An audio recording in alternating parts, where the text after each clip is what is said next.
Shout out to the mama chiefs. Yeah, you be quiet when Big Mama speak. What she gave us is a part of me. It flows through my arteries. Even on that journey, that love grows how the garden be. The first to teach us when we sick, the first to heal us. Mama's boy, yeah, you know, her pride and joy. Soul food, yeah, you know, I'm an enjoy. Calm you down just by the sound of a voice. There isn't another feeling inside when they're cheering you on that you gain and you feeling the pride. You and your siblings fighting, she gon' make you put them feelings aside. She can't lead you down the road, but she can give you the guide. Where you think I get that blissful look in my eyes? I need a side of ice cream with Mom's apple pie. You know for sure for Mama Chief, you know I'ma ride. Cause we all need our Mama Chiefs. Yeah, we all love our Mama Chiefs. The greatness, the patience, the foundation, the knowledge passed down so many generations, our motivation. I just want to thank you for my creation, cause we all love our Mama Chiefs. Yeah, we all need our Mama Chiefs. Yeah, we all ride for Mama Chief. The dedication, I sing your tears at my graduation. Now look, your boy that made it. You the reason I'm one of the greatest. Yeah, cause we all need our Mama Chiefs. Yeah, we all love our Mama Chiefs. Yeah, we all ride for Mama Chief. Now be quiet, let Big Mama speak. Shout out my boy Dre Cobb. Let's keep going.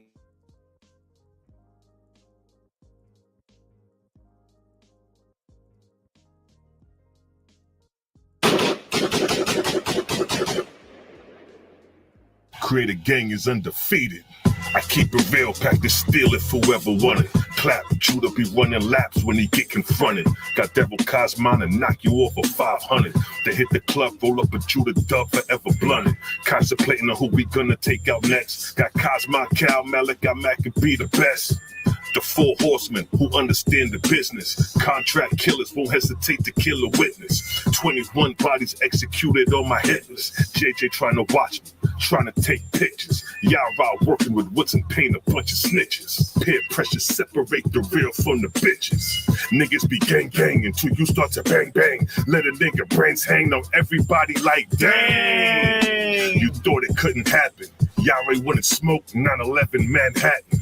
Bullets in his breastplate, both lungs collapsing. Hands reaching in the air for the air he grasped it. The flyer was made, Sila Shalom, first captain. But the captain ran away just like if nothing happened. I'm a certified killer. Peel a nigga, cut him open and feed him his own liver. Graphic is how I paint the picture. Shoot shots like a pitcher. Split JJ like a swish. Cut the head off for the lion's den and watch the rest of the body quiver. Core shots I deliver when it's crunch time on the trigger. Got you paired with eagles, fly like seagulls when it's time. I scoot out, shoot out. Air out Yara every time. Standing behind enemy lines, killing my enemies every time. Defend the faith like Muslim Sunni soldiers at a shrine. I facilitate thoughts beyond the thoughts of mankind. Creator Gang is in the prime while you niggas get left behind. Creator Gang is undefeated. Salute, Daryl Cosmo, Cosmo Cal, Malachi Maccabee, and the whole Creator Gang gang. Nigga, we outside with it. All that huffing and puffing don't mean nothing. You step in the dojo.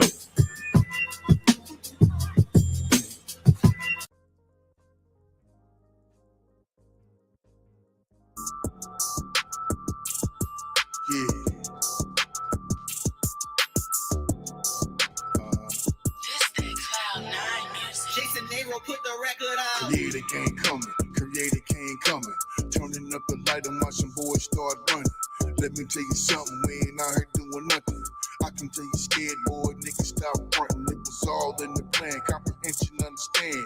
Breaking boys off like Creator did the plan. Cooler than the band, who you fooling, man? We be tearing shit up like we're taping some hands. Conscious community, yeah, we in demand. They hunger for the truth, debate or the booth. Sourcing up with the proof, hey, you on the tooth. Catch me in the candy painted octagon coupe. Step in my boots while I'm knocking mines loose. You be the cobra, I be the mongoose. Plant base in my suit, meditate on my fruit. Red Star training, who let the gods loose?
I must confess,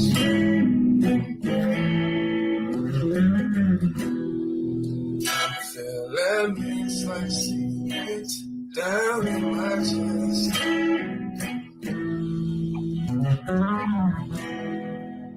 Say I'm sorry is to do my best.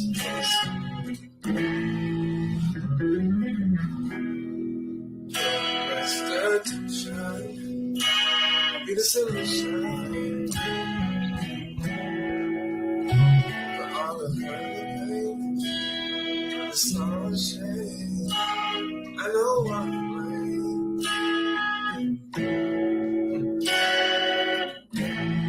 'Cause I tried to run away from home.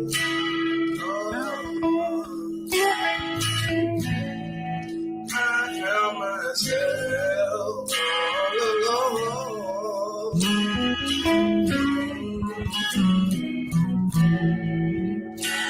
Trying to sing this song.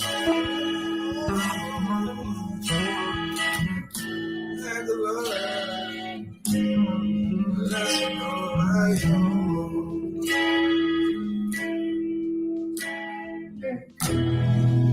Don't know it's home. That's how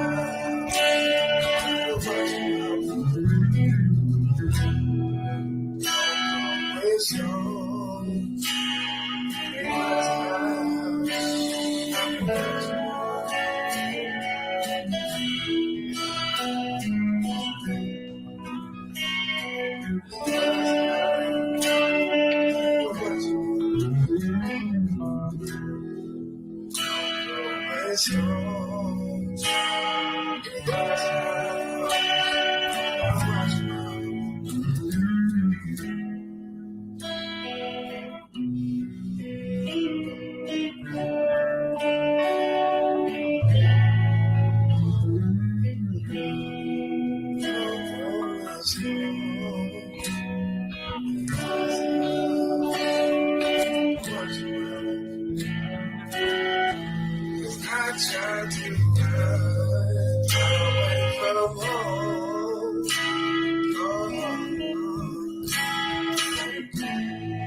Shout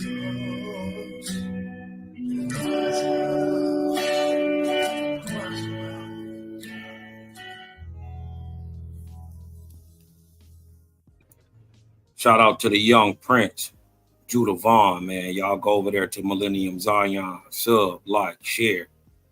The young boy fire, man. This actually reminded me of something else that I liked. You dig what I'm talking about? I want to share this with y'all too. Another fire joint, man. You dig what I'm talking about? Another fire joint. Let's go. Sunflower is supposed to make it big and tall, but not for you and me. Sunflowers bloom, but not for me and you. We just boom and let go, big explosion.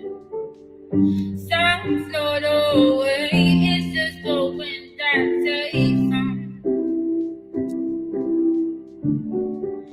Some are waiting on a hand to save them, and that will never be because you don't want me now. Zephyr hills is sunny, don't you water me, cover me in your feet, make the ocean see. Whoa, bring the rain down. Some others know they better leave them fall, but at times I don't think. Some lovers hold on to what lets them go, like me let don't receive, and I will never leave because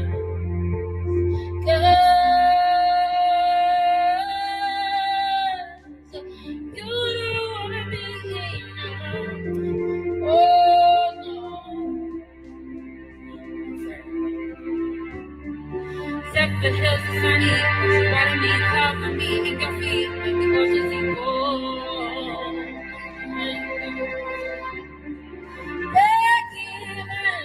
keep on me, baby, I'll be free from you. Make it pour on me, baby, I'll be free from you. You be crazy.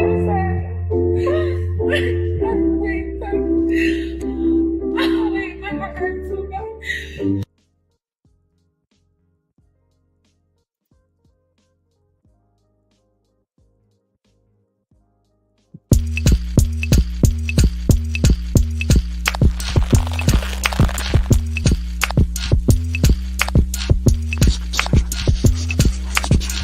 Welcome to the Jehovih Chronicles with your host, Cosmon Cal.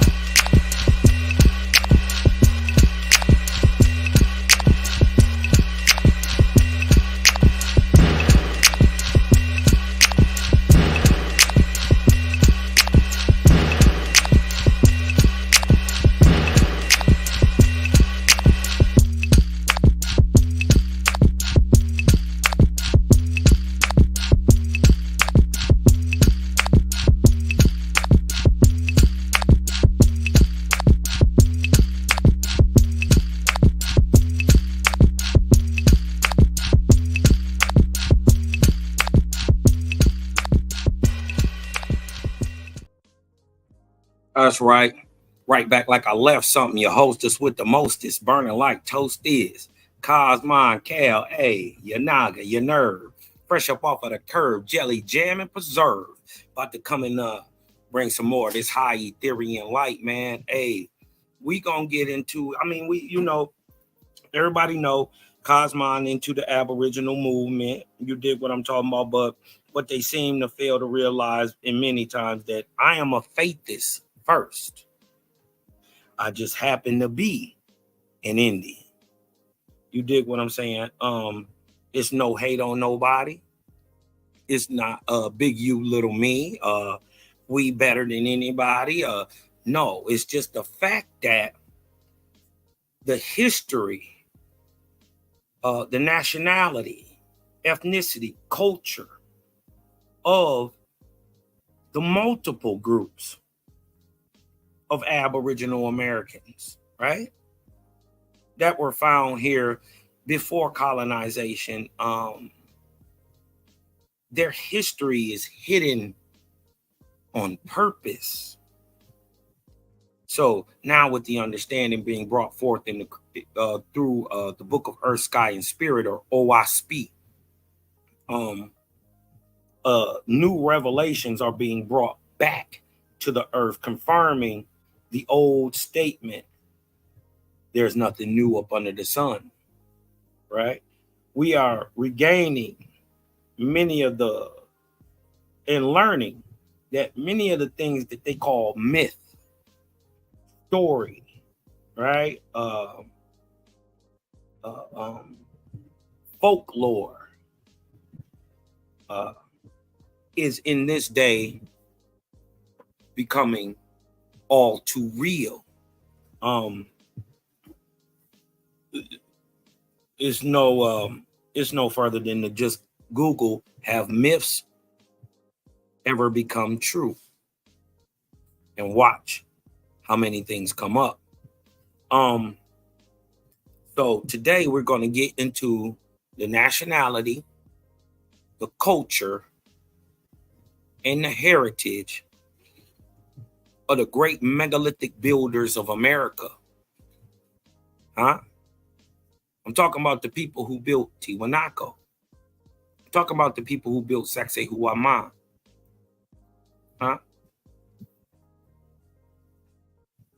I'm talking about the people who built the various star forts all across the United States. We're going to go into their history, their ethnicity, their culture. And we're going to find out some very surprising things, right? Very surprising things, right?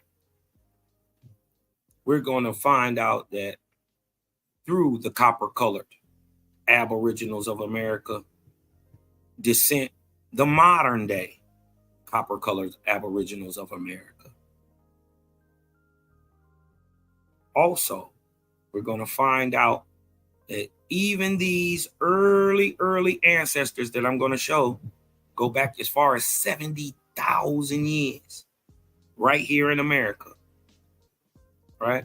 Have not only been brought forth, but went extinct multiple times in just their first 50,000 years of existence. In the last 24,000 years, we will stalk the history down to the colonial times, to the disappearance of these people who are now extinct, who have left megalithic buildings all across America, from Canada to the tip of Chile and Argentina, right? But before we get in going too far, I want to show you that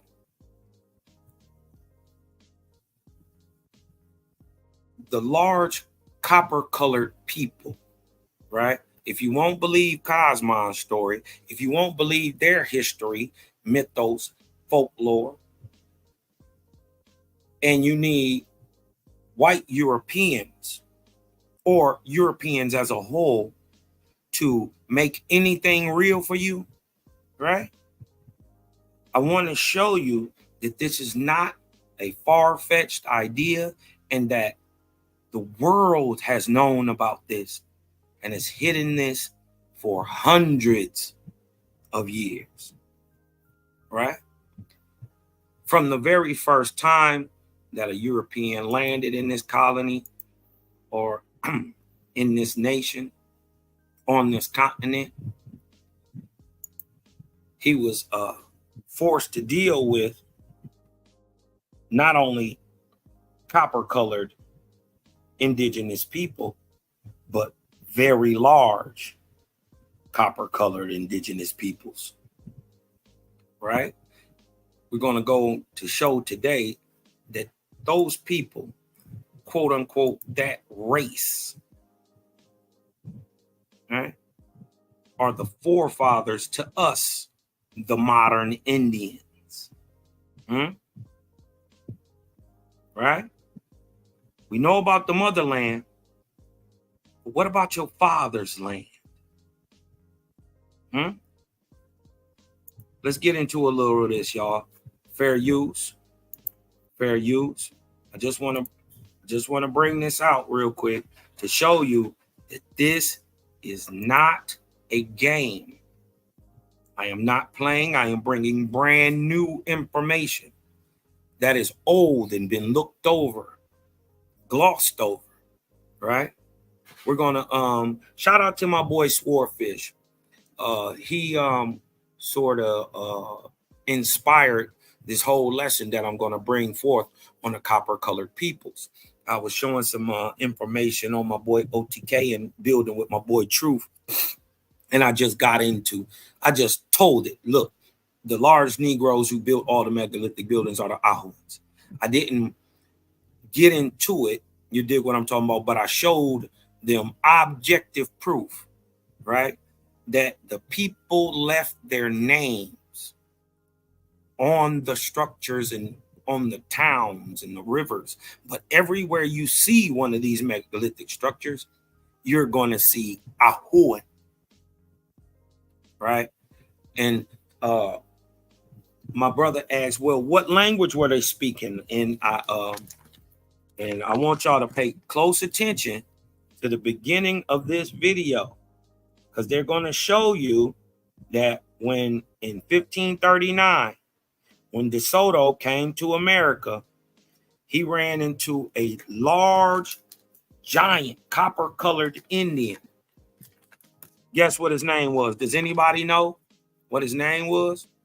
I'm gonna go into it, right? I'm gonna go into it, but this extra faith is points.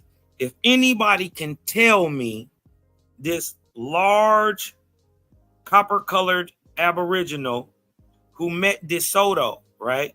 Who is the son, mind you, the son of Tuscaloosa, or the giant black warrior, which is what Tuscaloosa means in the Muskogean tongue, right? The Algonquin Muskogean tongue. Tuscaloosa means giant black or dark warrior, right? So if it suits your boat and you can't make it make sense, instead of saying dark, use the word Negro. You can also use the word Indian. Since over time, they've applied these terms to the Aboriginal American. If we must use them, right, to filter out a truth, then that is what we must do. We must not fear none of this information, right? But it's through this new light being revealed through the book of Earth, Sky, and Spirit that allows us to put all of this together, right? It allows us to put it all together. Let me go in here real quick. I want to play this for y'all, right? Because the brother Swordfish, Iwata, no, not Iwata. Come on, y'all. Come on. What is Tuscaloosa's son's name? I'll give you another hint. In the last 5 years or so, 5-6 years, it was a movie. The giant black chief found in Mobile, Alabama, named Tuscaloosa, had a son, right, who met De Soto. What was his name, y'all? For 50 faith is extra faith is points.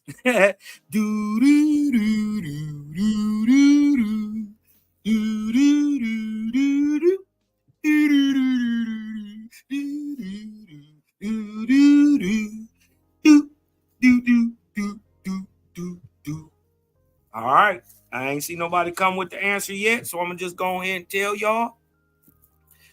The son of the giant black warrior the giant Indian warrior Tuscaloosa, his son's name was Black Panther. Uh-oh.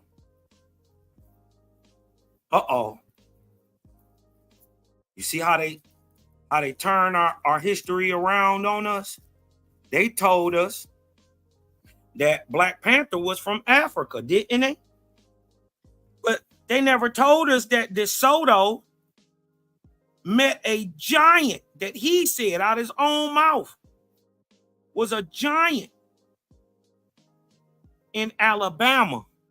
And we're going to go on to show why Alabama and that whole region is very key to the stocks of the large men and women found here in America, these Ahuans, right? I want to show y'all that this ain't no joke, that this has been going back for hundreds of years, and it's actually shocking to hear that these giant Ahuan stocks were still on the earth just 300, 400, 500 years ago, right? But then again, we shouldn't be so shocked, right? Exactly, Juan Truth. Exactly. Wakanda is in America. Exactly. Wakanda or Wakan, right, is, or Wakantanka is the Great Spirit, right? In the Siouan tongues, right? Wakantanka. Wakanda is the way that the spirit moves. It's the force that Wakantanka actually uses, right? So Wakanda is in America. They took your history, repackaged it, re-rocked it, and resold it to you. We are going to get into who built the megalithic buildings, and we're going to find out it's you, family. It's you. Huh? I'm starting to believe there's three great tricks. One, the devil made people believe, or Satan made people believe, that he didn't exist. Two, the second great trick the devil pulled was to make you think he was God. And three, the greatest trick ever pulled, or mystery of this world, is who exactly is the American Negro? Huh? They've been hiding it on purpose. They always kept your eyes on the horizon, always looking towards Africa, always looking towards other places. Never the ground up under your feet. Never Wakan. Never Amaruka. Never Great Guatemala. Yeah, y'all don't know that name. Y'all don't know that this is the land of the four tribes, Guatemala. Where you think we got Guatemala from? What about America's most ancient name? Anybody know that? 50 extra faithist points if you can tell me the oldest cosmological name of America. Anybody? How about Turi? I'll put it in the chat for you. Right? And this is where they get the misunderstanding of calling this Turtle Island Turi. Right? The understanding that we went up under the science is played out on the backs of tortoises. But the most ancient name of the Americas is Turi. Right? But my brother My brother Swordfish asked, well, Cosmon, what language? How did he speak? How did Black Panther speak to DeSoto? And I told him in Latin. He said, what? Yup. In a broken Spanish, in Latin. Right? Y'all pay close attention to the first part of this video. Cosmon don't never make none of this up. This is historically, right? By the documents they left. Right? We're going to get into the story they tell. And then we're going to get into our story. That the land tells. That the water tells. That the great canals tell. That the great pyramids, aka the Teocalis, aka the Haugendawas, or the houses of light.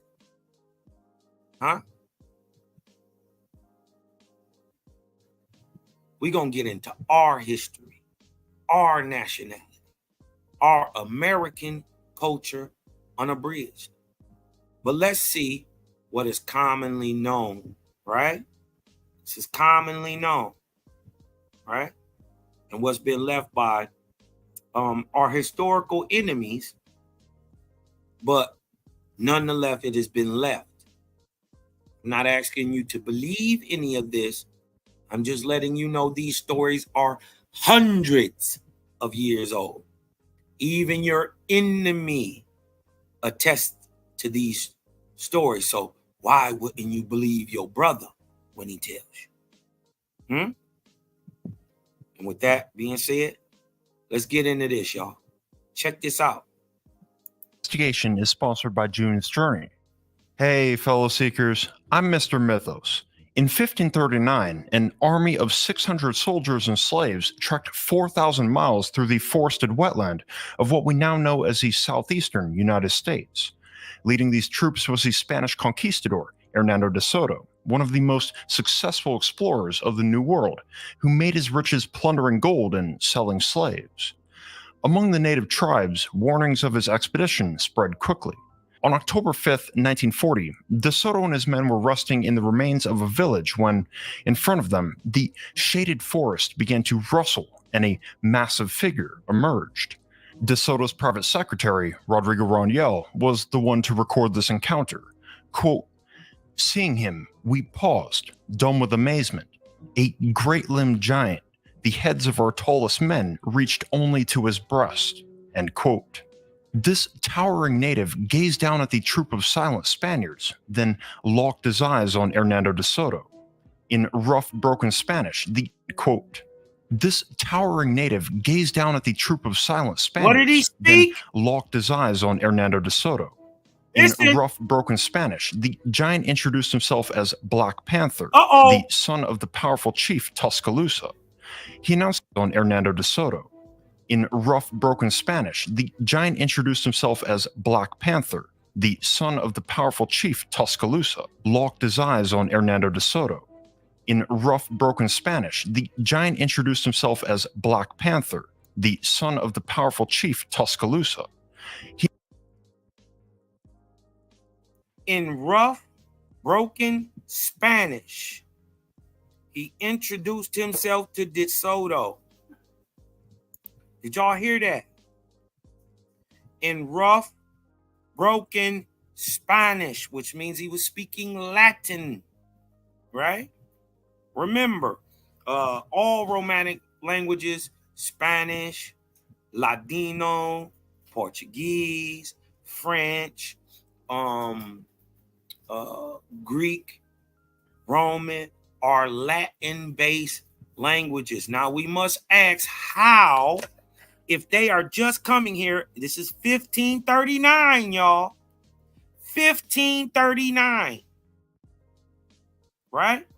How did the son of Tuscaloosa, an American Indian, already know Spanish if it didn't source from America? What if I told you that the mix between a European of any color and an Aboriginal American is called a Portuguese. Uh-oh. Let that sink in. The mix between a European of any color and an Aboriginal copper-colored American is called a Portuguese. Uh-oh. Could it be possible we taught them Spanish and English? Ooh-wee. Ooh-wee. I ain't making none of this up, y'all. But let's go. I'm going to just fall back. I'm going to let this play, right? I don't want y'all to say Cosmo adding nothing else onto it. He talking too much, and I don't want this to be too long. So I would just want to go in and y'all just listen. I showed y'all what I wanted to show y'all, that even the languages, English, Spanish, Latin, came from here. Remember, this is the very first Spaniard, right, to come into this area of Southern South America, right? Let's go. 1530. Well, actually, he would be the second. I got to give it to so-called Amerigo Vespucci. He also did actually touch it after Columbus again, but he didn't explore it like De Soto did. But De Soto was on a mission of destruction also, right? Plotting. But let's get into this, right? Y'all hear what he spoke. The Indian came up and spoke Spanish to the very first Spaniard to touch southeastern America, and at this time it would have still been called La Florida. This would have even been before that. This is before it's called La Florida. This is before the Carolina. Right? Remember, the Virginia Company don't even come till 1608. We in 1539, y'all. How was this man speaking Spanish? Y'all make it make sense. Let's go. Eyes on Hernando de Soto. In rough, broken Spanish, the giant introduced himself as Black Panther, the son of the powerful chief Tuscaloosa. He announced that Chief Tuscaloosa wanted to meet them, and a welcoming feast was being prepared. Curious, De Soto and his hungry men agreed to follow Black Panther into the dense forest, the way to his village. Little did they know that they were being led into one of the deadliest giant encounters in recorded history. But before we meet the giants, as many of you know, I investigate mysteries for a living. But after a long day of digging up the secrets of the ancients, sometimes I just want to sit on the couch with my cat, whip out the most effective detective tool that I own, which is my phone, and play some June's Journey, today's sponsor. June's Journey is a murder mystery game set in the 1920s, and your goal is to find hidden clues in June's Journey is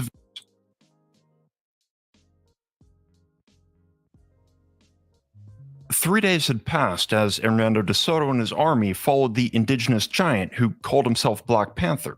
Finally, they crossed through the edge of the thick forest into a sunlit clearing and laid their eyes on a large settlement guarded by towering barricades of heavy logs wrapped together with monstrous vines. They'd reached the domain of Chief Tuscaloosa, the tribal capital known as Mobila. And it wasn't so much of a village as it was a city. Black Panther guided them through the entrance. Inside, the Spaniards counted over 80 houses, some very large, with dry mud walls and roofs sealed by river cane and giant palm leaves. The young giant led them onward to a tall shaded mound in the distance. There, on the mound, sat Chief Tuscaloosa, with 100 regular-sized tribal warriors guarding him from all sides. Black Panther approached, and his father stood up to greet him. De Soto and his men were in shock. Tuscaloosa was taller than his son by at least 2 feet.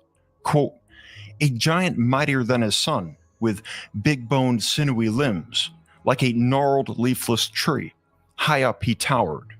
His speech was couched in fair expressions, yet beneath it I detected undertones boding but little good to me or mine. End quote. The chief turned toward the crowd of Spaniards, and his hand motioned toward the largest house in the village, beckoning them to go in and enjoy their feast. Inside, fresh food was laid out and beautiful women danced, sung, and played flutes. The army was in awe. However, not all was as it seemed. As they'd sat, ate, and drank for hours, De Soto began sobering up, and looking around, he noticed that Chief Tuscaloosa was nowhere to be found. It was almost night, so De Soto went outside to look. Meanwhile, inside the feast hall, Rodrigo Rangel writes, quote, "Old women with the children are all gone. I glanced above and saw unnumbered scowling faces peer from rifts and loopholes. I saw their crafty warriors slipping spears and bows and arrows under leaves of palm. I knew, though late, the deadly danger that encompassed us.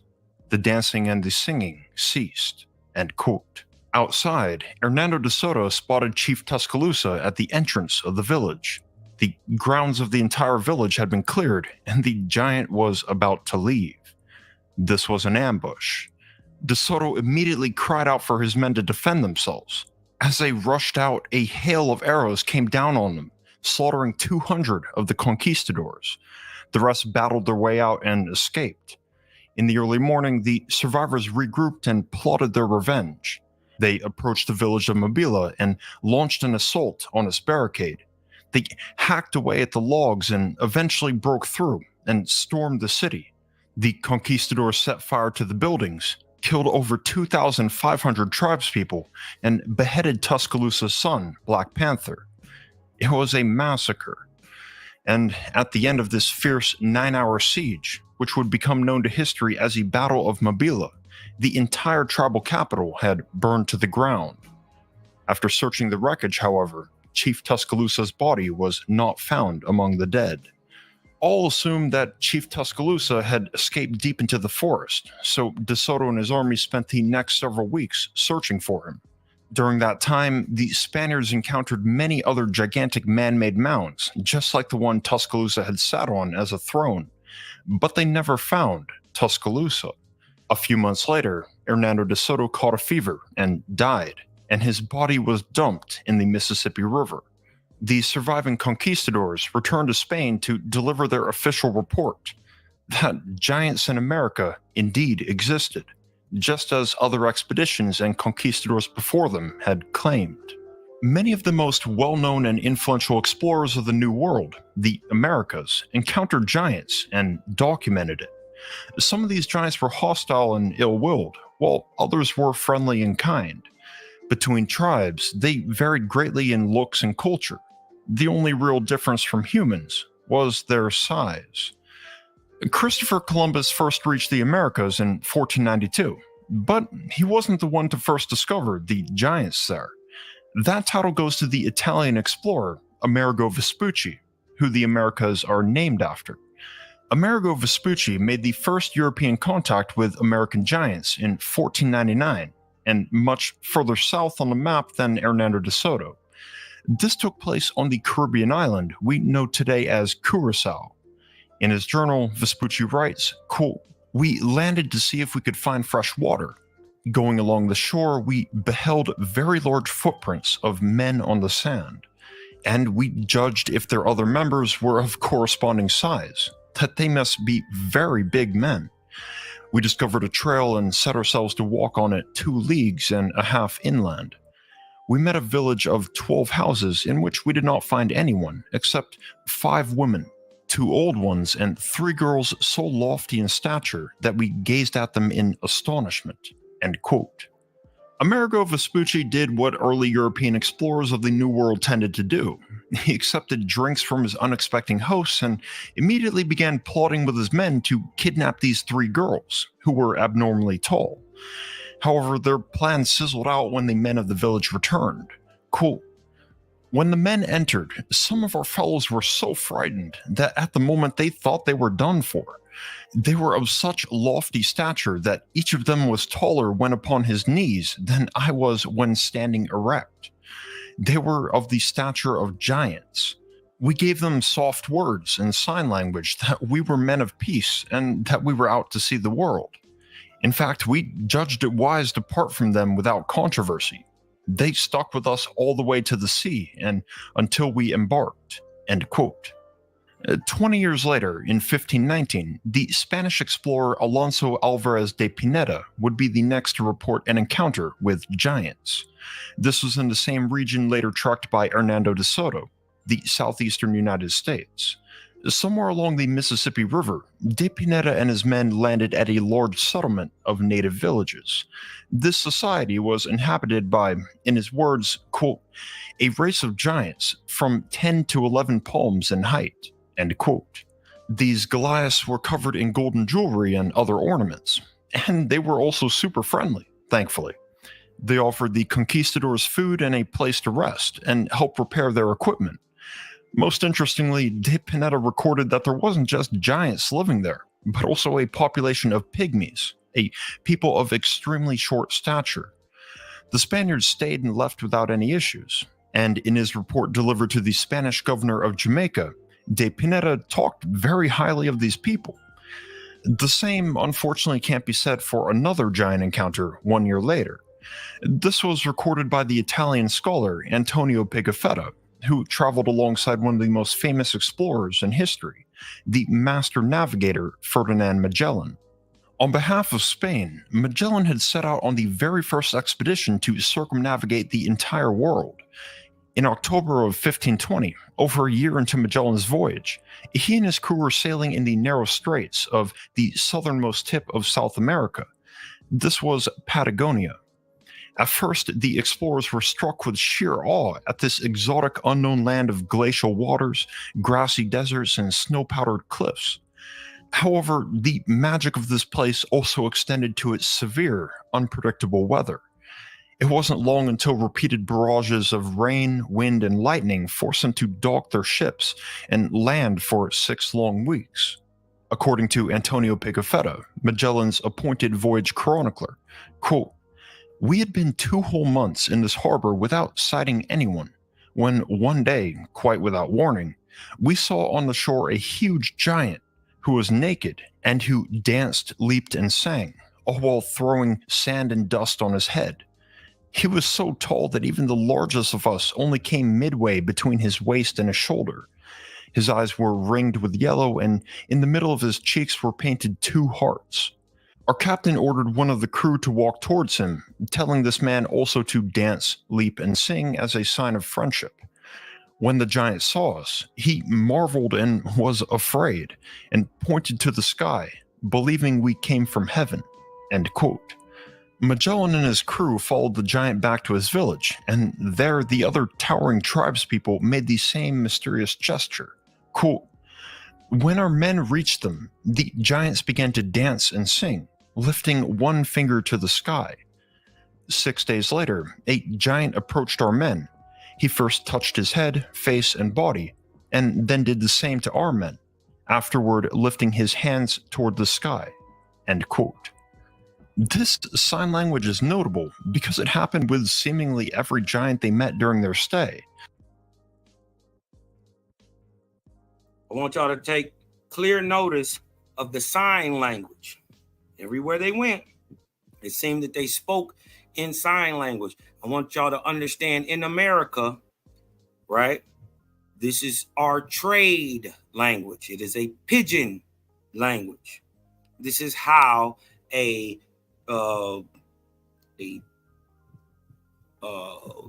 Okono of Michigan deals with Timucua of Florida.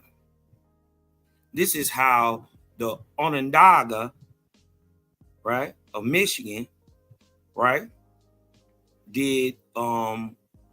deals with the Alabama, right?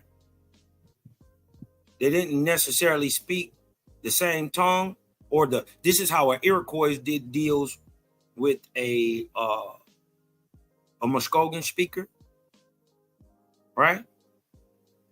Sign language. It is English. The very first English. Right? English is not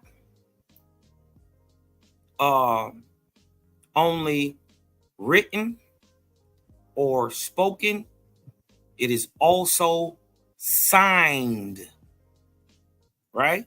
And to prove that fact, everywhere in the world, doesn't matter if a Russian is speaking to a Russian, a Chinese to a Chinese, an East Indian to an East Indian, an African to an African, or an American to an African to a European, European to a Chinese.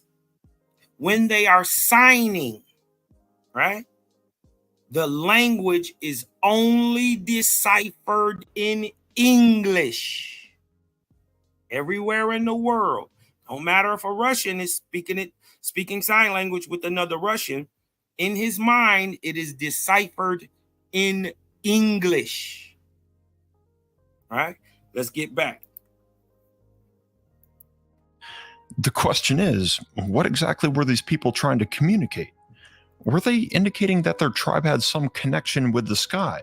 Or were they asking if the explorers had come from the sky, as if they had visitors from there before? Fair use. Ancient alien theorists, let me know your thoughts in the comments. Magellan and his men rested in this small flatlands village for several weeks, during which they got into a few hijinks. In one instance, they took a mirror from their ship and gave it to a giant to show him just how huge he was.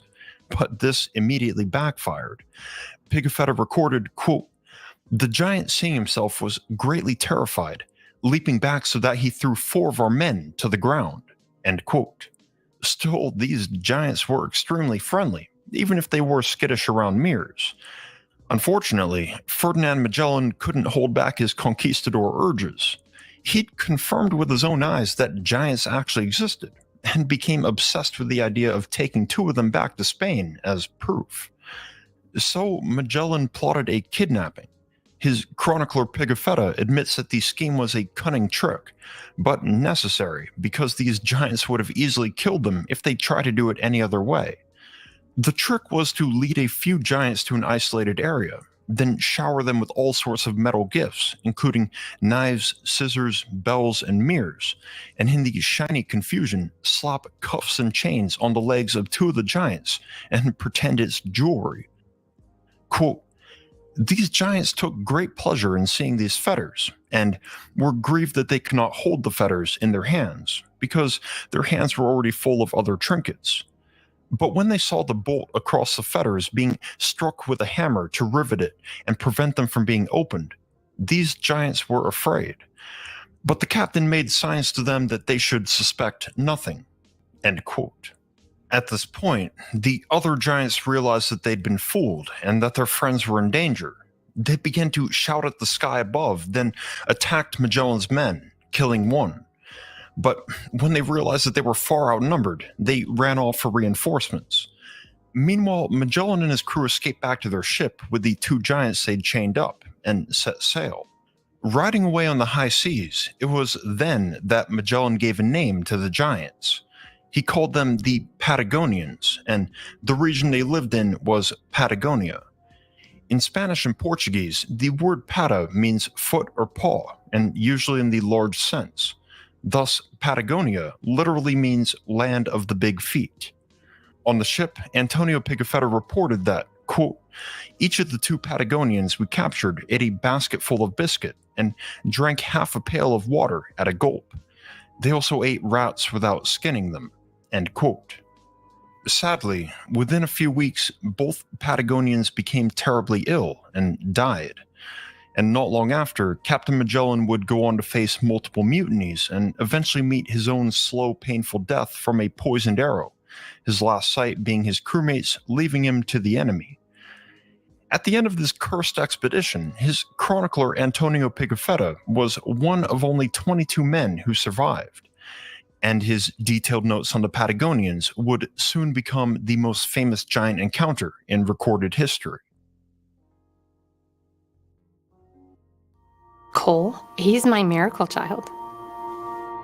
So how does your miracle child get cancer? These accounts from European explorers in the 1500s really make this mystery interesting, because we've confirmed many other discoveries of these same explorers as factual. Hernando de Soto was the first to discover the Mississippi River. Amerigo Vespucci was the first to realize that Brazil was part of a larger continent, which he called the New World. Alonso Alvarez de Pineda accurately mapped the Gulf of Mexico and much of the Gulf Coast of the United States, including what we know today as Texas. And experts often call Ferdinand Magellan's epic voyage across the world the most significant voyage ever undertaken, due to the sheer number of achievements and discoveries made that were later confirmed as genuine and true. It's strange that these accounts of giant encounters are almost always dismissed, despite them being found in the very same records. And if they're not dismissed entirely, people usually chalk them up to the idea that Europeans at this time were remarkably short. It's true that skeletal analysis shows that the average height of Europeans in the 1500s was around 5.5 feet tall. But according to the records of the giants, that would still mean these giants stood between 8.5 to... I am, right? We're using this to show that this is not a stretch. This is Aboriginal American nationality, heritage, and culture, right? And we're proving the ethnicity of these people today, right? So you're right. He not on to us, but he doesn't need to be. All he needs to do is keep telling truth, right? Remember, truth don't need no crutch, nor does truth need belief, right? This is why knowledge is power, not belief. You know what I mean? He ain't got to be on it. Just know your big bro Cosmon on it. You hear me? All right, now.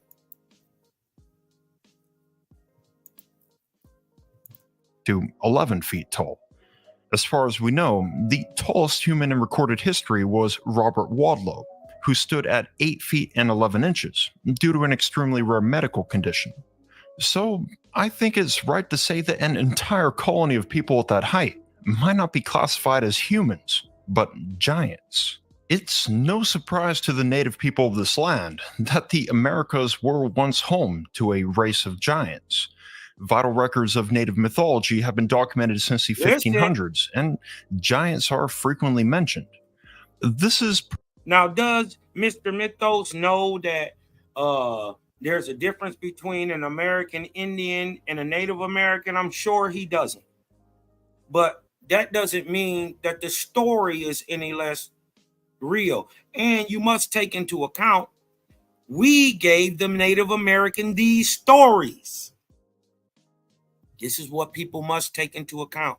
The story, this is why they're always anthropomorphized and got foxes and turtles and doing stuff, right? These are your more Iroquoian, Siouan-based types, right?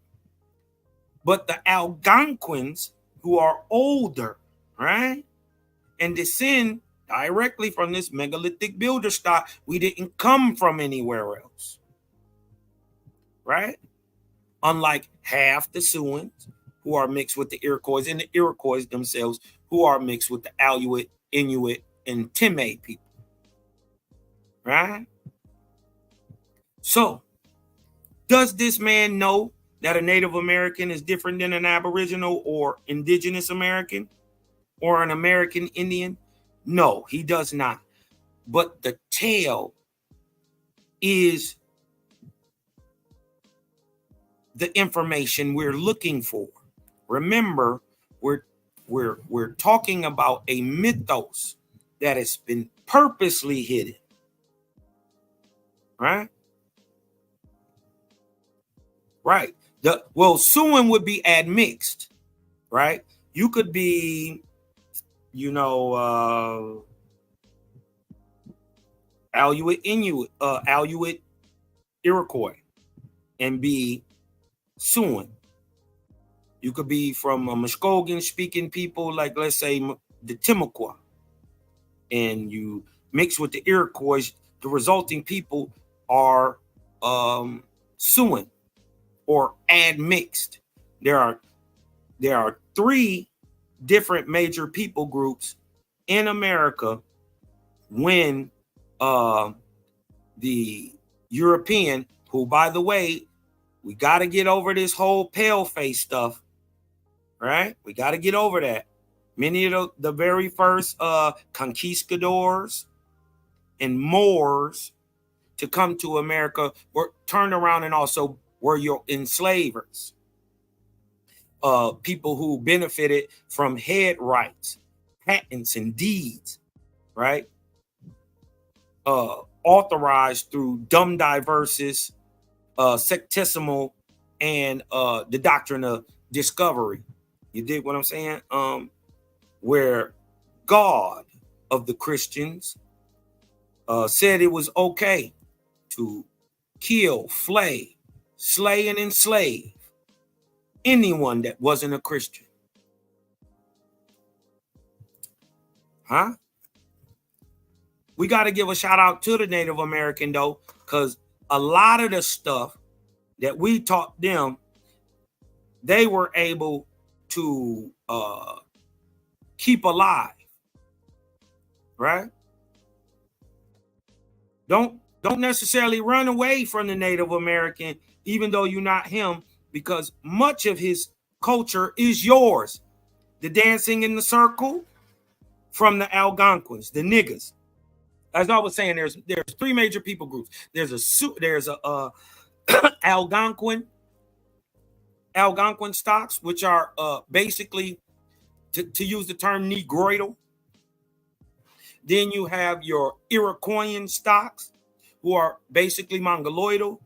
And then you have your Siouan stocks, which are admixed between 2, 3, who's ever was here, right? These are your Siouan stocks, and just depends on who you was raised around is your Siouan language. So you can have a Siouan language, but it be based in Algonquin. You can be a Siouan and speak an Iroquoian-based language.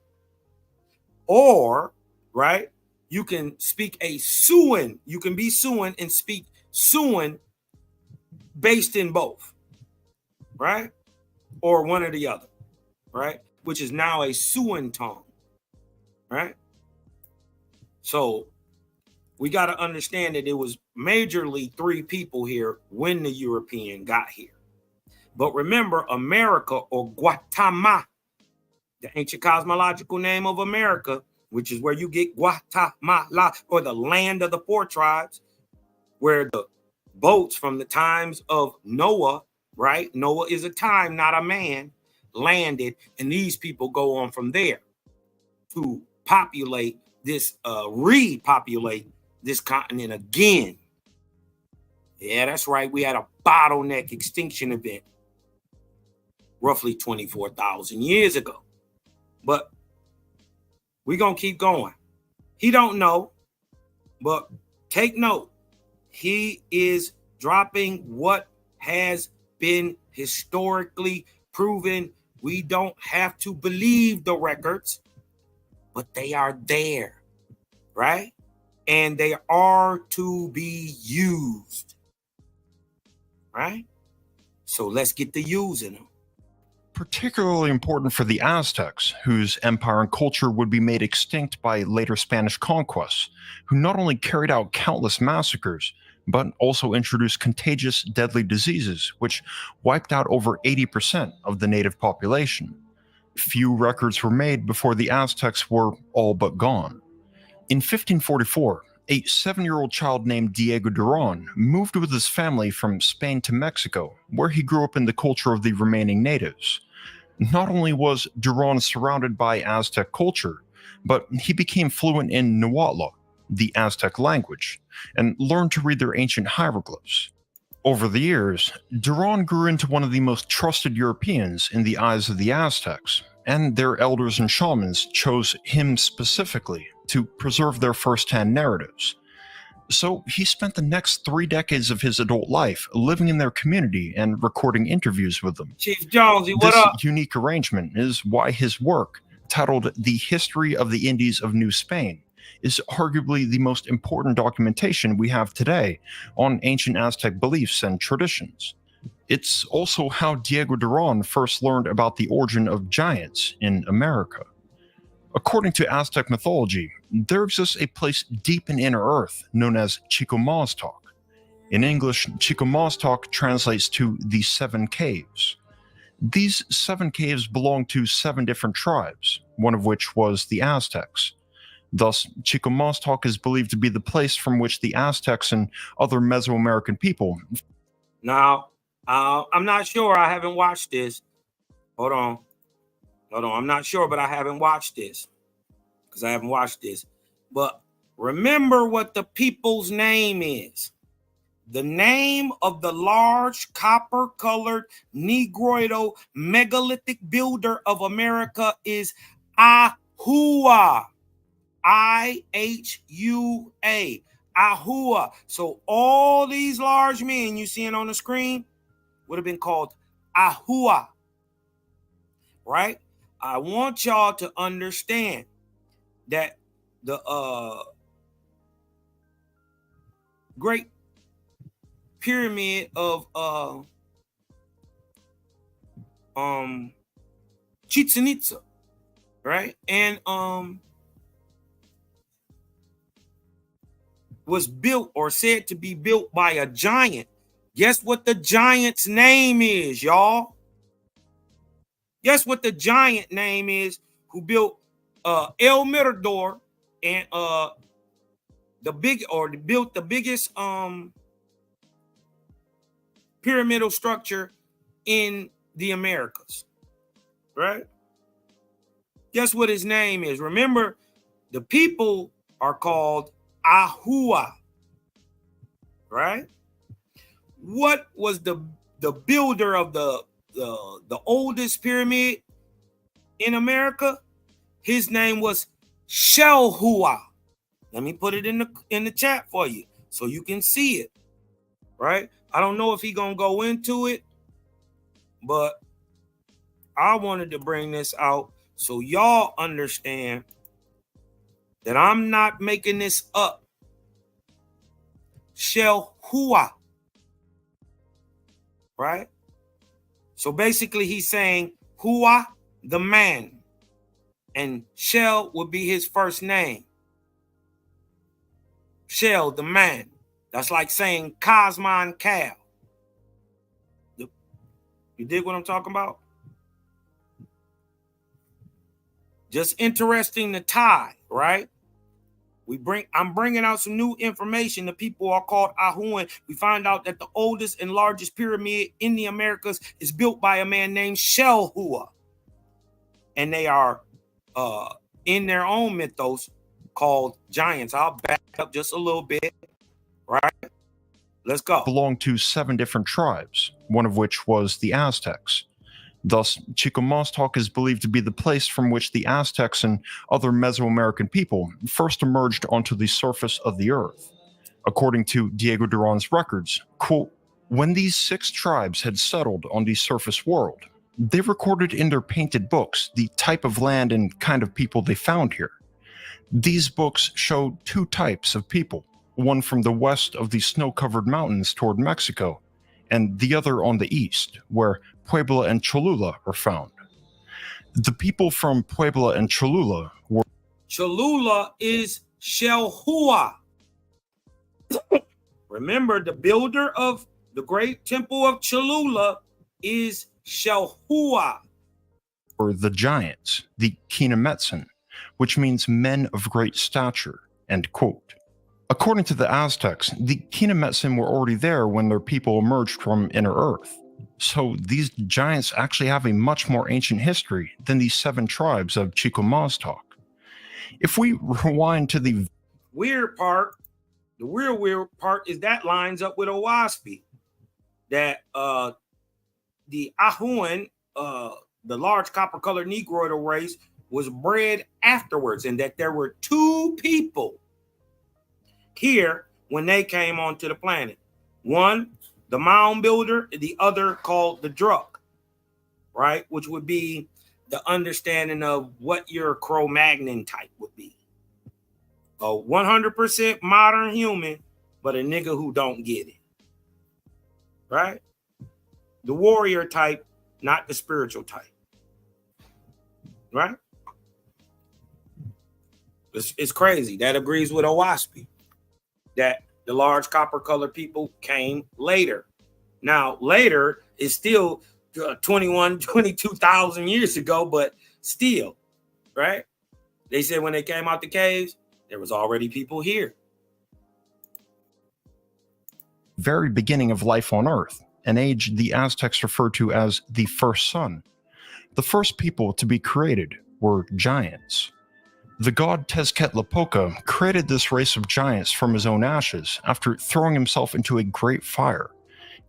Now, this don't make sense. None of this makes sense until you understand the true cosmogony of the planet. Understanding that he threw himself into a fireball and all that, that makes no sense until you understand that at one time the earth was a fireball.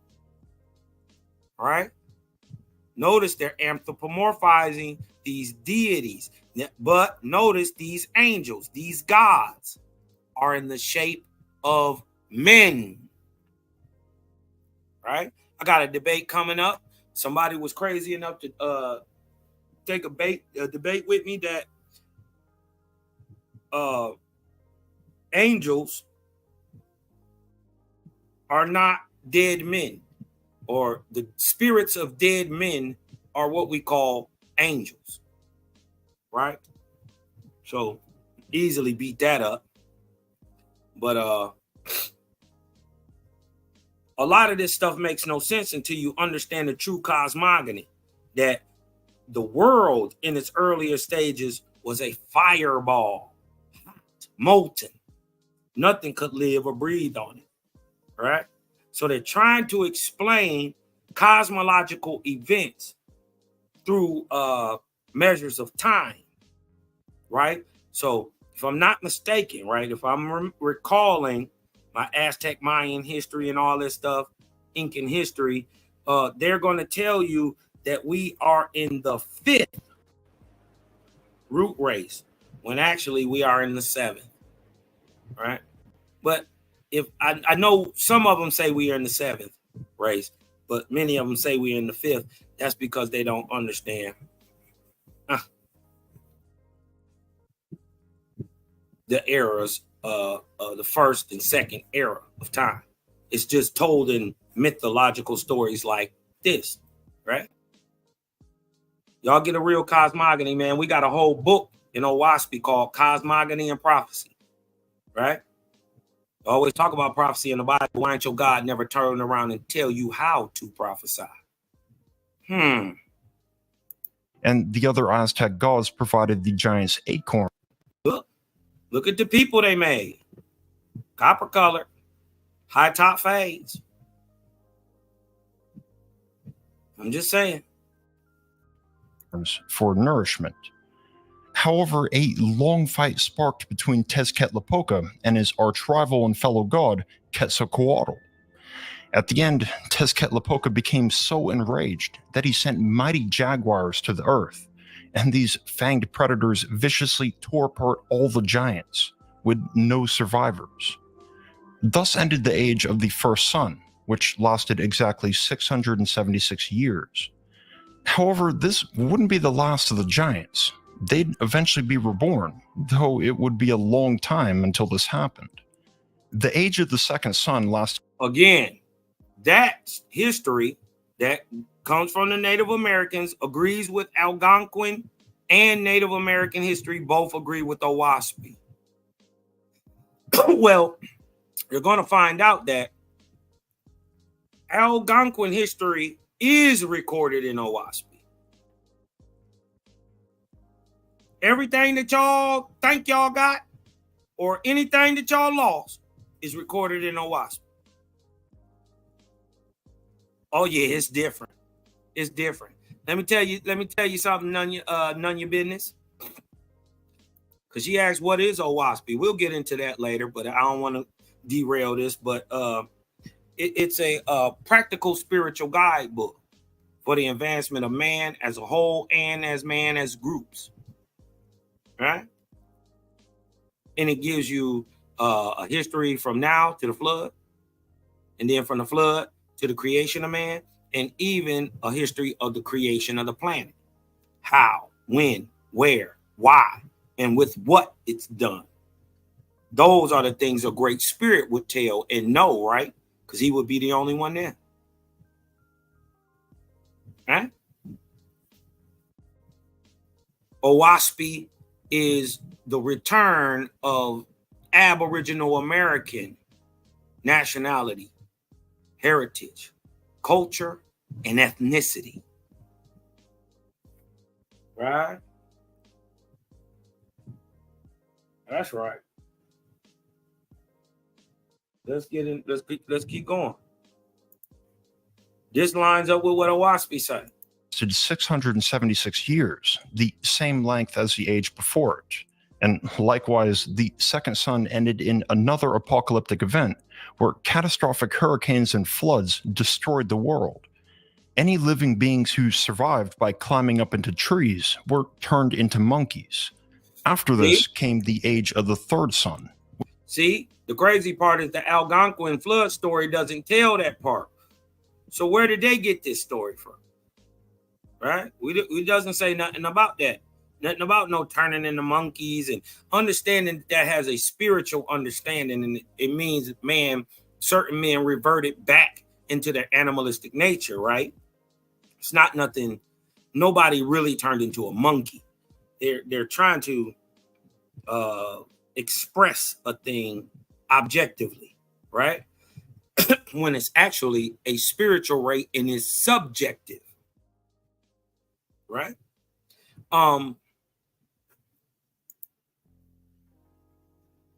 Let's keep going. Let's just keep going. Black Panther, the son of the powerful chief.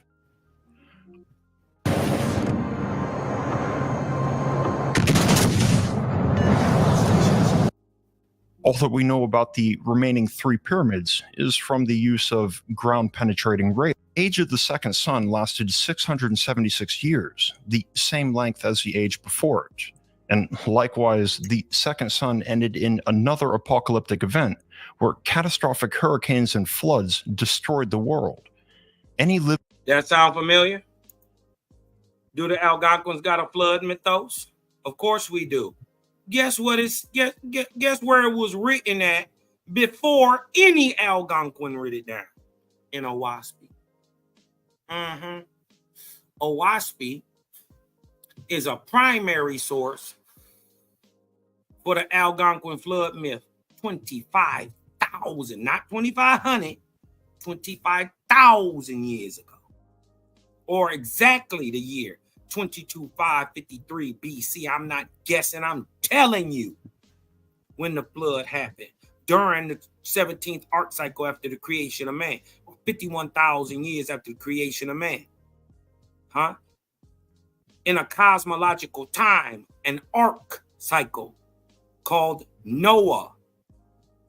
Get it? Noah's ark, the ark of Noah. So now, even through the mythos, we can tell exactly where we are. 22,553 BC. Exactly. Owaspy dope. It teach you how to tell time. Living beings who survived by climbing up into trees were turned into monkeys. After this came the age of the third sun, which lasted a significantly shorter 364 years. The third sun was when the giants were recreated, and this time they were better, faster, and stronger. Agrees. Their race was named the Kinametsin, which can be translated in two ways, either men of great stature or the old ones. According to the pre-Hispanic Mexican mythologist Otilia Meza, the Kinametsin giants stood over 10 feet tall and weighed more than 600 pounds. The Kinametsin came with an unexpected problem, though. These giants chose not to worship the gods who created them, which made the gods extremely unhappy. These new giants needed to be punished, so the world was again destroyed, this time by a horrific rain of fire and ashes. Owaspy explains this too. Listen, I can't make this up. We understand this is Eskra, or falling nebula, right? Aja, Ji nebula, or atmospheric densities and substance being rained onto the planet. Now imagine this, everything that it takes to make up an Earth, right? Granite, rocks, water, dirt, sand, oil, everything. But being from the Van Allen belt, irradiated, right? 100,000 miles up. You dig what I'm talking about? 40,000 miles up, falling to the earth, gaining kinetic positive energy. Instead of and you see this, they got it like falling like little streams and stuff, like they're little comets. No, imagine the whole sky is falling in sheets of atmospheric molten material deeper than football fields in certain places. It would hit the world.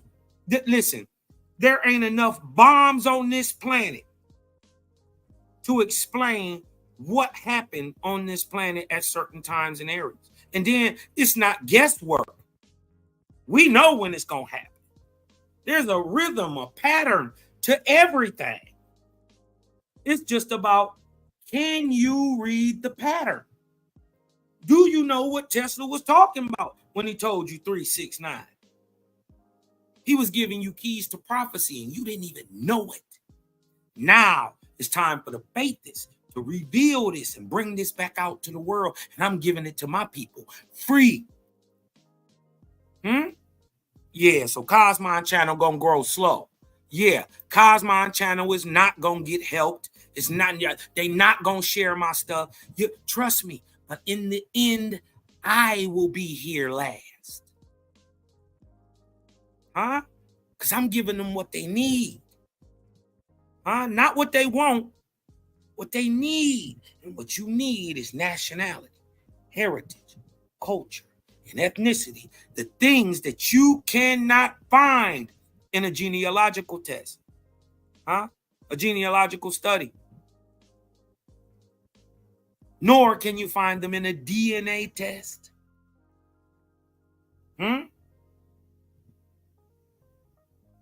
It makes sense when you start to understand that the guardian angels of today, what we know is Ashar, right? That have come back to guard the people of North America are Algonquins. You think it's just out of nowhere we just start talking about the Great Spirit and everybody from this hidden class of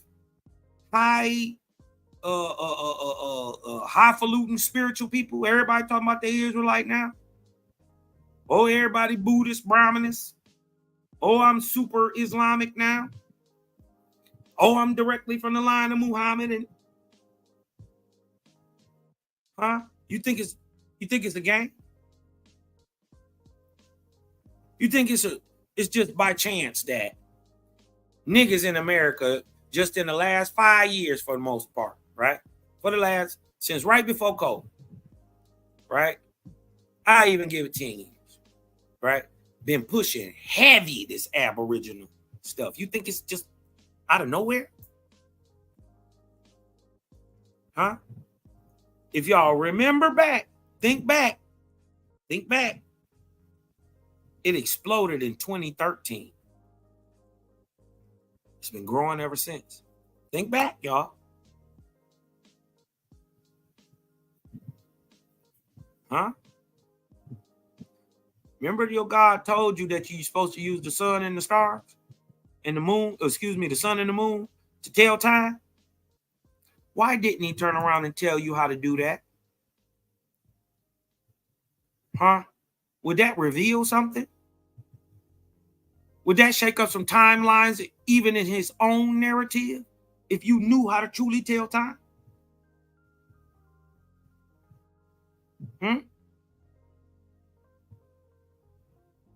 I know so.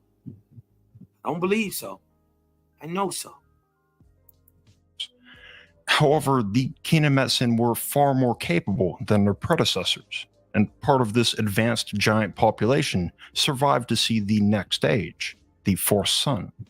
Like the first and second suns, the fourth sun also lasted 676 years.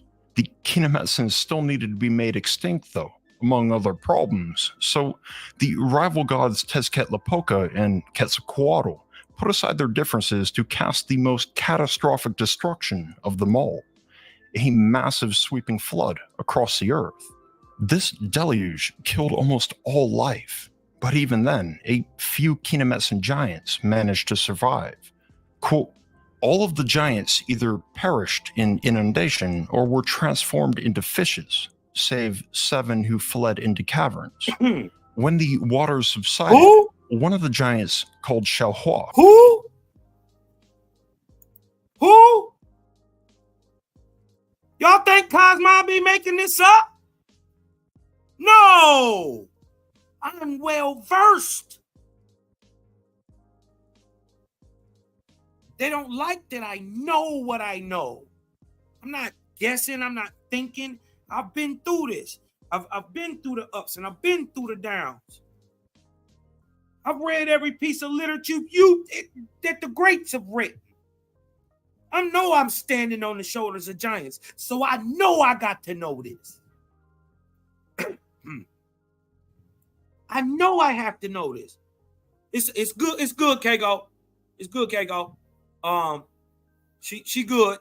She the sister is I think she's actually curious. We support curiosity over here. You know what I mean? She good. She good, my baby. Don't shoot. Don't shoot.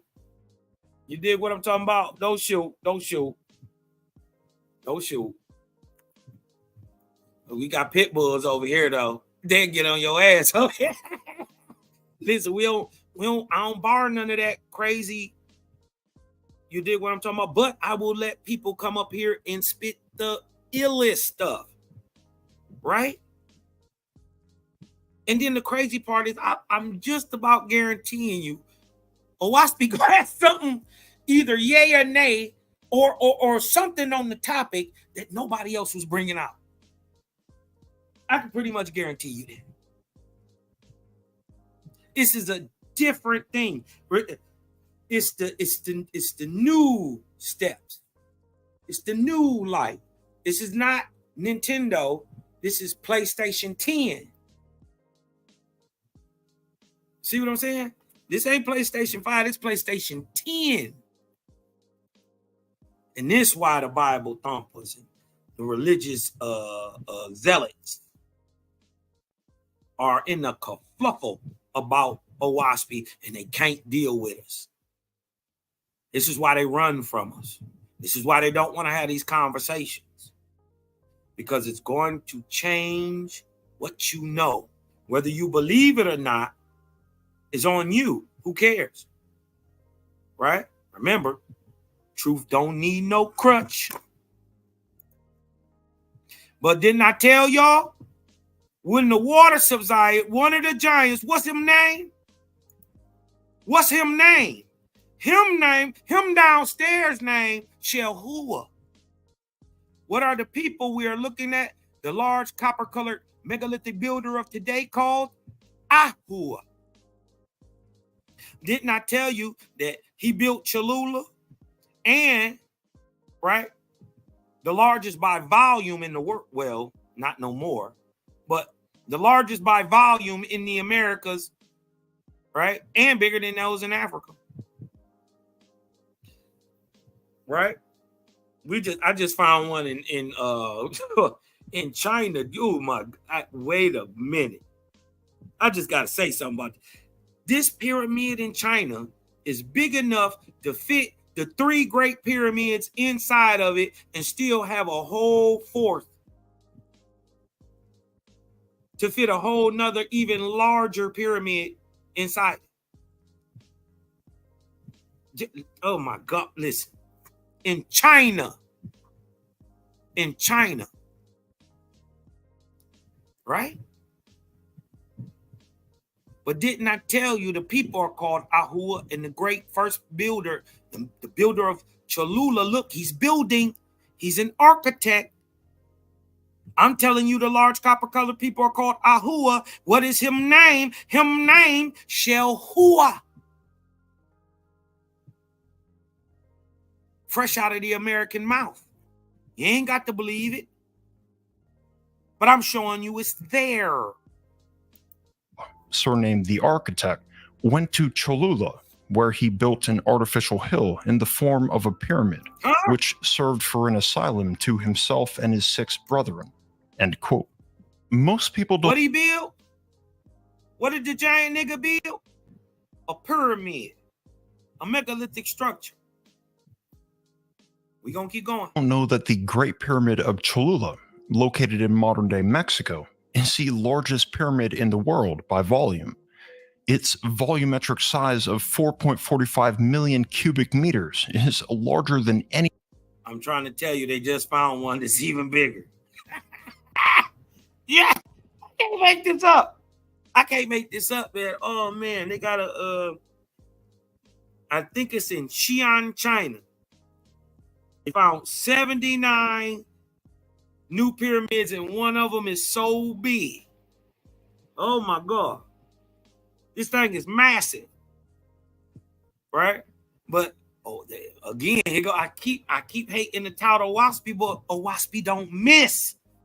It don't miss. It go on to tell you that at one time the largest people in the world came from China, which, by the way, which is weird because they on average produce the smallest people in the world today.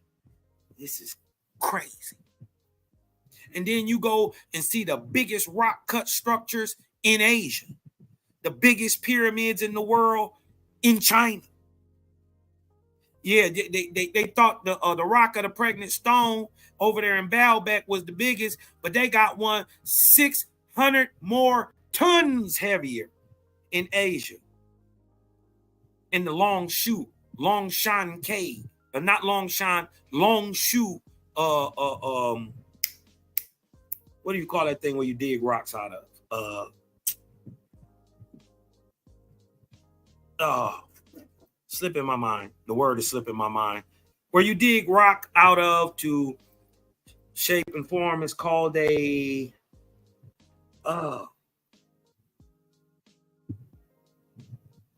man, that's crazy.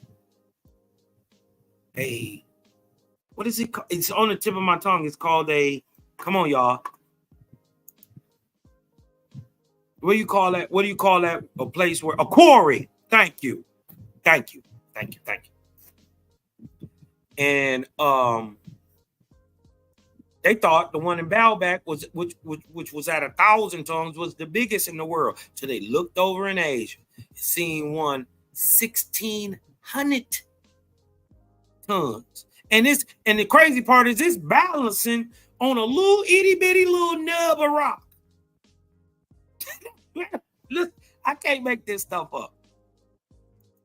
Longshan quarries. Look this stuff up. Crazy. Right? But let's keep going, y'all. Let's keep going. I'm just showing you this is proven historically. I'm not making these stories up. It's way before Cosmon time. But when we looking back in the stories, this is what they saying, y'all. Believe it or not. Any other ancient man-made structure we found, almost double the size of Egypt's Great Pyramid of Giza. As far as we know, the Great Pyramid of Cholula was constructed over 2,200 years ago, and the only reason why it survives to this day is because the Aztecs had heard news that a Spanish conquistador army was headed their way. So they made a massive effort to bury the entire pyramid. 2,200 years ago?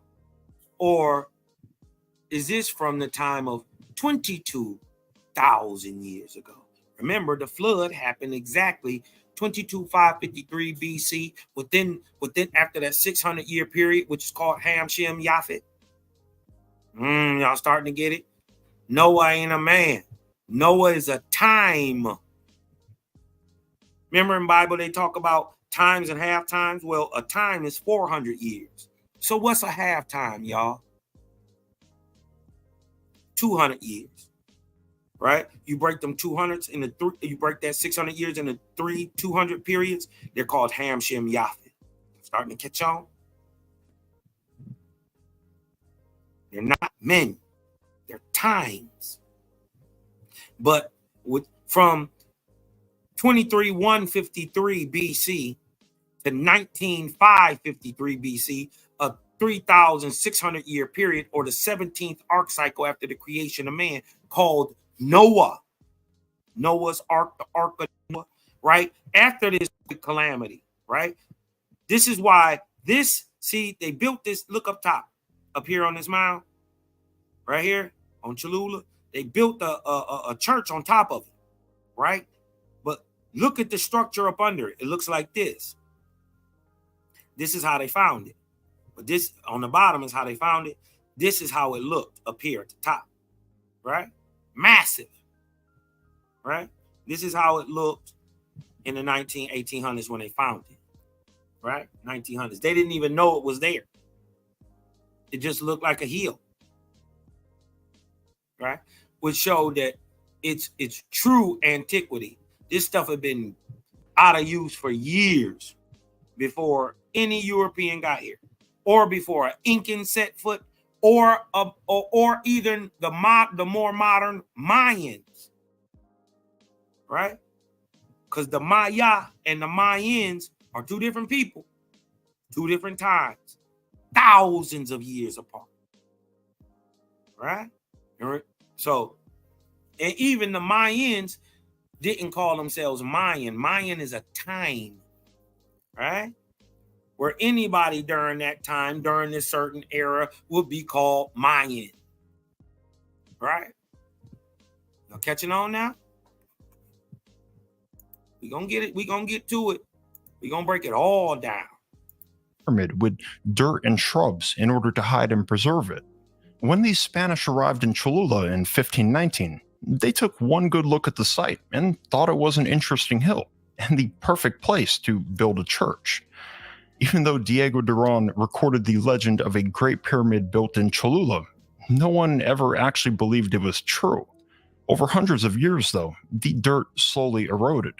And finally, in the early 20th century, long past a myth that became true. Maya means Naga. Yup, I'm not going to debate that. But what does Naga mean? Then, if they mean the same thing, what does it mean? And it don't mean snake. The Ma and the Ya are the people of the earth and the spirit. Ma and Ya, male, female, up, down, positive, negative. That's the same thing, Naga, but they're two different people, right? We find out later in time, right, that the Damaya, right? I hate to blow people bubbles, bust they goddamn bubbles, but even these niggas come later. Damaya, right? Or the Mayans, what we know as the Mayans, are even the people who came here. Ooh-wee, Cosmon, you about to start some shit. Yeah, they copper colored. Yeah, they Negroidal. But where is Damaya, the heaven of the Mayans? Where is it? I bet y'all won't look in the Philippines. Look in the Philippines to see if there's a city called Damaya. past the era of Spanish conquest and destruction, the Great Pyramid of Cholula was again revealed to the world. Archaeologists have studied the pyramid since 1931, and one feature of it is particularly mysterious. For unknown reason, the Great Pyramid of Cholula is actually composed of 6 different pyramids, each superimposed on the other as a sort of stack. The topmost pyramid is the one most recently constructed, around the 9th century AD. and every pyramid lore gets progressively more ancient. Today, only the first 3 of these 6 stacked pyramids have been studied and explored. All that we know about the remaining 3 pyramids is from the use of ground-penetrating radar. The radar did reveal something extremely interesting, though. Directly beneath the Great Pyramid, and very deep underground, there exists a vast tunnel network. At least 5 miles of tunnels have been mapped, but archaeologists suspect that more tunnels lie even further below. While no one has any idea where they might lead or what they might connect to, this subterranean tunnel network certainly sounds in line with the Aztec myth that the giant architect Jehovih emerged from inner earth to construct the original pyramid. In most records of Aztec mythology, the Great Pyramid of Cholula was built by Jehovih as a sanctuary for the 7 surviving Kinametsan giants to forge a new era for their race. But some variations describe Jehovih going beyond his original intentions and continued building the pyramid upward as a way to reach the realm above the clouds, the heavens of the gods who tried to destroy his people. And this could help explain the stacked pyramids. At some point, though, during this ambitious endeavor, the Great Pyramid became a bit too tall for comfort, and the gods realized that Jehovih had to be stopped. Diego Duran recorded this ancient story, quote, "Irritated at the daring attempt of Jehovih, the gods hurled fire on the pyramid. Numbers of workmen perished. The work..." Sound familiar, y'all? Does that story sound familiar? Where a great building was built, and the gods got mad at the builders, and they bombed them. Tore the building down. Does that story sound familiar? Right?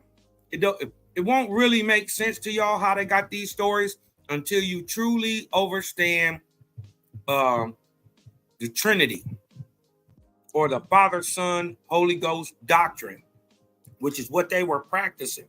Because from as early as 600 to 500 BC, well, no, wrong, Cosmon.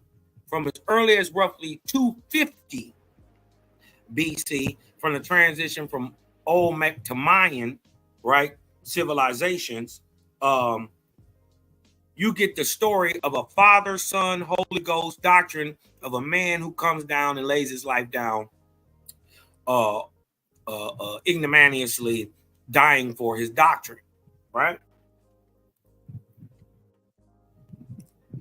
It's not to understand that Quetzalcoatl was a real man who was inspired by false gods to do a thing. Not that he was false. He really believed in what he believed in. But the angels who inspired him and helped him turned around and killed him. The God who today we would know today that inspired Quetzalcoatl, also the false Manito and Itura and Soheba, right? Another false prophet in America. Was Christ, the Christian God. But in the Mayas, they got inspired by Buddha. This is why the Maya Naga connection. They got inspired by the false god Buddha, who is Christ's homeboy. Christ, Buddha, and Brahma. First of all, they all mean the same thing. They all mean most high knowledge, right? Christ, Buddha, and Brahma are 3 angels who usurped the title of the creator and called themselves all knowledge, which is a lie, making them false gods. We know them today as the heads of the Christian, Buddhist, and Brahminists, or the 3 of the 4 major religions of the earth today. These are 3 of the 4 heads of the beast religions. It's themselves they're prophesying about. Oh, they didn't teach you that prophecy was personal? Uh-oh. Yeah. Y'all need to come talk to Cosmon. Come talk to the gang. right? Not just me. You dig what I'm talking about? We got brothers that break this stuff down, right? I'm just into my Aboriginal roots, heritage. I've done my genealogy was done for me. I just went further, right? Crazy stuff. I ain't never found a slave yet. Been looking. Ain't even found an indenture yet. Crazy. Was discontinued, and the monument was afterward dedicated to Quetzalcoatl. End quote. Many died. However, the giant architect Jehovih and did you see that? Jehovih's pyramid was later on dedicated to Quetzalcoatl, showing the more ancient date of Jehovih. Right? Y'all want to see some interesting stuff, man? Go read the 16 saviors before Jesus. I forget who the book is written by, but you can just type it in. 16 saviors before Jesus. I'm here to tell you it's 3 times more than that. There were 49 false saviors before the real Yeshua even came on board. And the real Yeshua wasn't born in 0 AD. He was born in 146 BC. And he died at 36 years old, not 33. So, yep, he died during the Hasmonean dynasty. Many of his brothers and sisters survived. And these Kenametsan giants went on to build over a dozen more monuments and great cities for their people, including the massive capital Tenochtitlan, which we'll actually return to soon because something very big happened there. Did y'all see that? Hold on. Cities for their people, including the massive capital Tenochtitlan. Wait a minute. And sisters survived. And these Kenametsan giants went on. Ooh-wee. Look at the Kenametsan giants. I want y'all to notice, look down next to his right here. That's a man on a horse. Look where he come to his knee. Look at the Kenametsan. This is a nigga.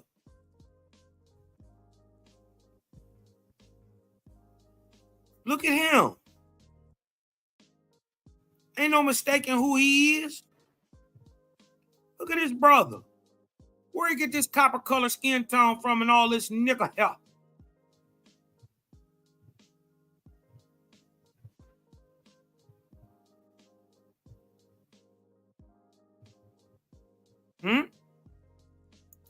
Told him I'm gonna bring it back. Do you remember who you are? To build over a dozen more monuments and great cities for their people, including the massive capital Tenochtitlan, which we'll actually return to soon because something very big happened there. But many centuries after the Kenametsan built these places, they'd face an enemy who'd cause the downfall of their great giant civilization. And these were humans, but not just any human. These were the 7 tribes of Chikomaztok, who left Inner Earth, and in ancient times, they drove the Kenametsan giants out of this land by force.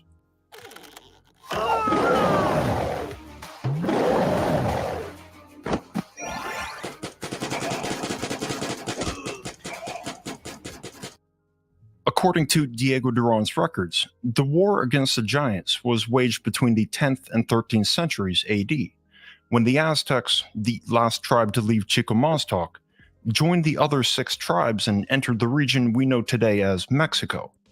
Diego Duran wrote, quote, "When the new nations came, the giants showed no resistance or anger, but rather awe. They fled toward the hills, hiding themselves there. The others were enraged at the coming of the invaders and tried to defend their land. The invaders fought with the giants until they killed them or drove them from the country." End quote. Though the giants had size and strength and fought tooth and nail for their homeland, the 7 tribes formed an alliance to outnumber the Kenametsan's already endangered population. and over 1,000 giants were killed. A surviving ancient manuscript known as the Codex Rios contains a remarkably graphic depiction of one of these giants, disemboweled and being roped and dragged into a fire by Aztec warriors. This illustration, which unfortunately I have to censor, was made by a native Aztec in the mid-1500s, based on these myths. Some of the Kinametsin threw themselves off of cliffs rather than facing torture or slaughter. Those who fled by foot were pursued relentlessly and exterminated. However, it was widely believed that some of the giants escaped to mountains, caves, islands, and other isolated locations. And rumor had it that a large population of surviving Kinametsin had migrated to the north, to what is now the regions of northern Mexico and the southern United States. This actually might explain the strange fact that the majority of giant encounters recorded by European explorers happened to take place in these regions. But generally speaking, the Aztecs believed that this war led to small Kinametsin populations migrating all across the Americas. So clearly, the Aztecs were not shy when it came to talking about giants as real history. But Diego Duran didn't just hear about it. Apparently, he himself encountered a giant in the flesh. Duran wrote, quote, "It cannot be denied that there have been giants in this country. I can affirm this as an eyewitness, for I have met men of monstrous stature here. I believe that there are many in Mexico who will remember, as do I, a giant Indian who appeared in the procession of the Feast of the Corpus Christi. He appeared dressed in yellow silk, and a halberd at his shoulder, and a helmet on his head. And he was all of 3 feet taller than the others." End quote. It appears that even though the Aztecs and giants used to be mortal enemies, over the centuries, a select few giants were accepted as allies and subjects of the Aztec Empire. There are other credible eyewitness accounts similar to the one testified by Diego Duran.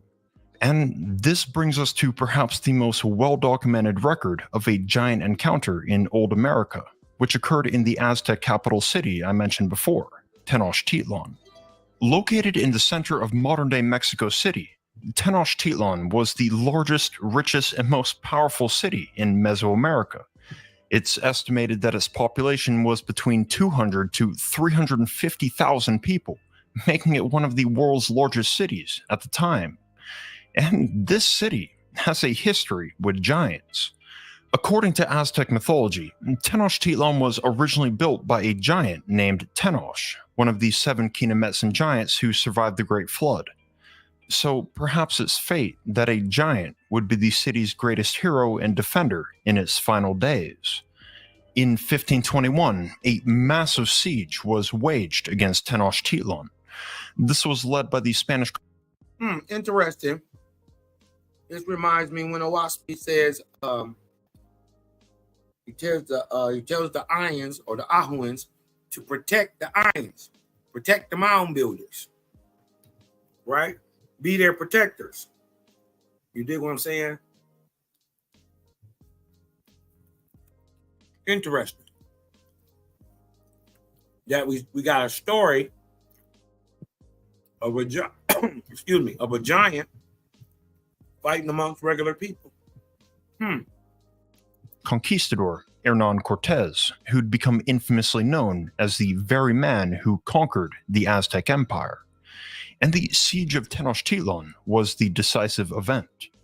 During this brutal 75-day war, the Aztecs called upon their strongest warriors to protect their capital from the Spanish horde.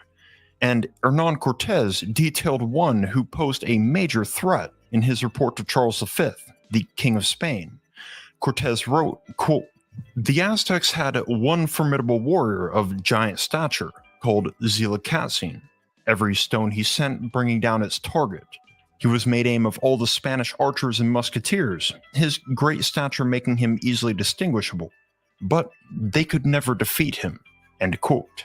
Today, Zilakatzin is often referred to as the Goliath of the Aztecs. According to details given by multiple witnesses, Zilakatzin stood well over 10 feet tall. Remembered as one of the Aztec Empire's 3 greatest heroes, his weapon of choice were giant boulders, which he hurled at the Spanish invaders. Zilacasian crushed and killed so many of Cortez's men that the Spanish army immediately marked him as enemy number one. This battle between the Spanish and Zilacasian is special because it's widely considered to be the most well-documented and credible giant encounter in history. And the reason is because there are detailed records of him made not only by the Spanish, but also by the Aztecs themselves. The following is an account from an Aztec elder who survived the battle, translated from the Aztec language, Nahuatl. Quote, "The great Captain Zilacasian arrived, bringing with him 3 great huge stones of the kind used for building walls. He carried one of them on his hand, and the other 2 hung from his shield. He hurled these stones at the Spaniards. He scorned his enemies, Spaniards as well as Indians. They all shook with terror at the mere sight of him. When the Spaniards found out how dangerous he was, they tried desperately to kill him. They attacked him with their swords and spears, fired at him with their crossbows, and tried every other means they could think of to kill or cripple him." End quote. From most of the reports, it's indicated that bullets and arrows had very little effect on Zilacasian. He continued to hold back these Spanish invaders for weeks on end. He even went on to taunt and intimidate them by fighting without armor or head protection, and decorating himself with brightly colored feathers, polished shelled necklaces, and gold-lipped pendants. Come and tell you, wasn't no enslaving these people. I'm telling you, we have always been willing to fight. If we can't outrun you, you better be prepared for a fight. In the end, the Spanish never directly defeated Zilacasian. However, they did win the war with another strategy. Even though they weren't able to invade the stronghold while the giant guarded it, they surrounded the city of Tenochtitlan from all sides, placing a stranglehold on those inside and slowly tightening it, cutting off all supplies from the outside. Soon, the Aztecs began to face a famine so serious that they turned to eating leather, wood, and bricks. There was very little rain and no access to fresh water, began to face a stranglehold on those inside and slowly tightening it, cutting off all supplies from the outside. Soon, the Aztecs began a stranglehold on those inside. Look, first of all, look at the Indians. Look, right down here. This is Indian. Right? Look at them.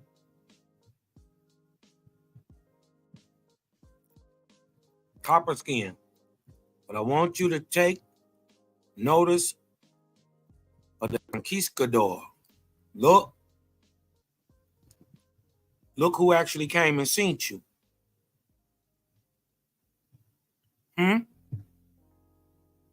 Here is your Moor.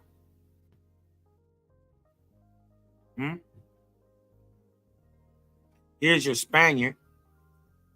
Here's your Portuguese. When they was laying down this encomienda, by the way, which is authorized by the Christian church again.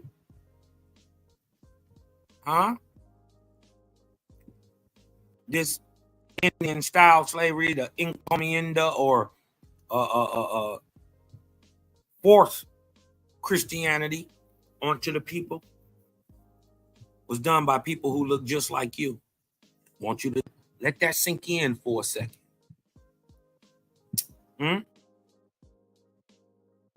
Let that sink in. This is your European. Don't be fooled. See him? This is your Marisco. This is your Converso.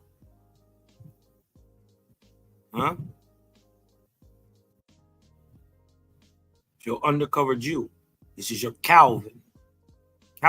This is your Puritan. This is your Protestant.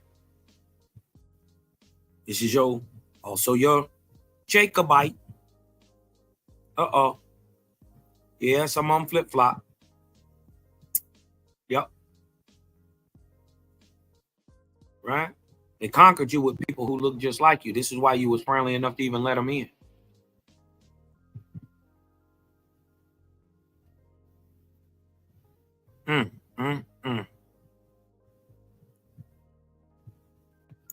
And slowly tightening it, cutting off all supplies from the outside.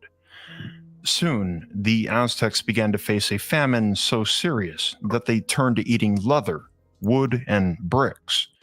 There was very little rain and no access to fresh water, so the people were forced to drink contaminated water, and thousands died from dysentery. And to make things a true hell, the entire city was ravaged by smallpox, one of the most contagious diseases known to history.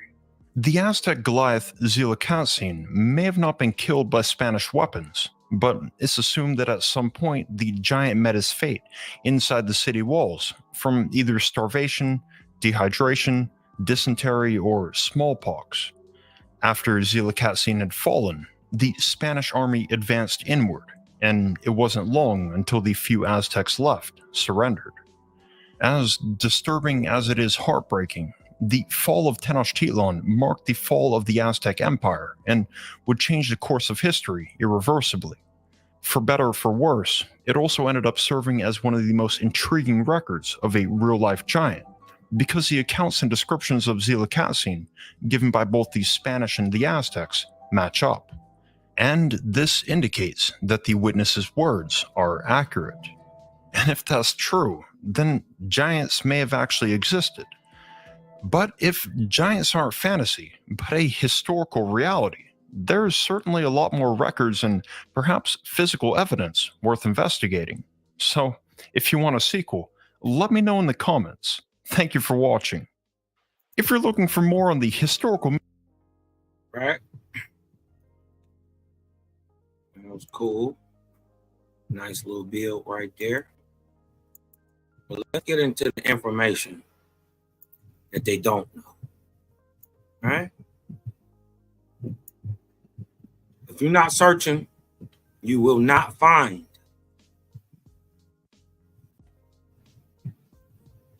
If you are not searching, you will not find. And if you are not searching diligently, truthfully, the truth, you can hide the truth from yourself. Not that the truth gonna hide from you. You can hide it from yourself. Let's get into this build real quick. Little doc, your boy put together real quick. You know what I mean? Called the Copper-Colored Megalithic Builder Race. Y'all with me, man? You dig what I'm talking about? Y'all with me? Hit me with some vortexes in the chat, man. We can get this thing going, man. Hit me with some vortexes in the chat. Y'all with me, man? Y'all learned a little something up out of this. How many of y'all learned that the American Indian was speaking Spanish before a colonizer got to America? How many of us didn't know that many of these great stories, right? These great pyramids were said to be built by giants. If you learned a little something, hit me with a vortex, man. Let's get this energy moving up in here. You dig what I'm talking about? Let me know somebody with me. Let me know I got a faith that's out there somewhere. Hit me with a vortex in the chat.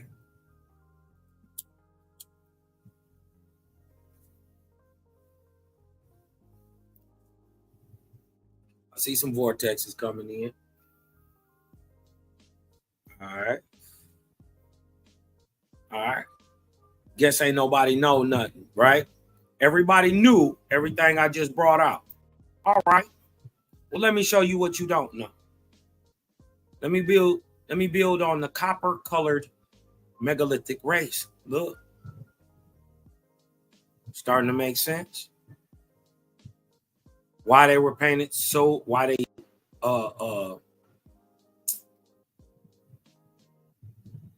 they pictured themselves, sculpted themselves in a large manner, unlike any other place in the world. These are no place in the world but in the Americas. right? For many of us who have been fortunate enough to travel the world, we have been astounded by grandeur, beauty, and sheer size of this world's megalithic structures. Two questions seem to forever linger in the mind of any person who has witnessed these magnificent edifices. And that is, who could have possibly built this and how? And in this lesson, we will be answering those questions specifically and shedding light on the great megalithic builder race. Right? Let's go in. This is from the book of Safa, the book of the tongue, out of OSP. Right? First, wait a minute. First and foremost, all praise to the ever-present creation. He that was always is, and always will be. Right? Love and light, balance. Cosmon out there to the family. Right?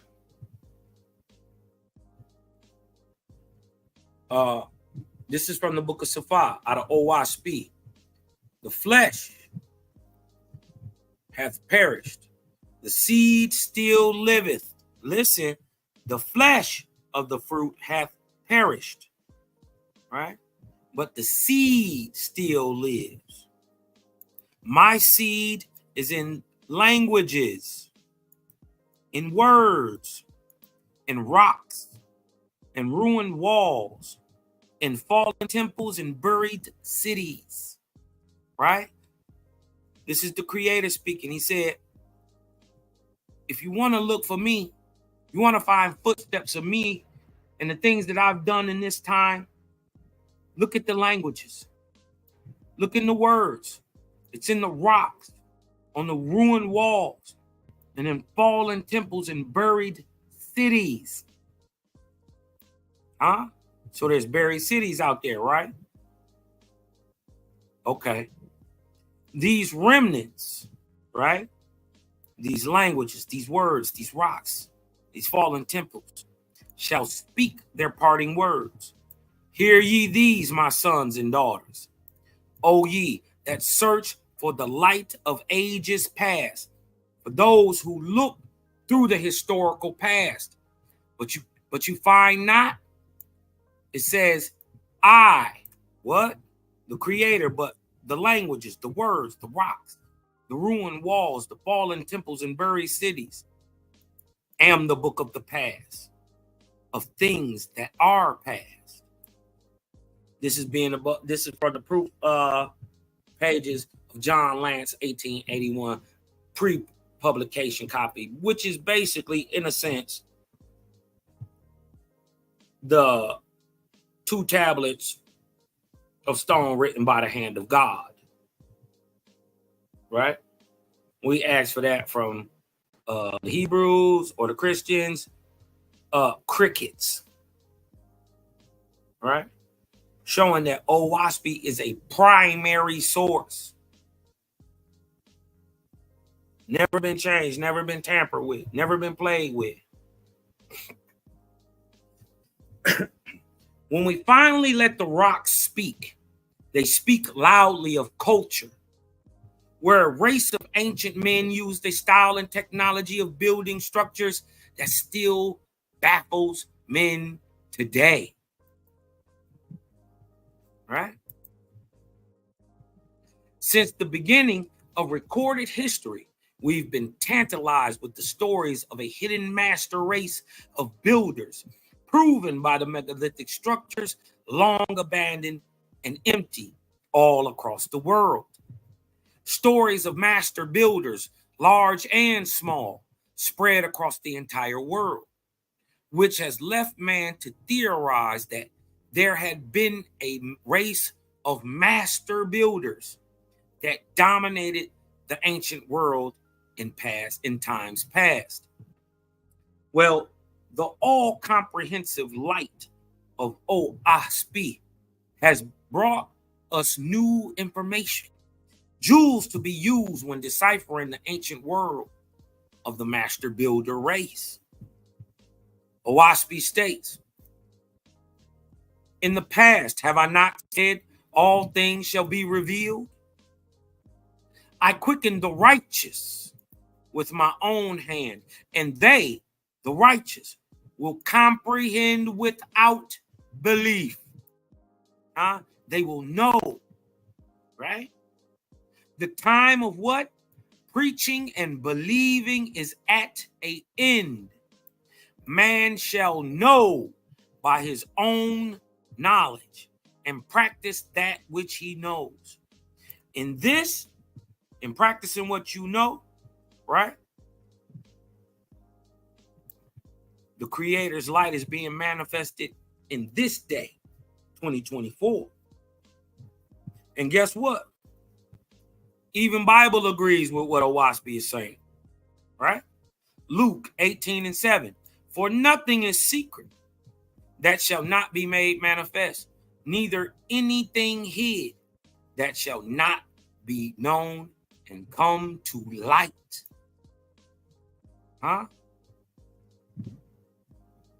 You think it's just coincidence that they talking light? Okay, all right. Either way. And a portion of that light, right, revealed in the Owaspi is the who, what, when, where, and why of the ancient megalithic builder race, which called themselves what family? They called themselves Ahuan. Right? Say that in your head again. Ahuan. Get to know this name. Get to know yourself. Owaspi says we are modern men called Gan, but our racial classification is Ahuan, right? But we are the iron leaning. We are the spiritually adept, spiritually dominant Negro, large copper colored Negro. We are what we called an Anguigan, right? A modern American Indian. That's what I just said. Anguigan, right? The Angui is the American Indian, right? Gan means modern man. Let's go, right? So this is the big question. Who are the Ahuans, right? From Owaspi, the copper-colored race found here in North America, in the Americas period, but primarily in North America. And look, this is from the book of the Lords, first book of the Lords, 3:24, right? And a new tribe began on the earth, and they were called Ahuans because they were half-breeds between the Druks and the Ions. Now, we had I ain't gonna put the sister out there, you dig what I'm talking about, but if y'all know, y'all know.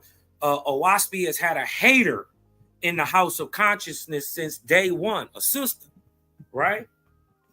Who she's very racist, prejudiced, ignorant to a lot of this, but she likes to make these claims since that the Druks and are primarily brown and the Ions are primarily pale-skinned Negroes. In America, these are called your moon-eyed people, your Pugwaji, your Duende, your mound builder, right? She always liked to say, the white people, the chosen people, the Ions. You know, I ain't gonna say her name, but you know, the name means open demon. Yeah, so a demon be always getting up here talking about, oh, the white people, the Ions, they killed off and circumcised the Druks. How is that? How is that possible that they circumcised the Druks when we see that they're breeding with them? Producing what? The Ahuans, who were red like copper, right? And it meaning brown, And they were taller and stronger than any other people in the world. So we just proved right there that Ions were not circumcising drunks. The so-called white and yellow people who are still Negroes, and I'm going to show you, when I say white, I mean white skin with white hair, still a nigga. I'm going to show you that. Give me a second. But I was just wanted to address the ignorant, racist, prejudiced statements being made by the uninformed. Oh, the white and yellow, they how can you, they killed off the black people, Cosman. No, they didn't. They bred with them and built and bred a big giant nigga. Uh-oh. Guess what? How do you make Negroes? Ahoans, right? If these Ions is so-called pale-faced, lily modern white folks. Remember, Cosmo telling you these Ions is Negroes. So is the drugs. To have a term, you dig what I'm talking about, that we all understand what I'm talking about when I say Negro, right?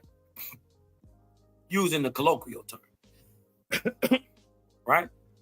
But we're talking about breeding the forefathers, right, of the modern American Indian who is misnomered as Negro today, right? So we see that their fathers are a large people, taller and stronger than any other people in the world, called Ahuan. And the Lord commanded the Ahuans. Remember, they said that the Tzitzilitzilin was fighting to keep the city with the regular people, right?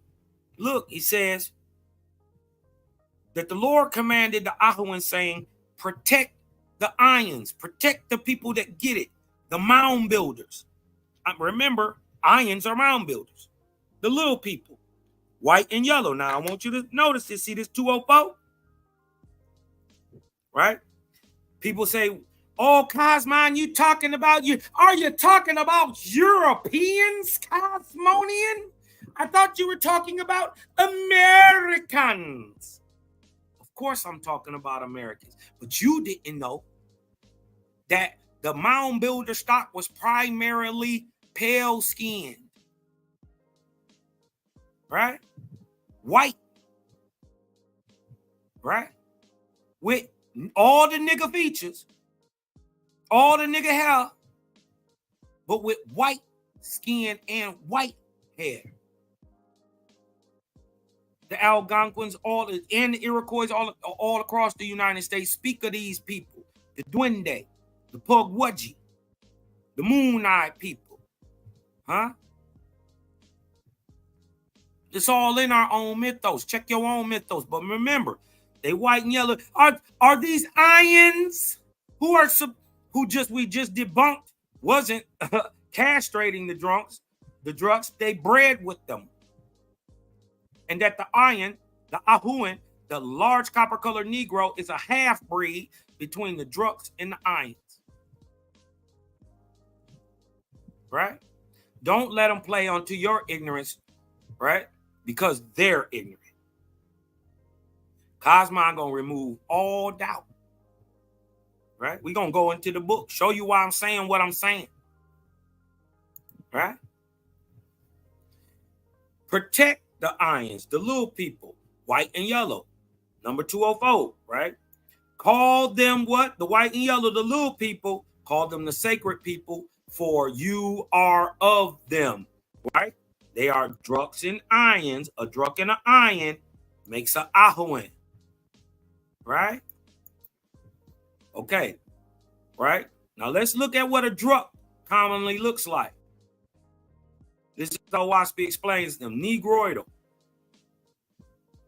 copper colored, large, generally normal man size. A drug equivalent to what they would call a Cro-Magnon. Mind you, Cro-Magnon and Neanderthals are just regular people, y'all. It ain't no spooky beast cave nigga. It's a regular man. Right? But I will admit that the Neanderthal is a little more beastly than the drug. This is a regular old, non-hairy old regular dude. The Neanderthal was a beast. He was a man nonetheless, but he was savage. Right? He's telling them protect the people, just like the Aztec giant did in Tenochtitlan. Right? But remember, they talking about these white and yellow, right? 204, right? Remember that. These white and yellow people, these mound builder stocks. Let's look at an iron. This is an iron. When Owaspy says white and yellow, this is what they're talking about. Look, this is not CGI. This is not doctored up. This is the skin. She is clearly Negroidal. Remember they said that the Moonlight children didn't come out till night because the sunlight affected their vision. Starting to make sense? Remember they said white hair, right? The white and yellow. This is what we talking about. This is what Owaspy is explaining. This is what they say. A full 50% of the mound builder stock look like. The rest of them look just like everybody else. But half of them look just like this. Right? This is not CGI. This is not doctored up. This is a real woman who lives today. Right? I just like to give representation so people can see, wrap around in their mind what the book is actually explaining. But let's look. Remember that first book of the First Lords, right? Remember that 204? It explains, right? Again, talking about white and yellow. This is a generalization, right? Where reference is made as above, right? Remember 624, right? Right here. Right? 624, 6324, all right here, right? And 204, right? Let's go back down. Where reference is made as above to white people.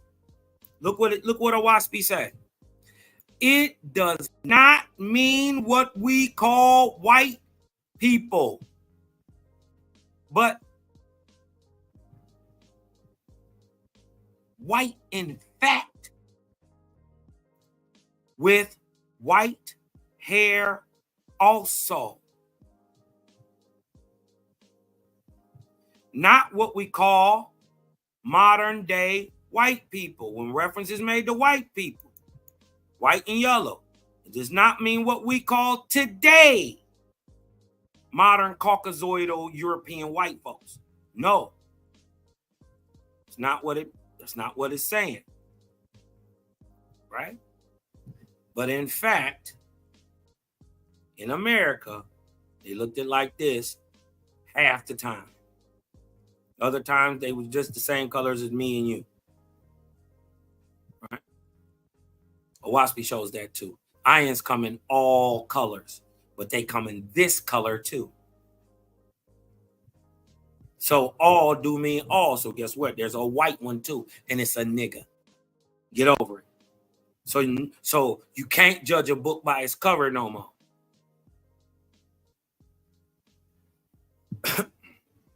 Right? Large Persian Negroidal stocks. Take a look. These are the ancient Persians. Right? Now, thus lay the three great countries, Arabia, Persia, and Hellas, or Africa, Persia, and the Mediterranean in Greece, right? Of which, right, Persia out of Africa, Europe. Persia was the mightiest people, right? What? They were people with very giants, lofty bearing men and women who were red, copper colored, lofty bearing men and women, right? Who were red, copper colored. These are the ancient Persians, right? With an abundance of long black hair. They're describing the Ahuans, right? Over there. But an Ahuan is an Ahuan is an Ahuan anywhere in the world. Aren't there aboriginals to every place on this planet? This is how they're aboriginal. This is with what they are aboriginal. See the difference in what I'm bringing? With an abundance of what? Long black hair, high in the nose and the cheekbones, with determined jaws and eyes to charm and command. Mostly what?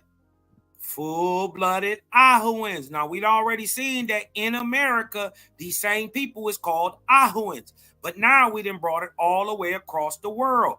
Look at ancient Persia right here, where Hellas is, right? Europe, right? This is an ancient map. But look where Hellas, in between Hellas and Vindu, or ancient India, this area,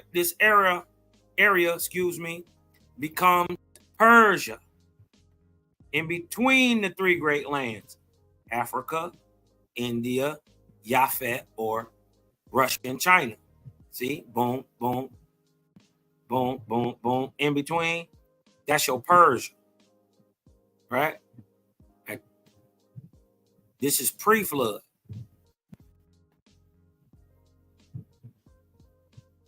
No, this is post-flood. This is post-flood. This is post-flood because you got Japan there. And you got Hawaii. This area in between the three great lands is where the Negro of the East comes from. He's called an Ahuan also. That is your people stock. Right? It means nigga. They're different than the African. So I hear people always say that the Israelites, they are African. No, they're not. They're Persians. Right? We don't see any Africans with these lofty beards. And a people who, first of all, had to come from outside of in Persia or the Middle East or Mesopotamia and come into Africa. Remember, the people went into Egypt. Where'd they come from? They came from over here. Other side of the Zagros Mountains. Right here is the Zagros. They come from this side. In between the Zagros Mountains, the Hindu Mountains, and the Himalayas is Persia, the ancient land of the east of the so-called Asiatic black man. He's an Ahuan. I'm telling you, the same, not the same blood, but the same people stock is in America. It's called an Indian. These large Negroidal types are called Ahuans. Right? Let's get back to it. Now, nestled in between the three great countries, Japhet, right? Japhet, Russia and China, Shem, India, which goes really all the way up here, all the way into Turkey, right? But India, which is modern day or Vindu, which is also called Shem, right? This is Shem. Modern India is ancient Shem. And India, all the way over to Oceania, all this, including Melanesia, is all Shem. All of it. Right? Even all the way down to Australia, there's Shemitic. Right? And Ham. Ham is the Middle East and Africa, anciently called Arabinia, where you get your word Arab from. Right? This whole area is called Arabinia. Between the three great countries, Japheth, Shem, and Ham, was located the chief place of the Ahuans, right, in the east. And here they founded a new nation. And the Lord called them Persia, signifying what? What is an Ahuan, a Persian? A warrior faithist. So yeah, we pay attention. They'll whoop you up and then heal you up. Huh? Warrior faithist. So for y'all who thinking, oh, it's turn the other cheek all the time over here. No. Creator teach us. We got to learn to overcome evil all on our own. This is what makes you a God. When you can master the situation without hurting anybody, you've mastered it. It's now beneath you. You can go on to the next step. Owaspi is the next step. Huh? We got something for the gangsters over here. Huh? Jaja got something for you. We know what to do. Huh? Remember, they not like us. We got a place for the warrior faithers. Because he created them as a shield to guard his chosen, the ions, right? Look at these. Persians, large, copper color, negroidal. Right? Cosmo not making none of this up. I'm just showing you, not only is this happening in America, this is happening worldwide. Right? You just got we got in America, we got a system for hiding this information. Right? A system for hiding this information called one, NAGPRA, the North American Indian Repatriation Act, that doesn't allow us to go get our own ancestors and test ourselves against them, to kill all this. Who is the Indian talk? Is this why they don't want to use blood quantum? Right? Because the blood would prove who is who.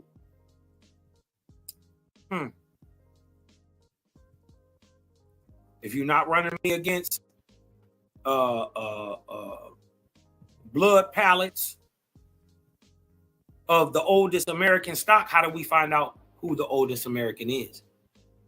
If you run me against Africans, I'm going to come back with some African stuff. If you run me against Europeans, I'm going to come back with European stuff. If you run me against Asians, I'm going to come back with Asians. But it's about that little 1%, right, of genetics that they can read. If you're not testing me against the oldest of that found in America, how can we prove who the indigenous of America is? Have you ever had a national study led by the federal government that called to test niggas against the oldest known bones in America? No, you have not. I'm just showing you. It ain't just an American thing. This is a world thing. The large copper-colored negroidal people were all around the world. But we're going to get back to the ones in America, right? We're going to get back to it. So the Ahuans were also known as warrior faithists, right? To many, that can seem a contradiction, being a warrior and a faithist. But remember that everything, and hence everyone, has its reason and season. Recall that Creator said, protect the Ions, the little people, right? But from 1913, because he created them as a shield to guard his chosen Ions, right? Chosen. How do you become chosen? You must choose the Great Spirit first. Not that you just special just by birth. No, you chose him. That makes you chosen. The fact that you chose makes you chosen.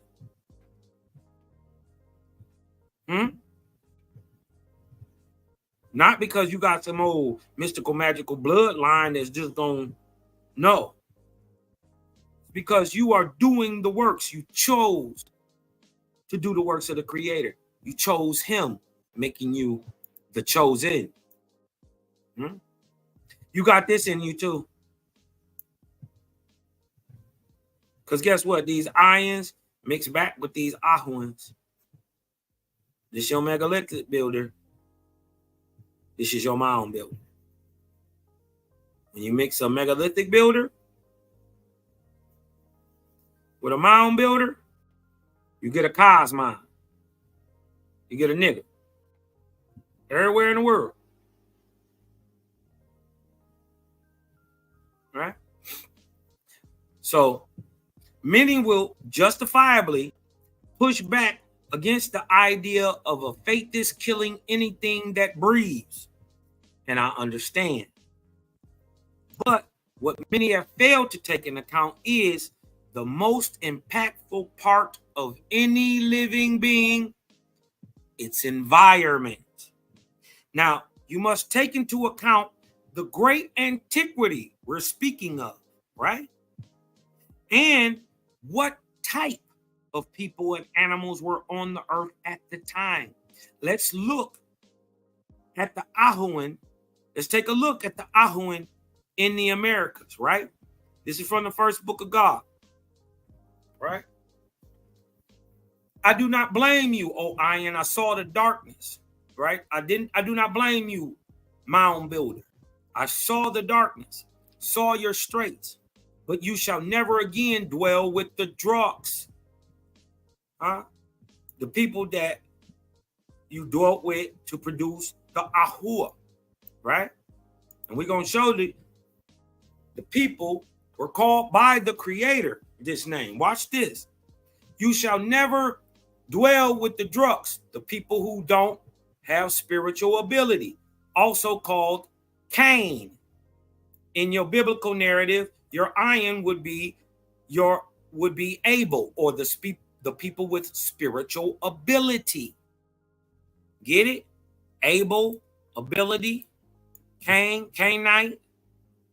Not Canaanite. Cainite. Meaning, I don't get it. Meaning warlike. Meaning dangerous. Right? Meaning without the ability for spiritual inspiration. You're a spiritual dunce. A non-moral person is a drunk. There are still drunks today, not as they were like Cro-Magnon was or anything like that, but as in a spiritual drunk. It's a state of being. The drunks as a race or a people don't exist, right? They're already extinct. So are the Ions. So are the Ahuans. We are their descendants. Right? But you shall never again sleep with the people who don't get it. The Canaanite. The warrior-like people. The warlike people. Right? Nor with the new red bone. So the iron, the iron not supposed to sleep back with the new red bone. Right? Those with faces like new copper. We talking about in America. In America, call them Ahua. For they shall be protectors over my chosen. Who is the chosen? Who chose the Creator first? The mound builders. The iron. Right? And it says you shall be protectors over them forever. Now, the Ahua shall drive away the ball and the mule, right? A lot of y'all don't understand. This is Ponic language. And Ponic language is the very first language on the earth. And what it does is it allows the thing to tell you what to call it. Right? I'm going to show you that a bow and a mule, right, are lions and tigers. Now, we're talking about North America, y'all. I ain't going nowhere but North America right now. In the very first tongue, a lion is called a bow. Bow. Go listen to a lion roar. A lot of people think lions go, rah. That's not how it sounds. Go listen to a lion, it goes, bow. And that's what they named themselves. In America, the lion is called a bow. So man said a bow. And a meow. Like a lot of people think tigers go roar. Tigers don't do that. They go meow. They go meow. Check it out. Just look it up. I'm not going to go into that. I got a lot to keep going. But the animal named itself by the sound it made. So how much you want to bet the very first snake was called hiss? Or the very first dog was called bark? How much you want to bet the very first big dog was called a woof? Or the very first chicken was called a baka?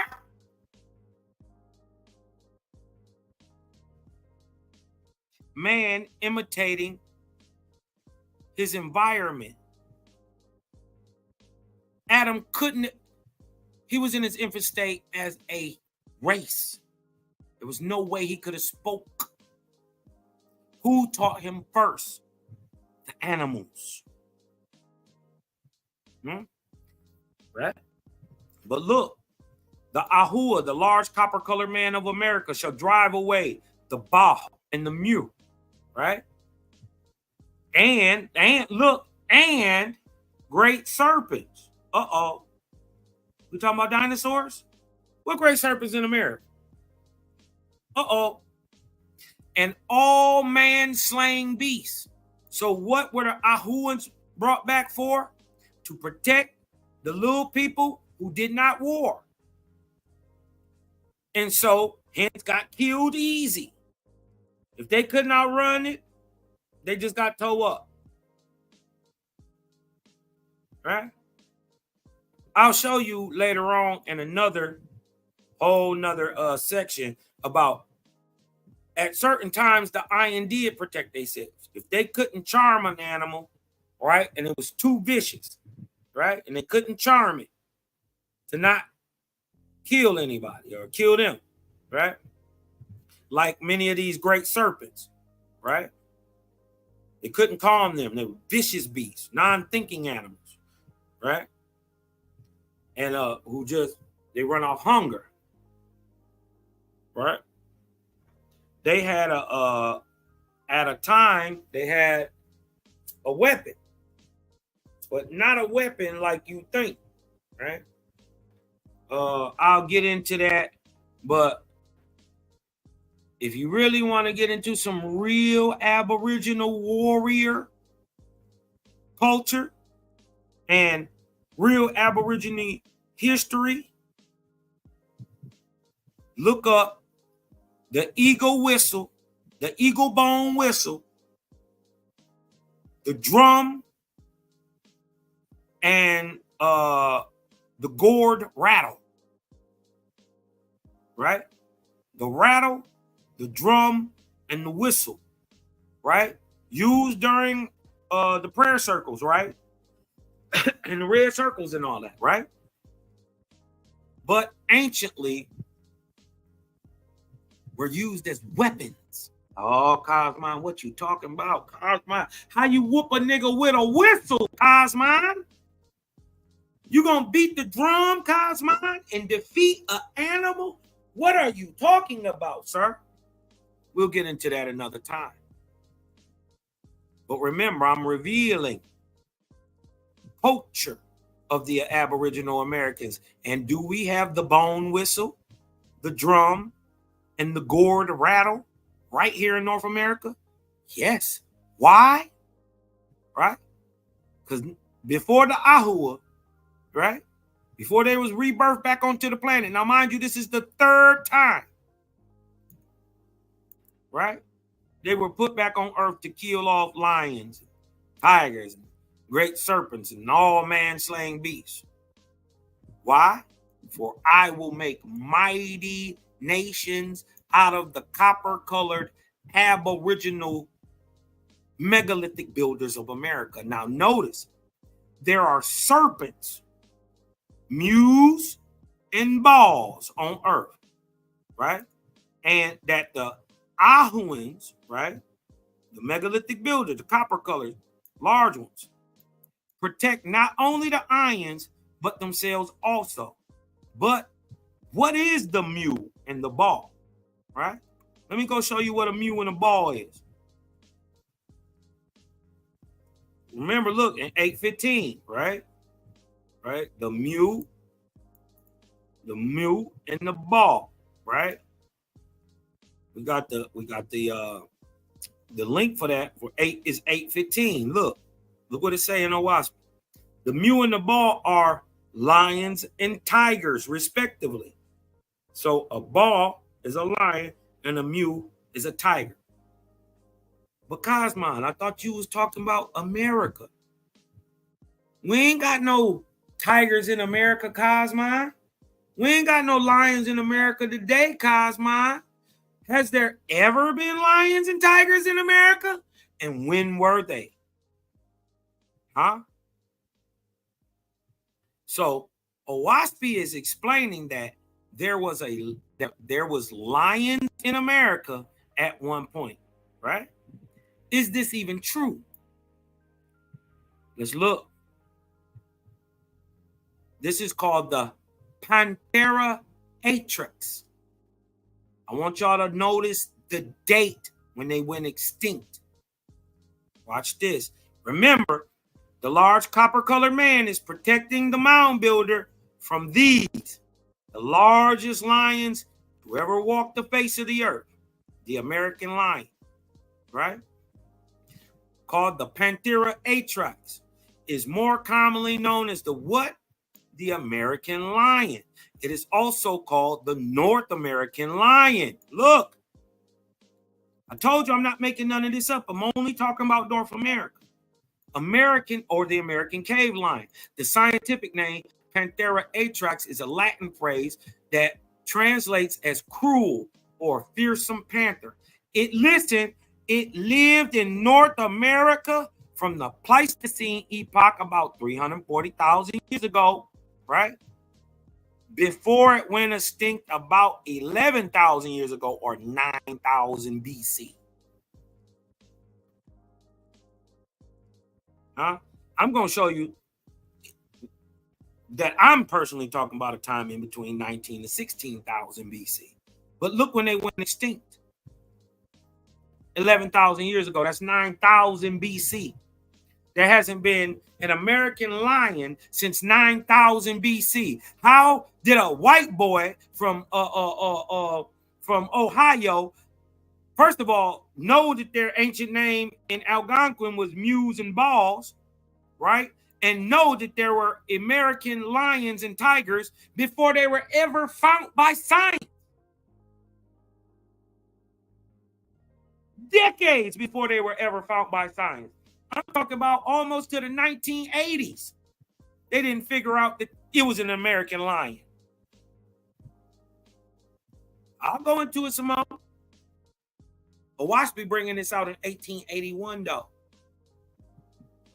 Making Owaspi primary for the information it contains. Look.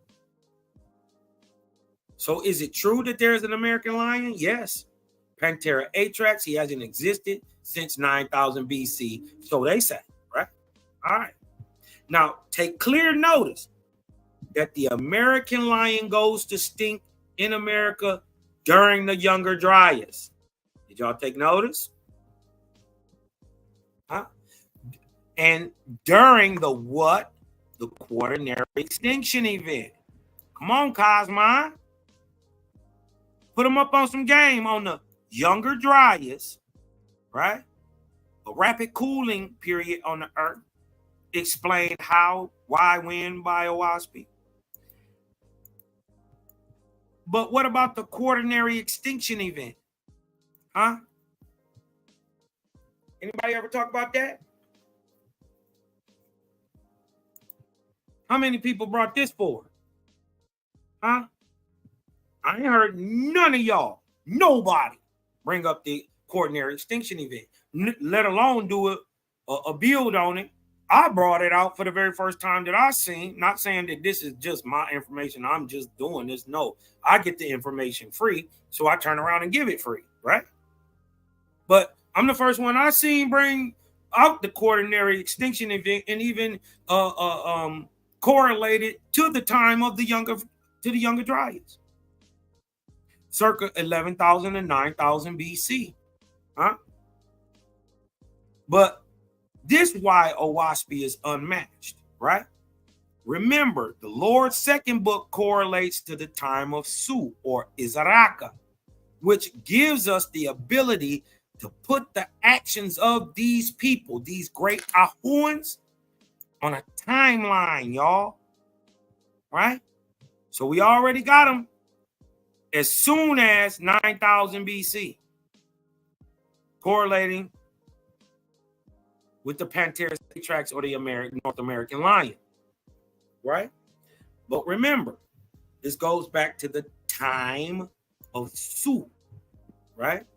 Which is Izaraka, right? So we go back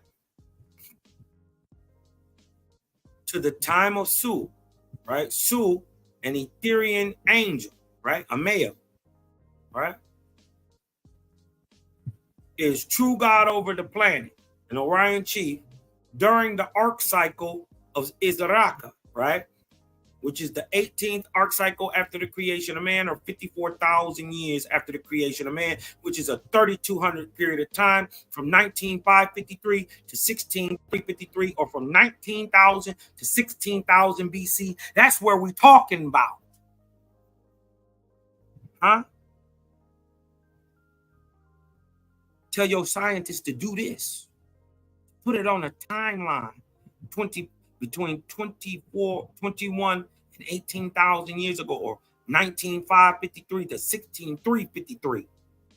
3,200 year period. The 18th arc. Look, if you go back to the 17th arc, what is called? Noah's Ark. It's a 3,600 year span of time. The 18th, right,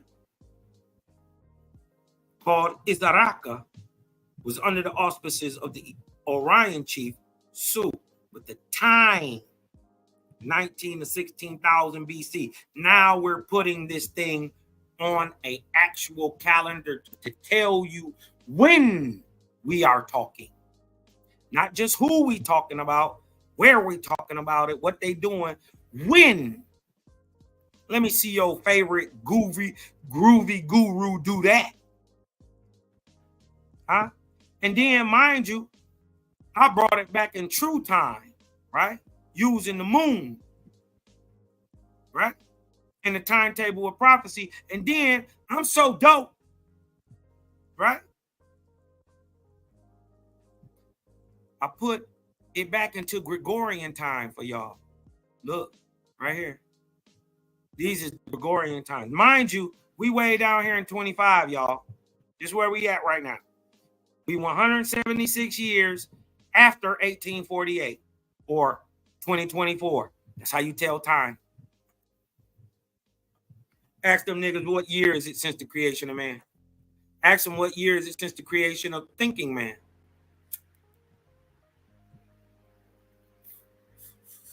Ask them, what era are we in?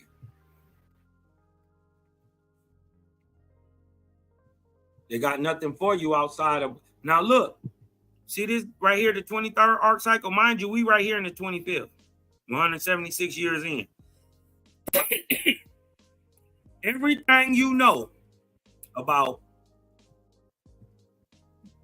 I would say, 98% of all known knowledge comes in this time, in these last 2 arc cycles, in the last 5,800 years. 5,976 years. 5,976 years. All recorded history comes in this time. Your Egypt, everything. Sumer, everything. All of it stops right here. Even the biblical God who gives a date of 5,784 as the date of the earth, that everything was created, which is only 3761 BC. That's only our 23rd arc cycle, even in it. What about the 22nd, 21st, 20, 19, 18, 17, 16, 15, all the way back to the first? What about that history?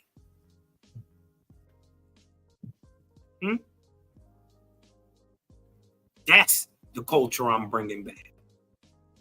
So look, right?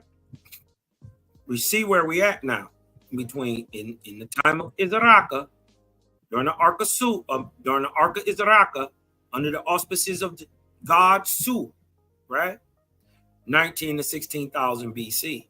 Now, right, here we go. Even though a mandible of an American lion was found in 1830, right? Listen, they found one. This animal was not even labeled as a lion. They didn't find out the very first lions in America, right? They didn't find out that this was even labeled a lion by science till 1971. Owaspy revealed that they existed in 1882. Let that sink in. They found the bone in 1830. They didn't know what it was. It didn't get labeled a lion till 1971. They didn't know that there were American lions. Owaspy revealed that 100 years before, damn near. This is Owaspy, the synopsis of 16 cycles. Remember, right? Remember, these are cycles, roughly 3,000 year times, right? Time is cyclical, right? And it's measured in, what is all time measured in, y'all? Arcs, arc minutes, arc seconds, arc nanoseconds, right? Arc hours. You dig what I'm talking about? Longitude, latitude, set by what? Arc. Right? Okay, so now a arc is roughly a 3,000 year span of time. Not a boat like with Noah, nor is an ark a little box, a portable tabernacle that you move around. No, an ark is a measure of time, right? Okay. So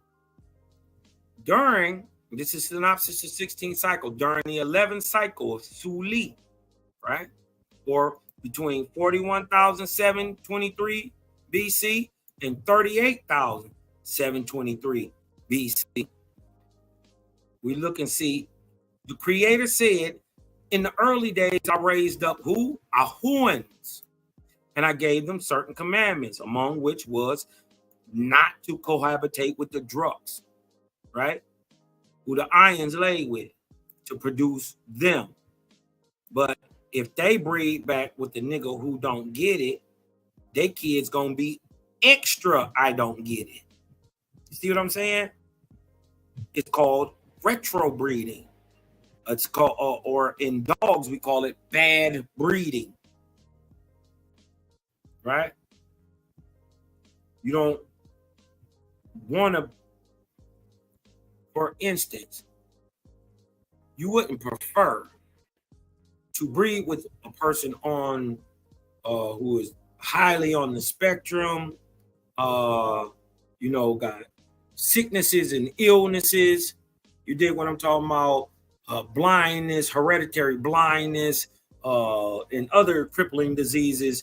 You wouldn't necessarily want to breed with that person in lieu of, you know, birthing a child that would probably most likely carry on the same issues, right? So it'd be like bad breeding to people you shouldn't to, right? Because this is not a thing of learning. This is a thing of seed, of genetics. Right? And I gave them certain commandments, among which was not to dwell, not to cohabit with the niggas who don't get it. Your caveman. Right? Lest he go down in darkness. Lest you go down in darkness. But they did not obey my words. And lo and behold, after I made them the very first time, they were lost from the face of the earth. This is literally called retro or bad breeding, caused their extinction. Right? Not that they weren't warned. This would have caused more war. You got people with less ability to think of, more bad things have the ability to happen. And then on top of that, they're large. Right? Now, because the Ions have become a spiritual people and have prospered in peace and spirit, behold, they have degenerated in their corporeal body. So even though these people, right, were living an unholy style and all that, they were strong and they was big and they was tough. But look at the guy who was doing spiritually well. Because he is so spiritually dominant, it makes his body weak. See, this is why we're in such a beautiful time, right? A great time to be. See, Cosmos means balance. We live in a time where you can have great physicality and great spirituality all at the same time. Huh? Right? Now, the people who prospered in spirit are physically degenerate and degenerating. Huh? And if ain't something done ain't about it. If something ain't done about it, they'll go extinct too. Now, they yield abundant harvest, or they, right, for my Ethereum wells. So that means they have a bunch of people, right? Or they birth a bunch of people, but a lot of them are untimely births, right? Stillbirths, you know, stuff like that, right? So they'll birth 20, 30 children, but many of them are dying in infancy, right? Watch. Now I will bring to the earth in Aegean fields and forests for a long season, for I shall again reproduce the Ahoans, bring the strong people. Remember, they just went out with bad breeding. He said, I'm going to bring them back. See the cyclical nature of your creator? Now, and it came to pass that many of the Ions lost the generative desire, right? They're heading towards Iesu status, to where they don't even want it. It's not important, right? The sexual desire becomes beyond you, right? But which means you become so. This is what Jesus was. And Iesu. This is why he's called Jesus. It's really Iesus, right? Even look in your King James Bible, right? They call him Iesus. Because in Iesu is a person who is past his physical desire, hence able to manifest that same energy that would be put towards sexual energy into manifesting spiritually and in the flesh. Same energy.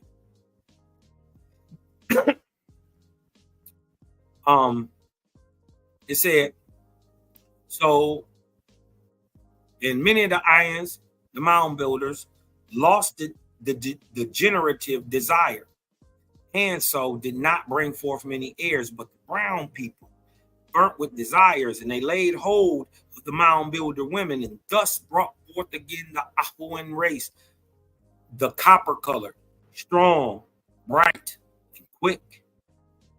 So the copper colored race, Ahuan, right? Or the Ahuan race is from day one admixed. So get it out your head that you ain't got no admixture in you, but it's about what you got admixed up in you. They always want to say it's European. I say it's mound builder. They always want to say it's African. I say, no, it's megalithic Ahuan. Huh? Aboriginals of America. Both. And we, as the modern day copper-colored Amerindian of America, North America, are the descendants of both these stocks. The little man and the big man. Right? So from day one, we admit. And not only were they brought forth once on the earth, but multiple times, as seen here in this post-flood narrative. Now, let's take a look at the lifestyle of the Ahuan in America, also called commonly the Olmec, right? Or Olmecan times, right? Remember, there are no people called Olmec. There is a time called Olmec. And the people in that time are all called Olmec, right? But we want to show you right here, this time is called the Ark of Lu, right? Let me show you. Let me go back up, right? 22nd arc cycle, 22nd arc cycle, right? A 3,100 year span time from 7,053 BC to 3,953 BC, or 8,900 years ago.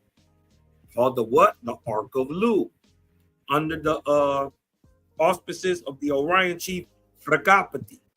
During his time, what is his major deal that he was supposed to do? Birth Zarathustra, the very first prophet on the earth. The very first monotheist, Zarathustra. Okay? This is happening 7,053 BC to 3,953 BC, or 3,100 year span of time. Let's go see what's happening, right? Let's go down here, right? This would be your early Olmec area.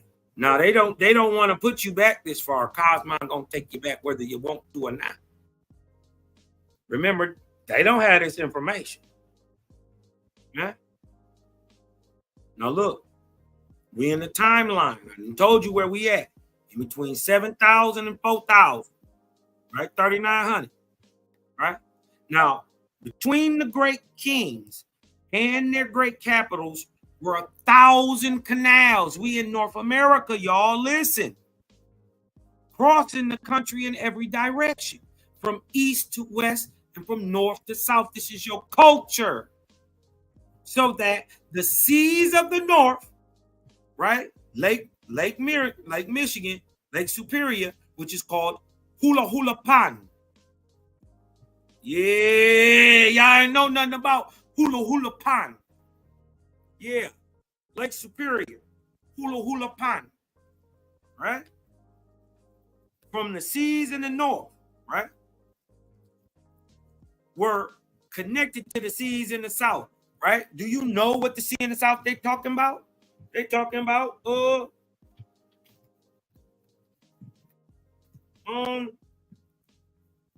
Gulf of Mexico, the Caribbean Sea, right? So the Caribbean Sea in the south, which is called Sociopan. I can't listen. I'm telling you, Cosmon cold with it. The Caribbean is called Sociopan, right? The Great Northern, they call it sea. You dig what I'm talking about? Is Lake Superior, the start of the Mississippi and the end of the Mississippi. The end of the Mississippi is Sociopan in the Gulf. The start is Hula Hula Pond in northern Michigan, right?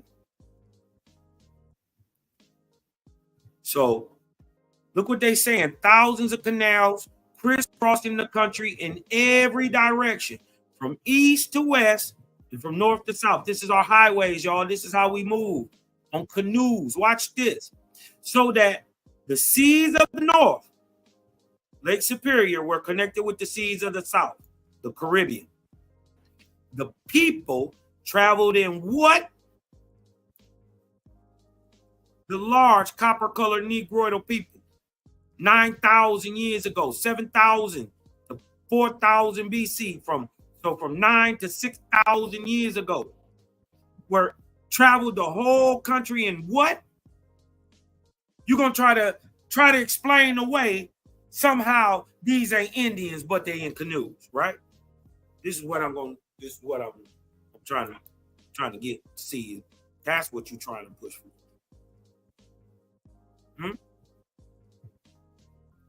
So these large copper-colored people are not Indians, yet they travel in canoes. Hit that like button, thumb up the video, man. If you know for a fact, first of all, we're talking about North America. We ain't went nowhere yet. We're talking about in between Lake Superior and the Caribbean. Ain't that North America? What's one of these greatest canals that cuts through that same region? It's called the Mississippi.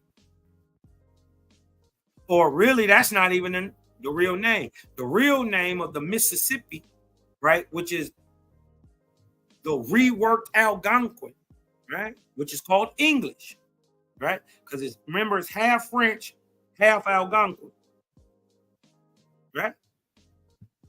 So Mississippi Great Waters, right? Grand Water, right?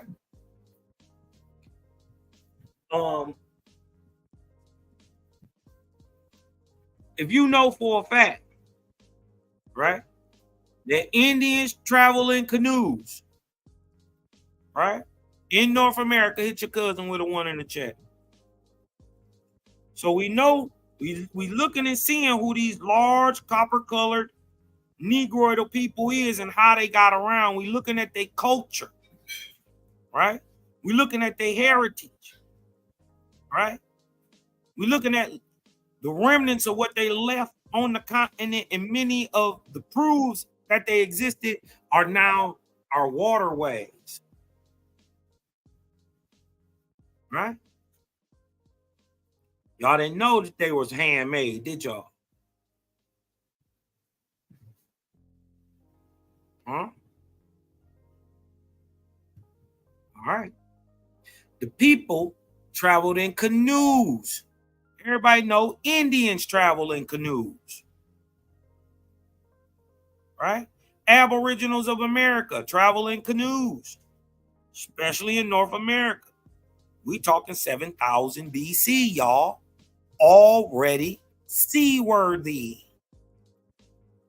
Huh? It's 9,000 years ago. Let that sink in. The people traveled in canoes and carried the products of the land to all directions.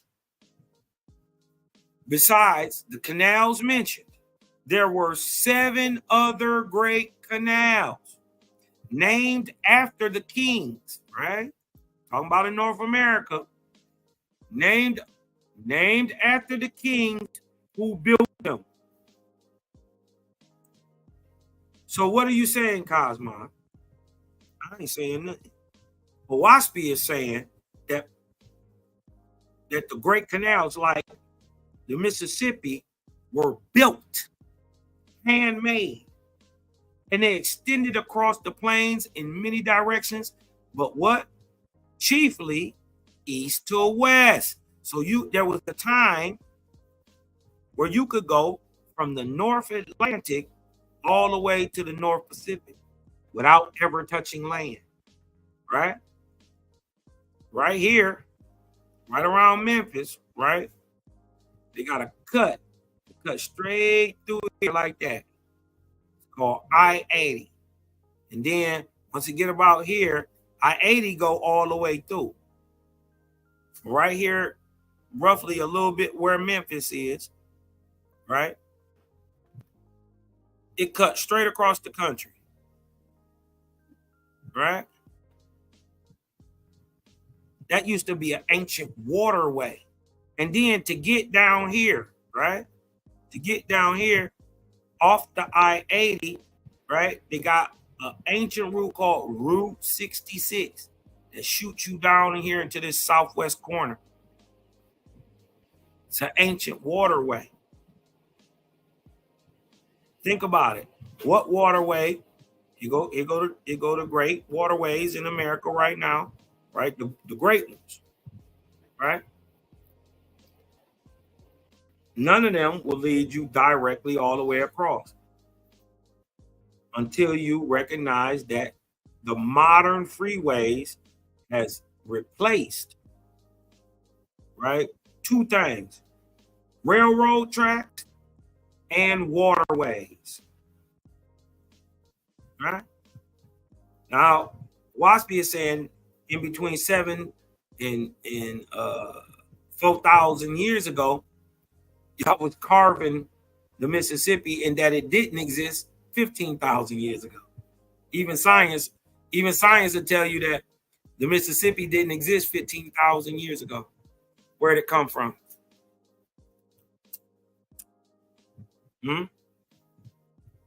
Waspy, the only book in the world bringing this type of information.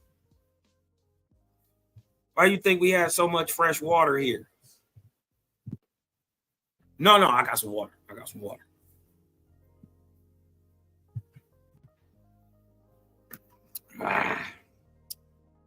Good Wawa. Right? But look, it was named after the kings who built them, and they extended across the plains in many directions, but chiefly east and west. Look, you can still see the flow. East. Look, mainly, it's only 2 rivers that flow east off the Mississippi. It's only 2.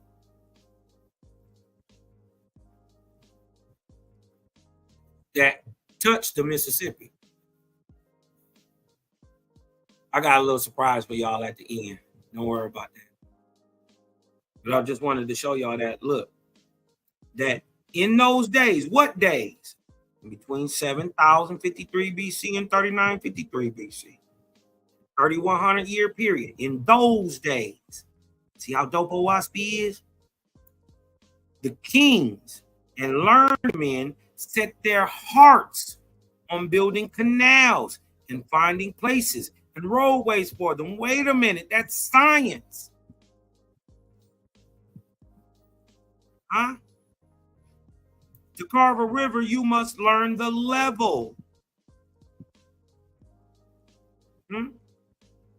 You must understand the energy of the water and how it will move and how to level and plumb bob the land to get it to flow where you want it, how you want it. Makes sense that the Mississippi culture is up and down the Mississippi now, right? Especially if it's the main line that cuts through the country that shoots you east, where a lot of us were. Mind you, this is the Alabama, right? This is the Chattahoochee, right? This is St. John. This is the PD way over here, but it's coming off the Atlantic. Savannah coming off the Atlantic. The Chattahoochee or the Chattahoochee. That's how you really say that. All these people who, if you would have been in this area southeast, wouldn't have mattered if you was Timacool and Calusia down here, Etawa and PD up here, or all the way over here and was Biloxi and Tunica, all the way over here in Texas and Louisiana, right? Wouldn't have mattered. All them people are called Uchika. Right? Just one of the many confederations that was out here. Ancient. The Huchicas. They talk about Southeast Indians. That's what that means. Right? And this is why you get the Shata, Huchica. You dig what I'm saying? Places like that. That's where that Huchica comes from.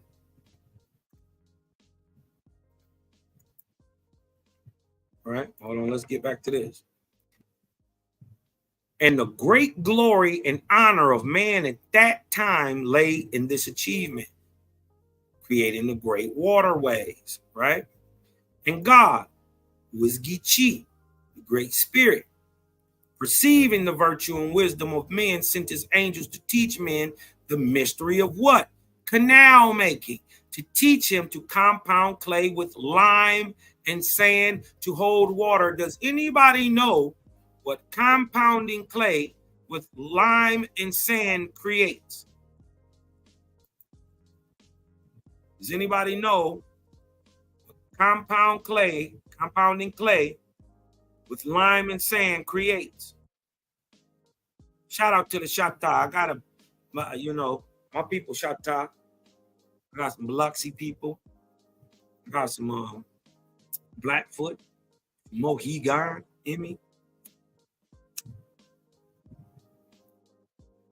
Little bit of something else. You know, you got 4 grandparents, all of them Indians. Just about which one of the Indians is you more akin to.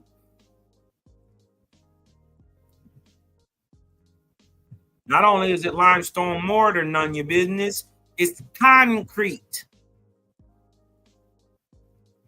Huh? When you compound clay with lime and sand, it creates concrete. That's right. Cement, Lawrence Burton. That's right. Who want to bet Cosmon that if you dredge the Mississippi, it has a limestone cement floor? Huh? Who want to take that bet? I bet you I'll find something to say it's down there. I bet you I done already did the work on it. Right? I know it's there. I may not got it on this time, but I done already researched it. I know that the compound clay with the lime and sand is there. Look it up. Huh? And then they got to go back down there and do it again if certain parts break.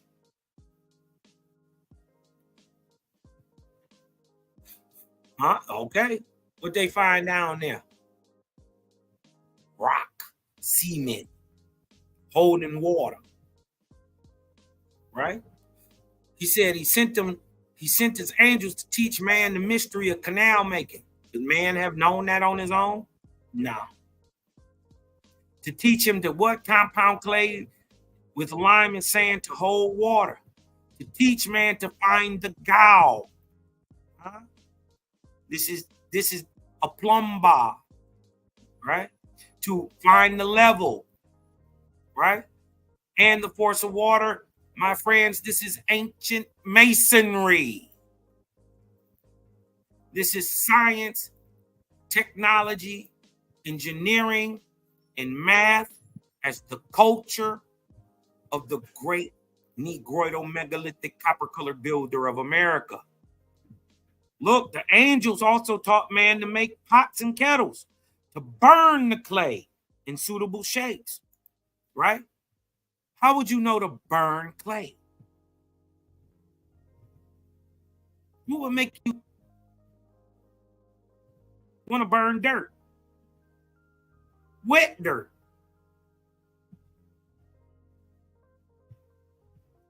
Understanding it's good also to know that all this stuff didn't even come from man. This takes a great headache as into how did they do this. Many of them, they got taught. Look, the angels taught man.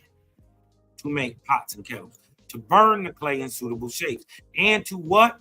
Find copper ore, and silver ore, and gold, and lead. What are you talking about, Cosmon? They're going in the ground getting gold, smelting lead, right? And in Michigan, right, where the biggest copper mines are found in the world, we got the purest too. And we got a type that's nowhere else in the world. It has its own genetic signature because it comes laced with a little bit of tin. But you can burn our copper right on the pot. You ain't even got to smelt it. None. Right? You can burn it right on the pot, heat it up, shape it. Right? But the smelting process, the oring process, how did they know ore was where? Right? They got taught it. Right? And they got taught to find copper ore and silver ore and gold and lead. This is 9,000 years ago, 7,000 BC, y'all. For the floors of the oracle chambers, clean, shining white, suitable for angels. These oracle chambers, right, are what we call our pyramids. They were schools. Where do you think he went to get taught? Into the spiritual or oracle chambers, also called your queens and kings chamber and whatnot. But especially like when you go into the Sudan and you see the very smaller pyramids in front of the larger ones, right? Inside those are set what was called a jinn, right? Islam gives it as a tradition that these are spirits, but they were actually literal physical men who had their head flattened to the point to where they became oracles or seers of spirits. The light receiving part of their, or the comprehension part of their brains, which is your four lobes, right, were smashed towards the light receiving receptor in the top of your skull. This is why head binding, right, was created to force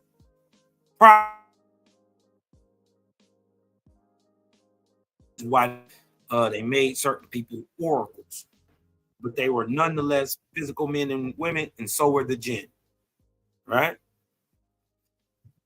They just get told back through history as a spook, because the angels came down in them dark little things and spoke through the man, right?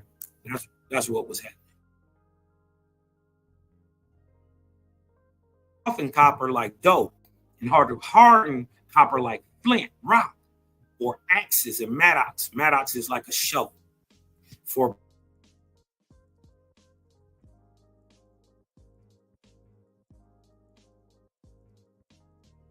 fire. This is smelting and melt and smelt it. And how to make lead into sheets like cloth, right? Look up some of the Michigan relics, especially the copper ones. You know, we got books and thin sheet copper and all that stuff. Thin is a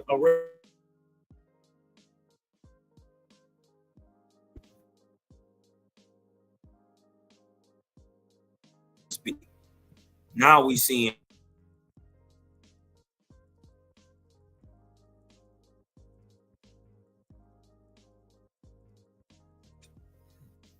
and edifices being brought about are they're perfect for their times, just like we're perfect for ours,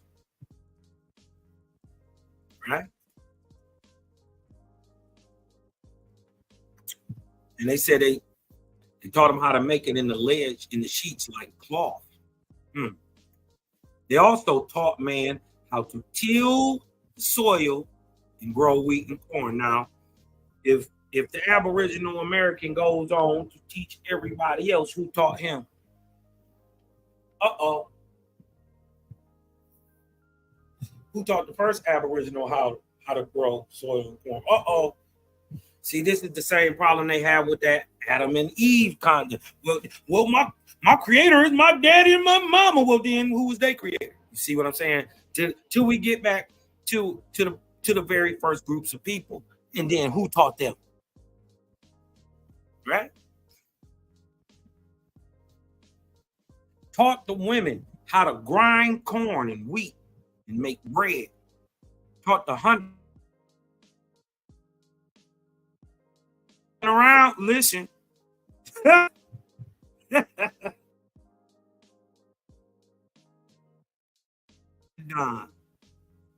Listen, which is called the Hagawata, or the rooting animal of wisdom. How many of y'all didn't even know that who thought the woolly mammoth and the mastodon were the same animal?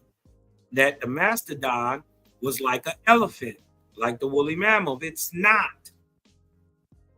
It's not. The mastodon,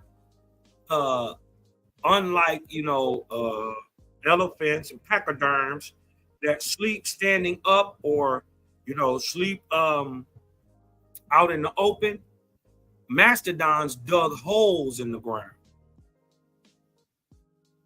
Right? They got some of these holes down in Brazil. Right? I forget what they called it, but if you look up these large holes, they don't know why they were there. They think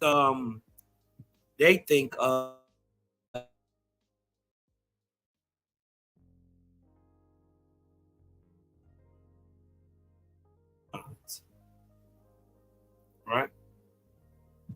And they're not more akin to the pachyderm like an elephant or the woolly mammoth was. They are more like a pig, right? Mastodon is a massive pig, not an elephant. Right? They call it the rooting animal of wisdom. Now that we know the people, let's see what the great Ahuans, the great builder race, left behind to prove their existence today. Right? This is Cahokia, picture of ancient Cahokia, how they synced it. Right? The great key to understanding who was who and who built what has been sitting right in our faces the whole time, and it is the name Ahua. Didn't I tell you? It is the name Ahua itself. What you talking about, Cosmo? And Oaspi gives this clue when talking about the great builder race of America. It says, God said, permit my people to give names to the places where I lead them. For these names shall show when? Today, in the Cosmon era, right? My name is Cosmon Cal. What does Cosmon mean? Balance, but also Cosmon means now. So I am Cal of the now, right? Cosmon, balance, back and forth, left and right, up and down, spirit and flesh. Perfectly balanced. Cosmon, right? Or the common time or arc cycle we are in today, right? It says, for these names, right, that the ancients applied to the things that they built shall show today, 2024, the work of my hand done in this day, which is, remember, we between 19,000 and 4,000, but specifically in between 7,000 and 4,000 BC. Precepts, right? Here's another precept. The Lord's third book. God said, look, God said, which is not the creator, not Jehovah, not the Lord. God, right, who was not creator, said, where are my chosen? Who was the ones that chose him? The Ions, right? He said, where are my chosen? Where is the greatest place of the Ions, the mound builders? Where is the greatest place of the mound builders? He had just asked the man, show me the greatest people in America. He already knew where it was. But he was proving a point. He was saying, show me the greatest people. And he showed the prophet Ara, right? He showed the prophet, or the prophet showed him, but the people who he showed were the Ahuans, the large copper-colored Negroidal types.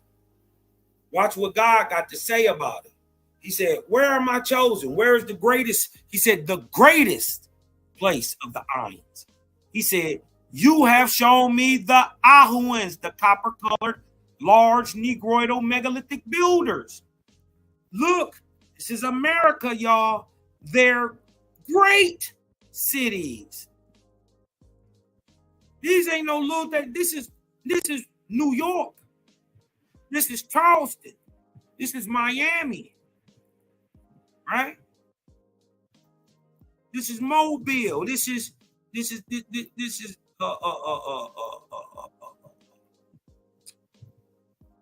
Baton Rouge. This is,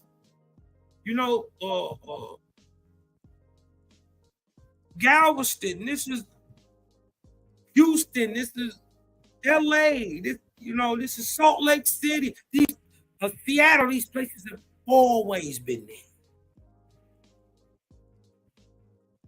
He said, look, I asked you show me where, the greatest place of the Ions, the mound builders, the little people, where they at? He said, you showed me the large copper-colored Negroidal, the Ahuans. You showed me their great cities and their kingdoms, right? These ain't no TP people sleeping in the woods.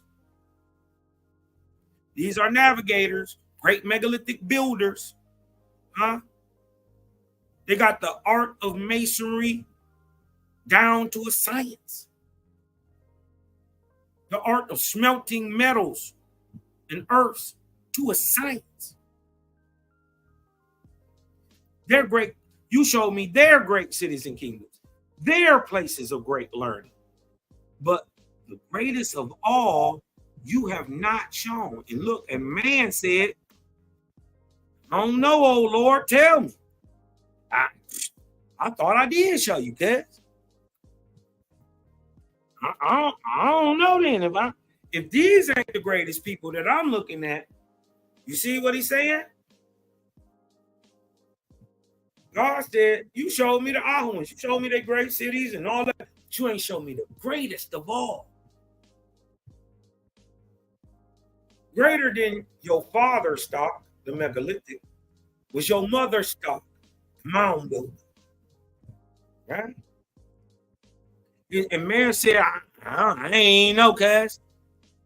He's the most powerful, right? The Lord said, look, in among the Ahuans, around them, are the Ions, the little sacred people, the little cities in the suburbs of the large cities of the Ahuans. So all the copper-colored people lived in large cities, while your mama stock, 23, half of your chromosome, right, from your mother's side, lived in the small cities, the little cities outside of the great cities. And look what the Lord said. He said, these are the greatest people. These are the greatest cities, right? And look what man said. He said, how the hell, nigga, have you seen Cholula? Have you seen Tiak Nutline, cuz? What you talking about? These little niggas in these mounds got the greatest shit. What do you mean? Have you seen Saxe Who Am I, cuz? You tripping.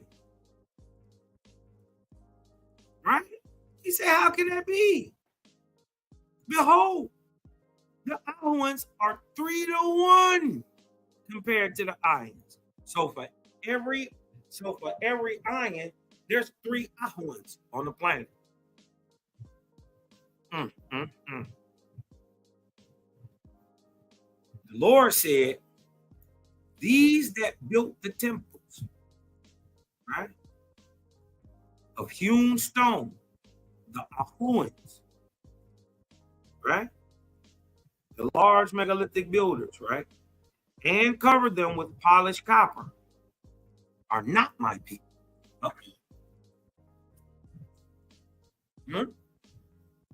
Don't get in your feelings. I just told you, you have for these people today, not the greatest.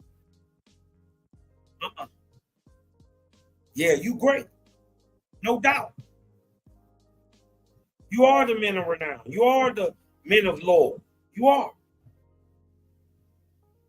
But you ain't the greatest. Huh? These that built temples with hewn stone, megalithic stone, and covered them with polished copper are not my people. These warrior kings that fortify their cities with soldiers are not my people. They are not great. Now, with the revelation that the name of the megalithic builder is Ahua, we only need to look around the Americas for any places called Ahua, right? Now that we know that, let's open up our eyes and objectively see if we can see anything, right? Being that, take this into account, being that vowels anciently are interchangeable, right? We can also look for Ahua, right? Or Ahua. Oh, my bad. Or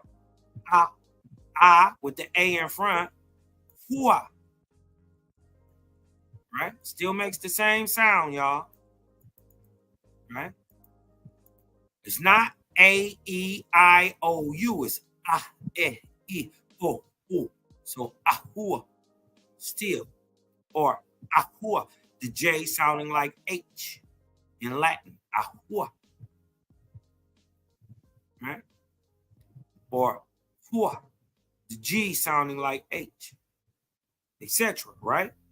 So objective proof that this is truthful, right? That we can find these megalithic places built by the Ahua, right? Is that the proof that this is truthful is that every place we find the Hua, right? We also find megalithic structures with accompanying tales of giants creating these structures. Let me read it again. Objective proof, not subjective, not what I believe, but what can be proved that this is truthful, right? That the Ahuans built this, is that every place we find the Ahuan, the megalithic copper color builder, we're going to find a megalithic structure with accompanying tales of giants creating these structures, right? So let's see, right? Hold on. If y'all getting a little something up out of this, hit me with a 2. Hit me with a 2 in the chat real quick, man. We're going to keep pushing. Hit me with a 2 in the chat. We're going to keep pushing.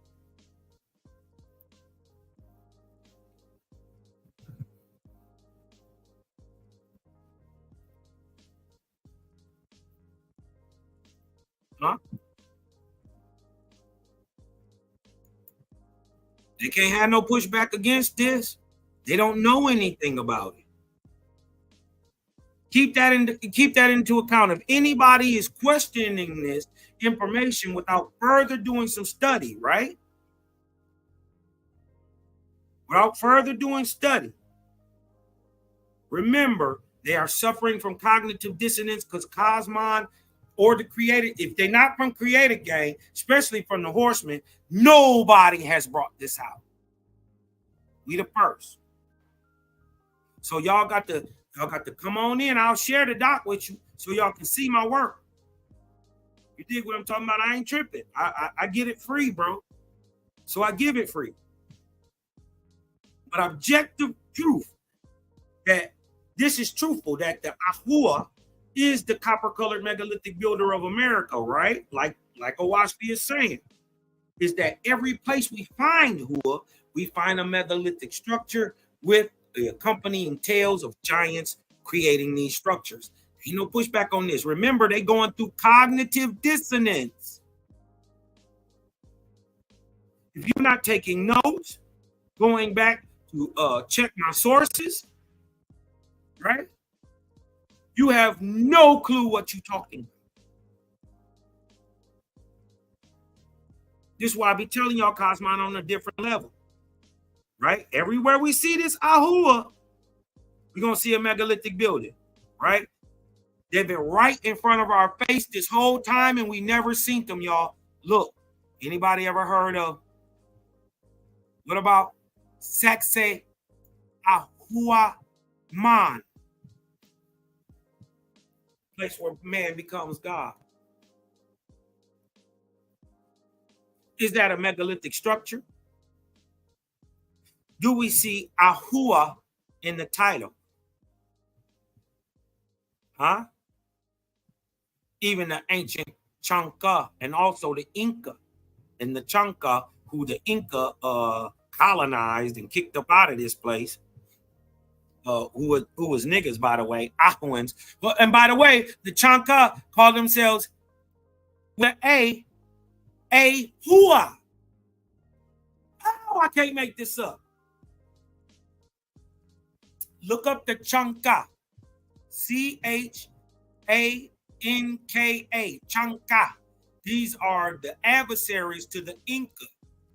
Look at their Hua name. This is how you know they niggas.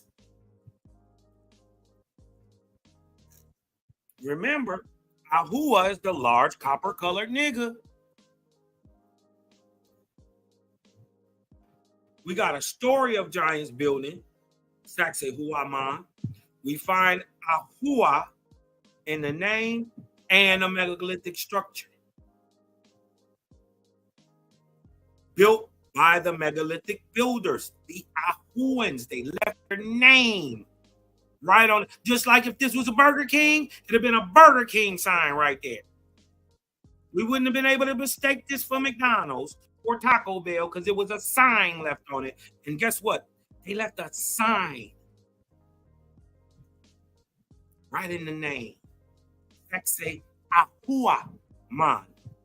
What about Tia or Ti Hua Nako? You see it? You could also move that A over here and that I over here, and it'll still say Tahuanako. This say Tihuanako. But do you see the Ahua? Remember, vowels are interchangeable, so the A can be I. The A can be E. The I can be Y. Ahua. Right in the name. Right in Tiwanaku. Look, megalithic structure. Ahua name, story accompanying giants or megalithic men building these structures. What about this one? Have y'all even heard of this place? Huarascan? Huh? God's abode in the sky? Look, megalithic structure. Listen, I can't prove this yet, but I'm going to go on to prove this. See this stuff behind this? See these mountains? I think that's the original structure. But then I got to show y'all how to melt a mountain. We ain't gonna get into that right now.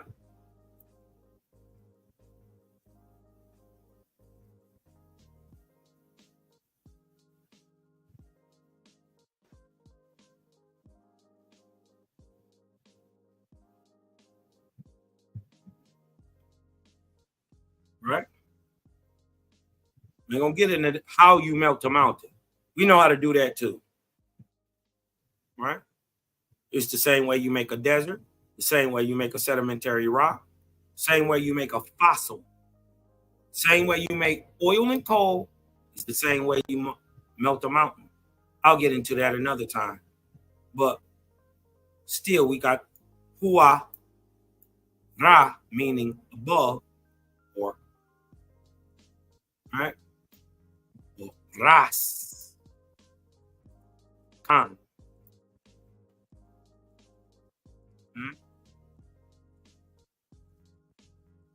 King Ras Negalan, or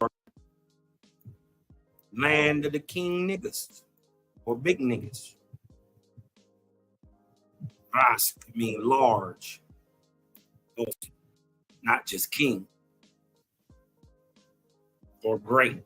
You know what I mean? Let me show you another place you ain't never heard of. What about Chavin de Huantar? Mind you, these are 300 acres. Right? 300 acres or miles, excuse me, of underground megalithic structures. They're under the ground. Reported to be thousands of years old, right? Already, we showing, you know, this goes back to even the greater antiquity, right? Hua Chavin de Hua Tar. Huan Tar. Right? You see it? Hua in the name, megalithic structure, accompanying tail.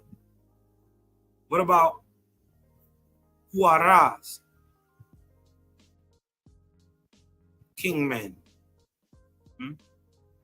Mind you, this structure is known as a Khan.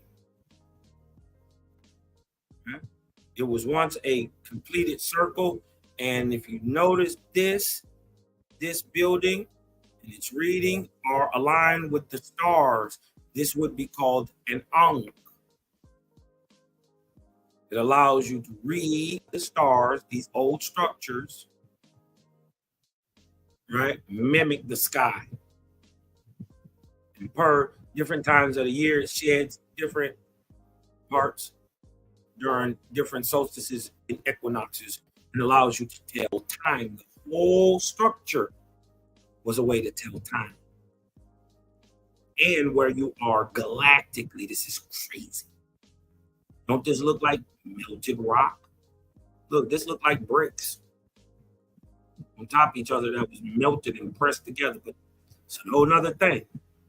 We just want to show objective proof. What about Huaca El Toro? Huh? Megalithic structures. Look. What about Huari? How many of us never even heard of this stuff before? If you ain't never heard of many of these places, hit me with a 3. Because I ain't even going for it. I never even heard of many of these places. So I actually went looking. I didn't know what to look for at first. But now I know what to look for. And guess what? It's there. Huari. Many of us have heard of Ollantaytambo, right? We heard about this down in the Peruvian Andean mountains, right? These great megalithic steps that they tell us were terraces to grow food on. But think about this. You got to jump over a retainer wall to get to steps that you could possibly fall off the edge of. What if these are steps, literally? What if they're not terraces? What if they end up becoming terraces later after a more smaller stock? Because look, you can hardly climb over this. Look at the structure. It's not built to go to climb over the wall and climb down. You see what I'm saying? They had to knock parts of the wall down so people could walk up. Because look, see, you got the walls, the retainer walls, still there.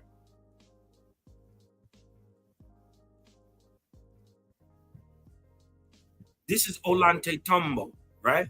But how many of y'all knew that Ollantaytambo's real name was Huancaño? Uh-oh, I see it. Huancaño is Ollantaytambo. We all heard of Ollantaytambo. I heard of this.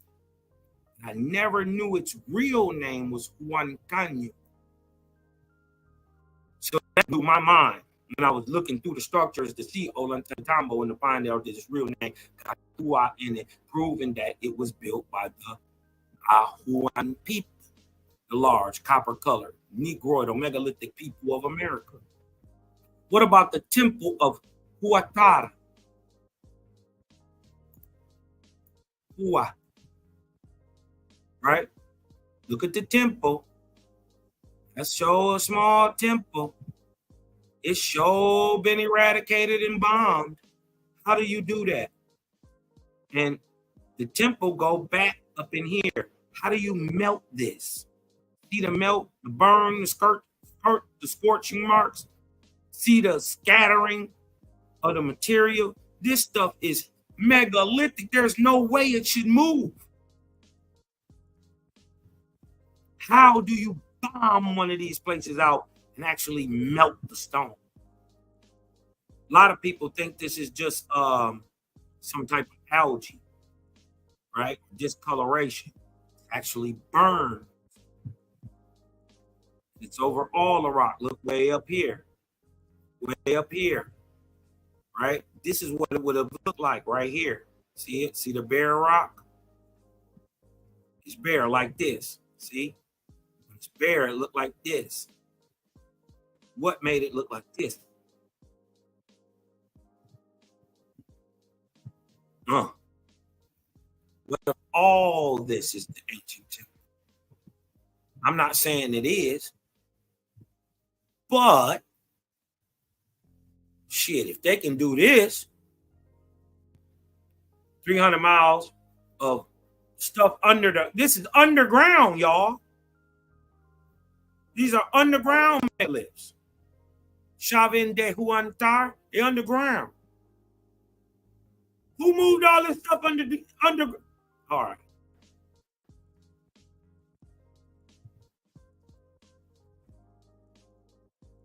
So like I'm saying, I'm not forcing the idea, right? But I'm showing you, Owaspi saying it's there. They said they did it. You did what I'm talking about. We ain't know nothing about it. You tell us where to go look, how to find it. We go and look, and it's there. This no longer has anything to do with belief, right? Now, can you handle, right, what your mind is now showing you, what your eyes is showing you? Can you comprehend the vastness of the information is a whole nother thing. But this takes it out of the realm of belief and fairy tale and myth. What about,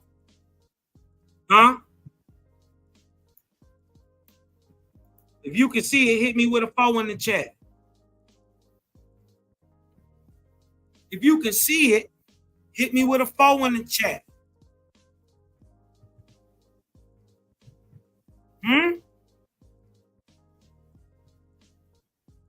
What about Teotihuacan, city of the god men? Do you see it? Am I making up this Ahuan thing?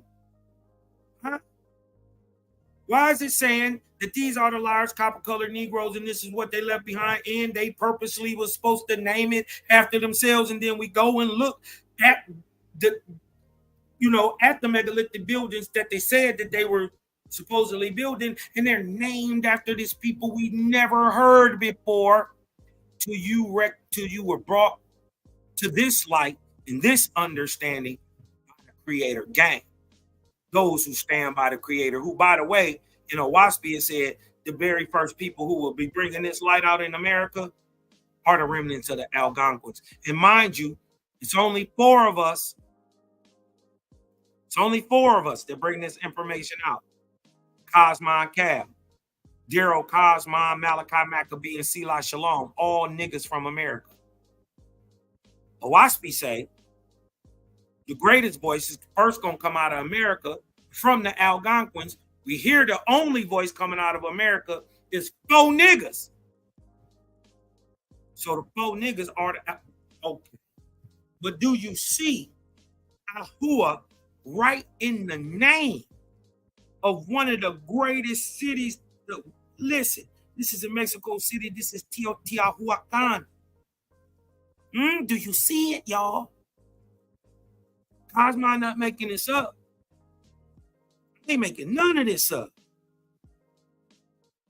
I want y'all to know I didn't know none of this. I went in the book to challenge it, to debunk it, because, nigga, I'm smart. I'm not going to believe what no goddamn book said that came from a cracker from goddamn Ohio. I'm smarter than y'all. I'm more gangster than y'all. You think I would fall for that? No, nigga, I went into that shit to disprove everything and found out everything was real. Nigga, listen, listen, this stuff that now that I understand my Creator, man, what ain't possible? Because if I can think of it, guess what my Creator must have already done? If my lowly nigga brain can think of it, guess what he must have already done? Created it. He had to. Right? This is how you know the nigga couldn't have fell asleep on the 6th day. He couldn't have stopped, because if you stop being a creator for just a second, that proves you're false. So the Creator couldn't have fell asleep on the 6th day and stopped, rested, ceased, even for a second.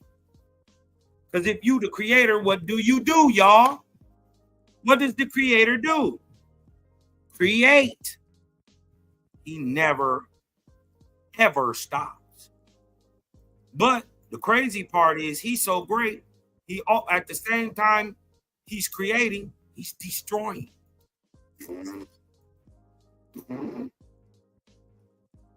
Condensing and tearing apart. Condensing and disillusion all the time. As a matter of fact, you can't have no creation without the destruction of something.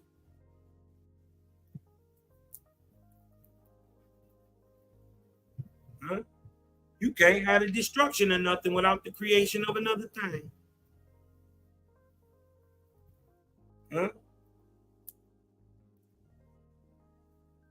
If y'all want to, man, hit the link, man. This ain't gonna go too much further. I just want to show y'all just the real deal. That's the real deal. This is Teotihuacan, right? And Tiahuanaco. Y'all see it? Right? Cosmon ain't doing nothing but sourcing up. Don't want y'all to believe. Want y'all to check the scholarship. I want y'all to see if I'm lying. Or am I telling you the truth? You just didn't know about it. And now you feel like me, astounded. Right? Now, and there are hundreds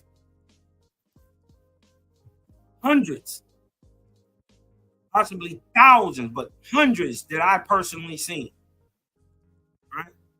Of more examples of who are being connected to the megalithic structures in America alone, right?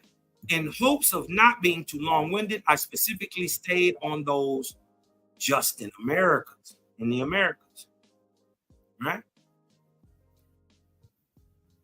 The modern day copper-colored race found here in the Americas, aka Indians and Negros, right?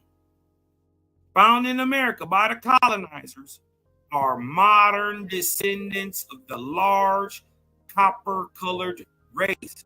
FYI, the so-called Olmecs were also of the Ahuan race. Huh? Look like a large Negro to me. And this might not even be a hat. These might be dreads wrapped around in the front and then whipped over the back as like a ponytail to the front. Y'all ever seen the movie Black Panther? Right? Remember they had a guy in there in the movie called Killmonger. If anybody remember the movie, they had a guy in there called Killmonger. Killmonger wore his hair flipped to the front, right? Like this. But what if you had dreads and you was putting them under your cap?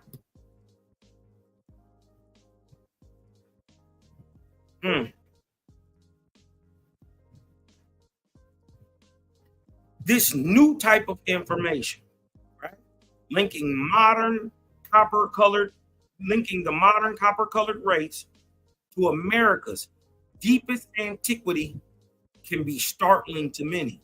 Let me read that again. This new type of information linking the modern copper-colored race, right?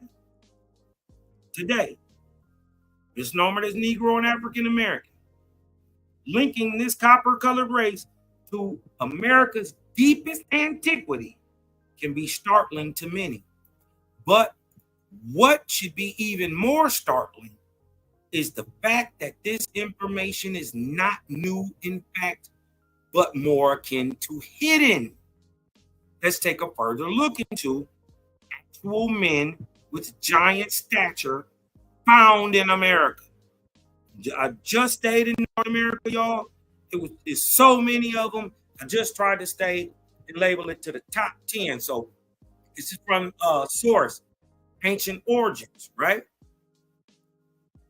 And Unexplained Phenomena, the North American Giants, right? Says the Iroquois, the Osage, the Tuscaroras, the Hurons, the Omahas, the Algonquins, and many other North American Indians all speak of giant men who once lived and roamed in the territories of their forefathers. All over what is now the U.S. are traditions of these ancient giants, right? And we got them here from roughly right up under 6 feet, all the way to 18 feet tall. I know. It seems amazing. But let's get into what has actually been found. Look, let's get into some of these reports, right? Let's get into some of the reports of the things that have been documented in history, right? We don't like to go on belief and subjectivity, or it could have been this, it could have been that. We don't do that, right? We just show what it is and let it be that. And if we don't know, we just say we don't know, right? If the information is pending, we tell you it's pending. There is no need to cap on this information. It is brand new. Ain't none of y'all heard this, right? Unless you read OWASP, you have no clue about what I'm talking about. This is why I'm bringing it out to you, showing you sources to everything Cosmon say. I haven't said nothing that hasn't been sourced. Right? These are top 10 giant discoveries in North America. Now, there are over 1,000 accounts of 7-foot and taller skeletons have been reported. Excuse me. Over 1,000 accounts of 7-foot and taller skeletons have reportedly been unearthed from ancient burial sites over a 200-year period in North America. Right? We just bringing back the ones here in North America since colonization, since there's been cameras, stuff that we can actually prove that has been documented to be found. Now, I want y'all to notice there's going to be a similarity, one great similarity in every one of these accounts. We even got pictures of the bodies, and now the bodies are missing, right? I want you to notice in every single one of these accounts, a group gets called, right? A group of people get called, they come out, look, survey this thing, and it disappears, right? It disappears. Oh, it's fake, and it's not real. And then you go back, well, where is it, sir? Oh, no, we don't know. What you mean you don't know? I thought you just did exhaustive studies and yeah, we lost it. You lost a 10-foot body? That sneaky system, other than NAGPRA. See, NAGPRA is the system that keeps it hidden today. But what comes and snatches everything out the way is the Smithsonian Society. In other parts of the world, it's the Vatican, right? But in America, it's the Smithsonian, which is the lesser or American wing of the Vatican anyway, right? Over 1,000 accounts of over 7-foot and taller skeletons have been reportedly been unearthed from ancient burial sites over a 200-year period in North America. Newspaper accounts, town and country histories, letters, scientific journals, diaries, photos, and Smithsonian ethnology reports have carefully documented this. These skeletons have been reported from coast to coast with strange anatomic anomalies such as double rows of teeth, jawbone so large that it fit over the face of the finder or of a regular man, and what? Elongated skulls, documented in virtually every state. Look, let me see if I can do this up a little bit, y'all. My bad. Let me see. Hold on one second.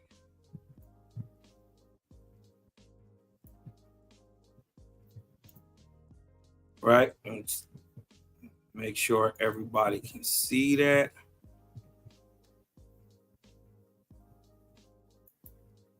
Chief Jonesy, I got you, bro. Hold on, let me keep building, man. And we're gonna jump right up in this, right?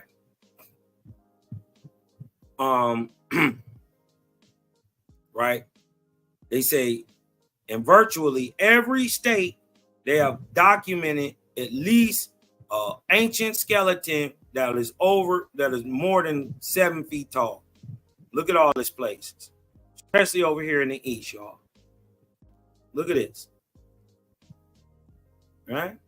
Smithsonian, right, was that common denominator. Scientists identified at least 17 skeletons that stood at over 7 feet in their annual reports, including one example that was 8 feet tall and a skull with a 36-inch circumference, reported from Anna, Illinois, in the Smithsonian Annual Report, 1873.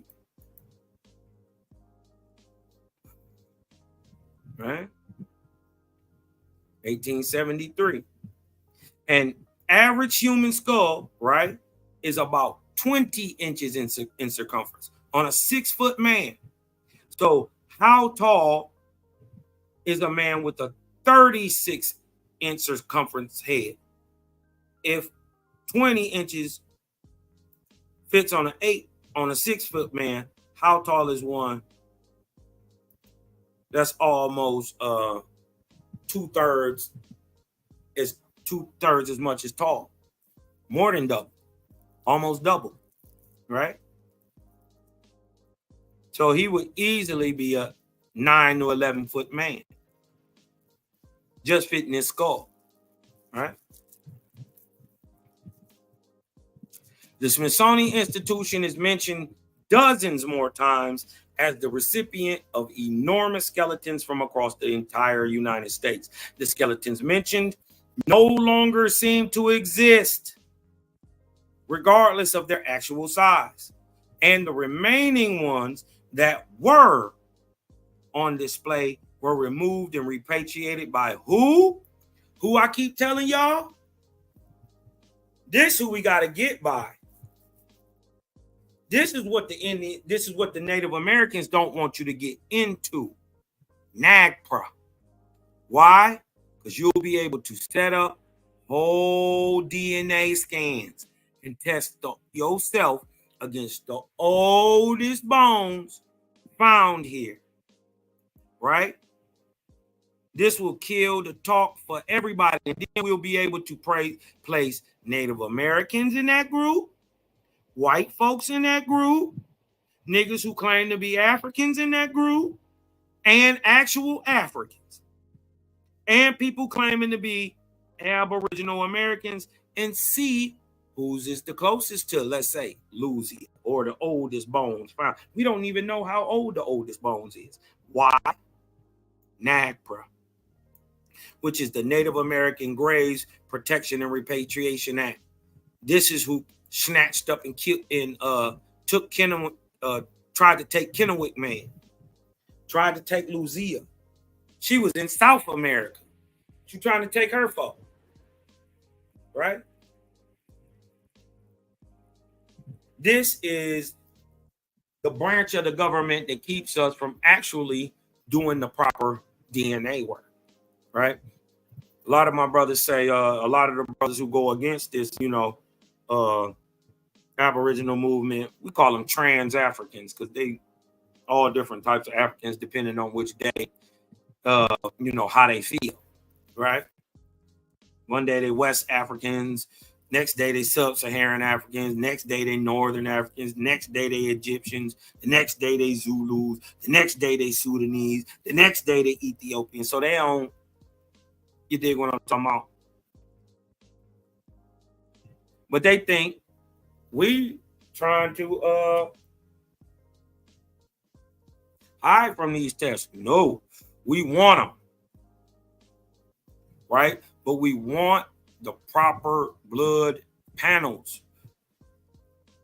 We want the test from the proper sources, right? And then we'll test ourselves against those and release the results. Whoever come out to be the closest, that's who it is.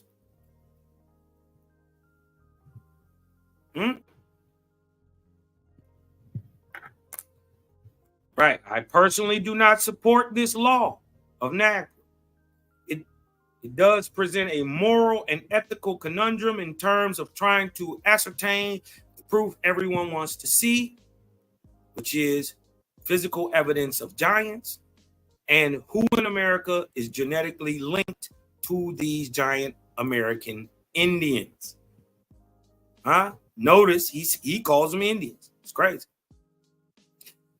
Various size skulls found at Potomac Creek in Stafford County, Virginia, 1937. So this is about a regular skull. This is an even larger skull. And this is one of those whoppers, those 36 inches, one of those 12 footers, right? This is double the size of this. You could fit this regular human skull inside this skull. Let's get into the top 10 giants found in North America. Did y'all know that there was a giant found at Serpent Mound in Ohio in the 1890s? 7 feet tall. The Great Serpent Mound is a 1,370 foot long prehistoric effigy mound located near Peebles. I see you, Chief. I ain't see you back there. I got you. Let me get to it. The Great Serpent Mound is a 1,370 foot long prehistoric effigy mound located near Peebles. Peebles is in Adams County. I can't make it up this good. It's in Adams County. That has been thoroughly researched by Ross Hamilton, who has written extensively about the mysteries and the giants discovered in this area. Recent radiocarbon analysis dates this around to about 3121 BC or 321 BC. This puts it in the realm of the Adena civilization who were present in the area at this time. Now, in the 1890s, Professor Frederick Ward Putnam excavated some of the mounds next to Serpent Mound and found only 6 foot tall skeletons.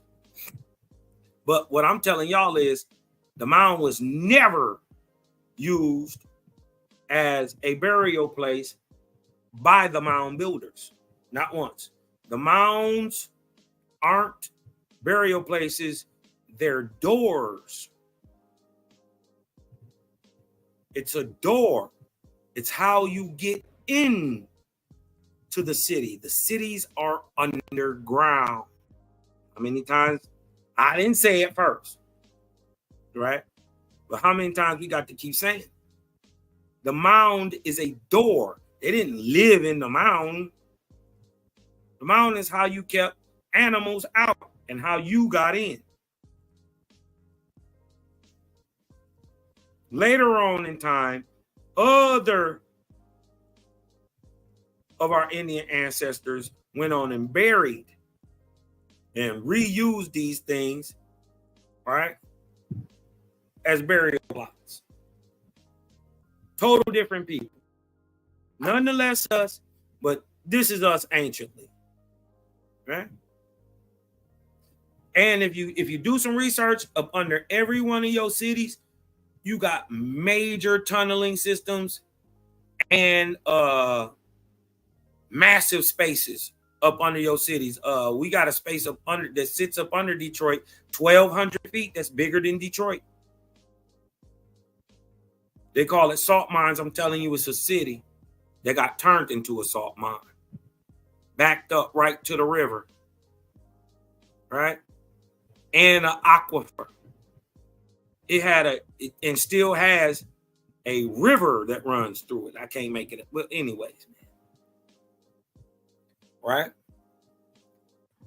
Fam, now cousin, when you said the Smith, what's up, family? What's up, Chad and cousins, tribe? But when you talked about the Smithsonian Institute, family, have anybody looked and kind of went deep into the Smithsons? Because that Smithson's family is what started the Smithsonian Institute, right? And then they were the people that hired the Kincaid little liar agent guy to come up and put on record what he so-called quote unquote family.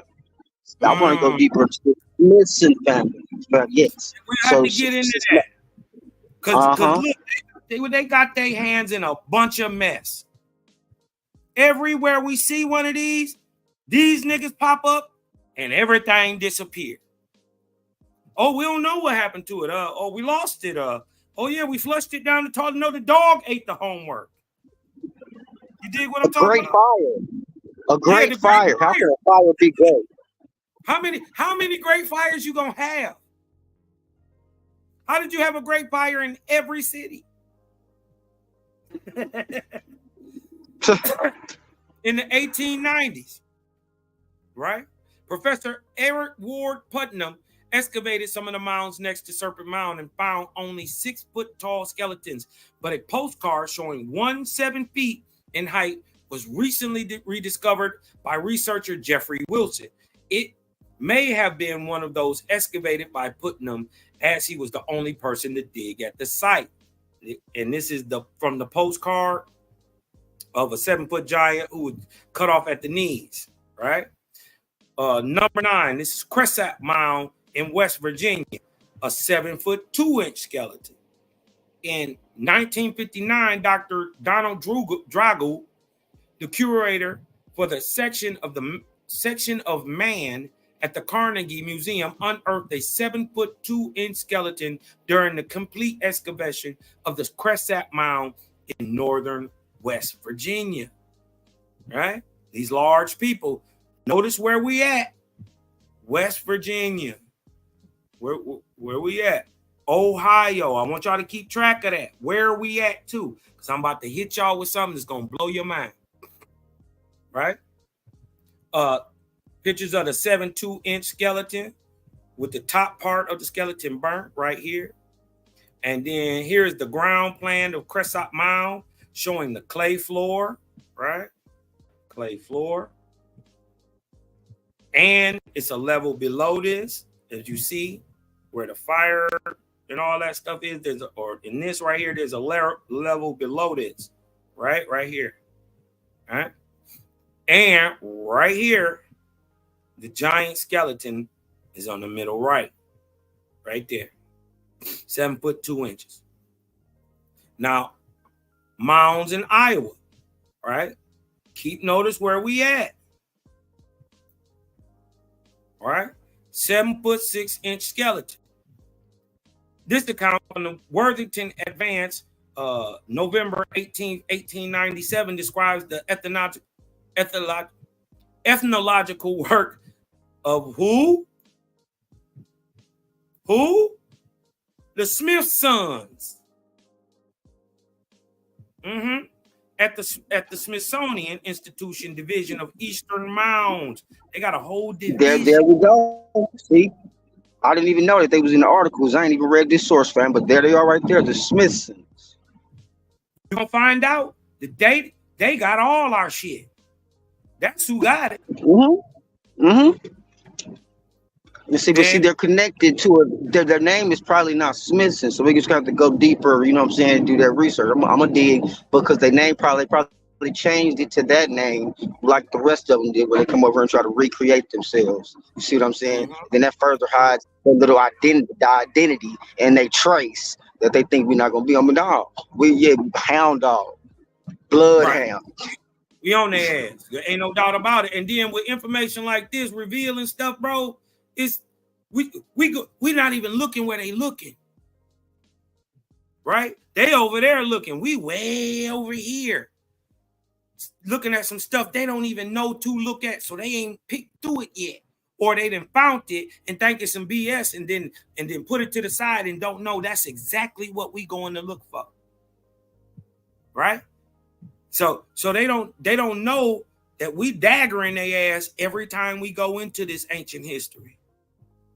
We know you lied. We know you stole. It's just about what did you steal and when you did it, right?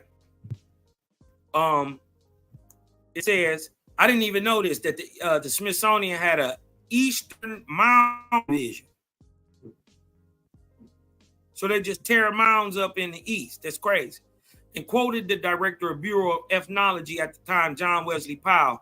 The image below accompanied the news report. It is a matter of official record that digging through a mound in Iowa, the scientists found the skeleton of a giant who, judging from actual measurement, must have stood 7 feet 6 inches tall when alive. The bones crumbled to dust when exposed to air, right? And this is the finding of the picture of the finding of the giant in Iowa. What about Steelville, Missouri? Right? As part of the search for the lost giant show, Jim and fellow researcher James Clary investigated the following account that had this heading. An ancient Ozark giant dug up near Steelville. Strange discovery made by a boy looking for arrowheads gives this Missouri town an absorbing mystery to ponder. From the Steelville Ledger, June 11th, 1933. He turned up the complete skeleton of an 8-foot giant. This is why they don't want us to look at this stuff, because you're gonna find out that this is a nigga. Huh? Yeah. And see, this is a part of that study and show. We showing ourselves approved now. See that's when it's Right. over because can't nobody take back once you've approved yourself and you've read it, which means you've seen it, and seeing is believing. Then the game is over. You did what I'm talking about. We ain't gonna do no believing. We gonna do a whole bunch of knowing, though. You hear me? We gonna do a whole bunch of knowing and a whole bunch of proving. Right? The Grizzly find was brought to Dr. R.C. Parker here and stretched out to its enormous length in a hallway of his office where it has since remained the most startling exhibit Steelville has ever had on public review. While reading through the microfilm at the Steelville Library, 3 reports of the find were uncovered, including a photo that shows Les Eaton, who is a 6-foot man, laid out next to the 8-foot skeleton in Dr. Parker's office. Look. Let me see if I can back out of this a little bit.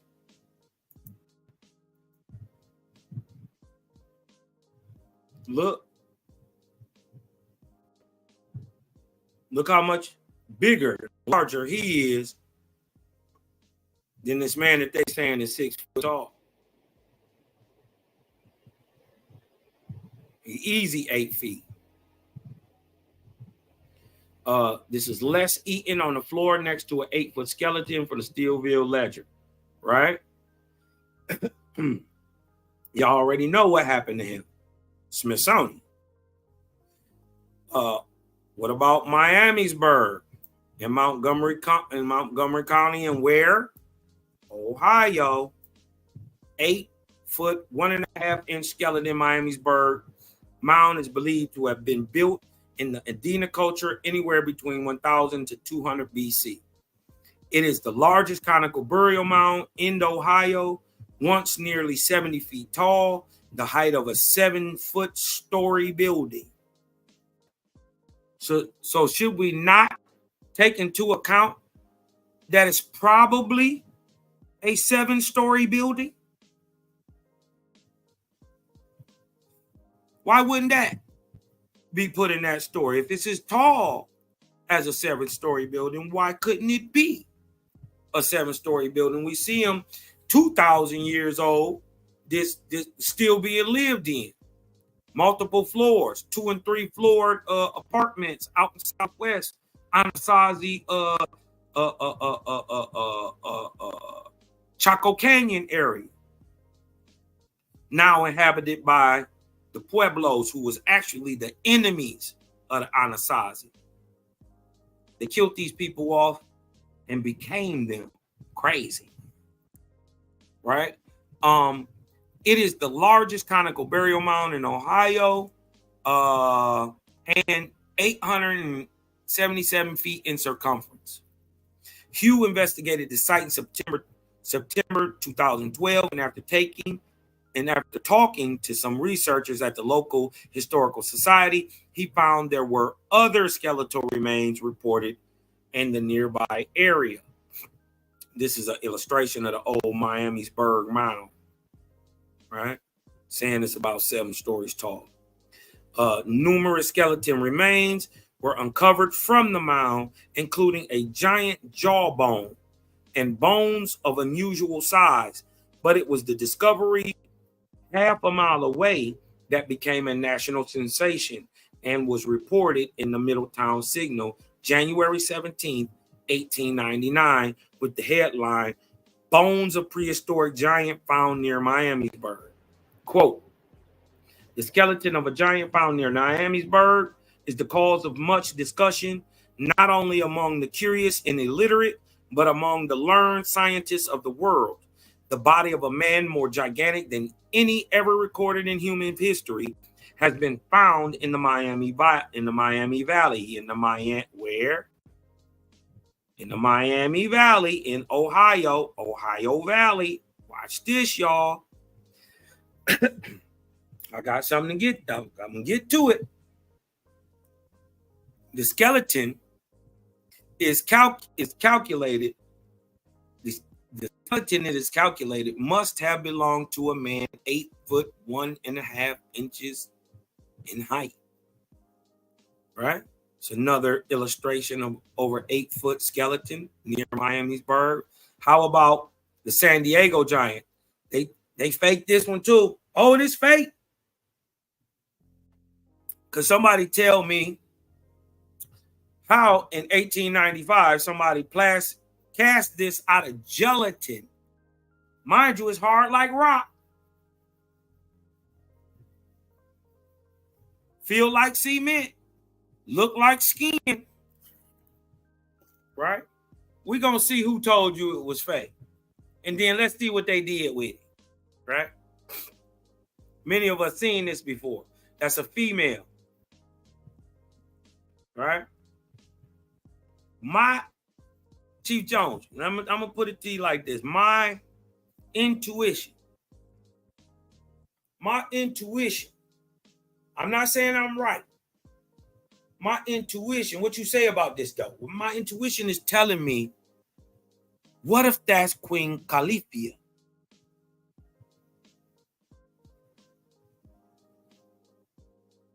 What if that'll be a reason to hide, cover up?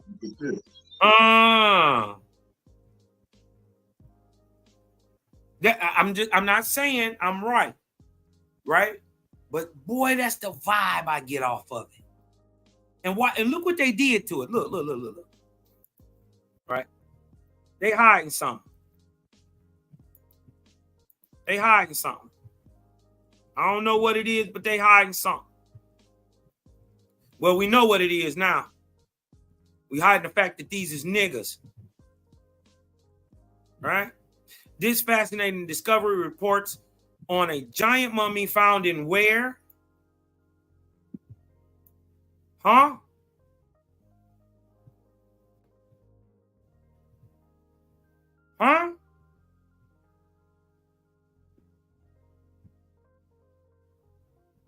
If I'm not mistaken, San Diego was in California.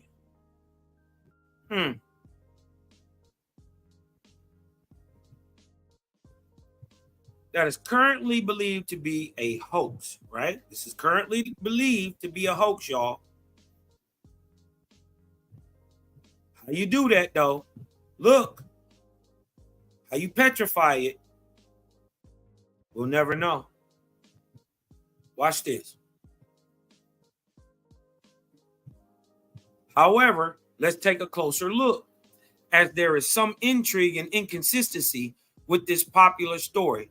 This first report appeared in 1895 with the subheadings 9 feet high and probably a California Indian. Uh-oh. Man, this thing stank to high heaven, man. Listen. Measurement well authenticated. Other big men and women of fact and fable who are famous types, if gigantism. When accurately measured, it turned out to be 8 foot 4 inches and was carefully inspected and measured by Professor Thomas Wilson. Listen, curator of the Department of Prehistoric Anthropology. Guess where? Da-da-da-da! The Smithsonian Institution.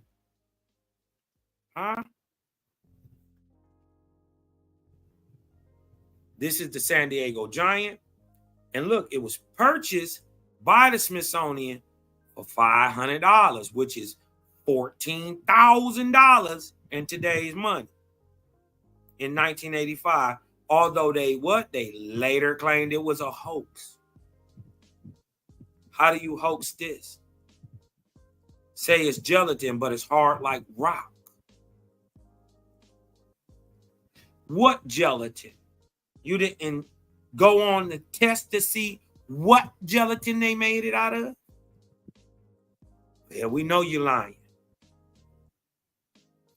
13 years later, look, in 1908, when the mummy was being exhibited If it's fake, why would you exhibit it? The Smithsonian ran some tests and suddenly dismissed it as a hoax, saying it was made from what? Gelatin. Huh? Do that look like gelatin, or do that look like bone that's turned to rock and solidified and mummified? That thing heavy as hell. Ain't no gelatin.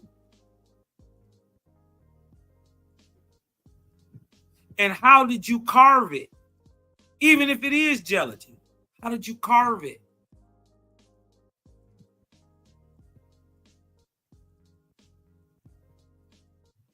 Remember, there's organs in there.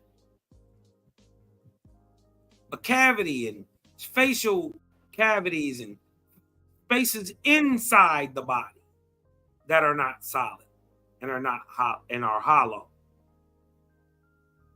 How do you create them in a pocket of gelatin? All right?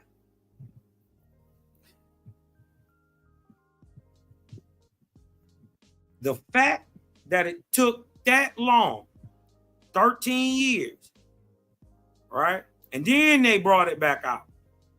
And then they said it was fake. I think they went and did them tests and found out that it was real. They got that shit up out of here. Watch this. Don't nobody know where this is. 8'4". Gone. Gone. Like the brother said, snatched. Right? The fact that it took that long after spending $500 to acquire it, plus the fact that it was carefully inspected by experts 13 years earlier, does suggest that there may be more to this story than meets the eye. Interesting, Arlis Hadrika, right, joined the Smithsonian in 1903, right in between the discovery and the final debunking. He was not interested in giants and made a concerted effort to eradicate them from the historical record. It is also interesting to note that Director of Prehistoric Anthropology, Thomas Wilson, and the ethnologist in charge, W.J. McGee, were both involved in this story and were obviously keen to make sure the Smithsonian got it back to their headquarters at an immense cost. $1,500 in 1849 equates to $14,284 today. But why would they bother doing that if it was simply a sideshow hoax? The strange twist in Smithsonian involvement and the immense amount of money spent on this makes this worthy of inclusion in this top 10. A similar mummified giant also turned up at Spiro Mounds, Oklahoma. It measured 8.5 inches and was on display for a few months, where it was seen by several people before it disappeared in the vaults of the Vatican. You'll see the Vatican came and got up on this Spiro Mound guy too. How about Catalina Island in California, 9-foot 2-inch skeleton, and other 7 and 8 foot examples, right? This is on Catalina Island. Channel Islands off the coast of Carolina have turned up numerous oversized skeletons. The story of intriguing and controversial, and it starts with amateur archaeologist Ralph Glidden in this bizarre museum, right? In 1913, Dr. A.W. Fernstein reported unearthing a 8-foot tall skeleton with artifacts such as mortar, pestles, and arrowheads on Catalina. He was told of a legend while in Mexico of a giant and noble race. What giant and noble race? Are you talking about the Ahuan? The large copper-colored Negroid megalithic builder race?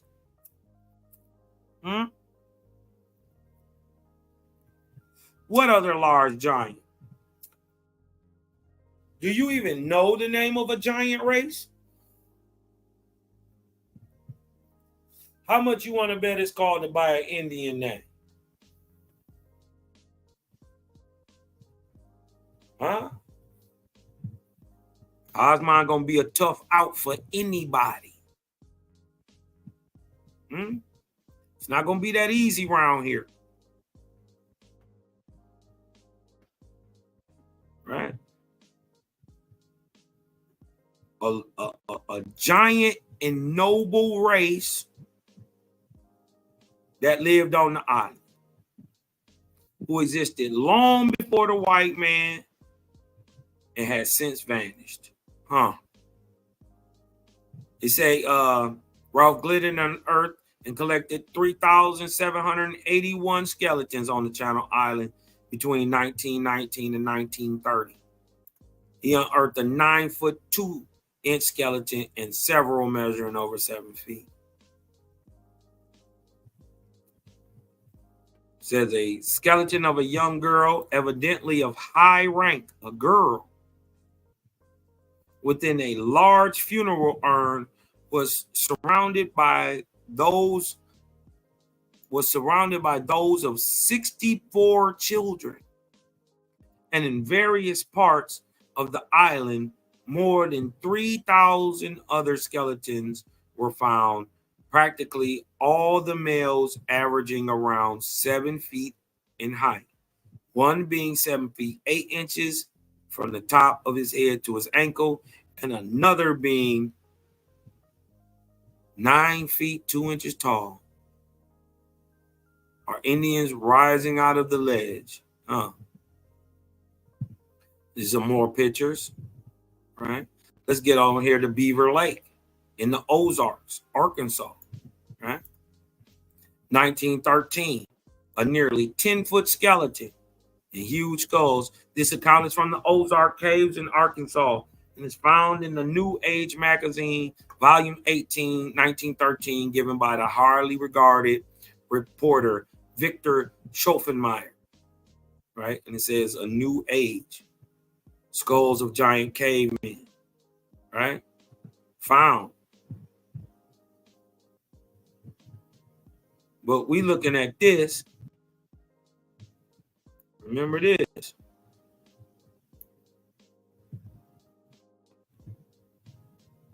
Same thing, y'all.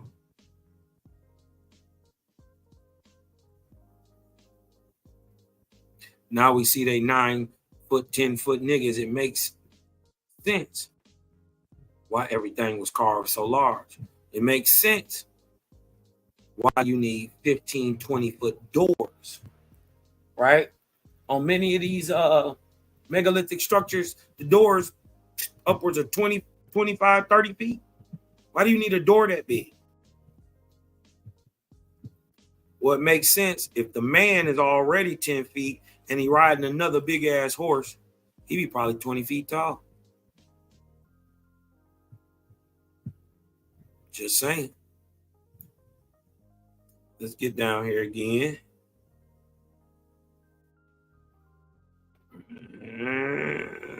Where was that? Right. All right. Okay. Now, this is the skeleton of a 7'8" example, right? As part of the search for the lost giants, Jim and Bill Vieira visited Catalina to investigate the contents of the box. And indeed, there were photos of hundreds of skeletons and skulls, excavations, artifacts, and burials. They also uncovered an account of a 28-inch femur unearthed by Glidden on San Nicolas Island, reported by the judge of Avalon, Ernest Wendell. This would make the skeleton over 8 feet tall. So it's an Indian skeleton, 7 feet, 2.5 inches, 2.25 inches high, with hands crossed and fingers over the right eye.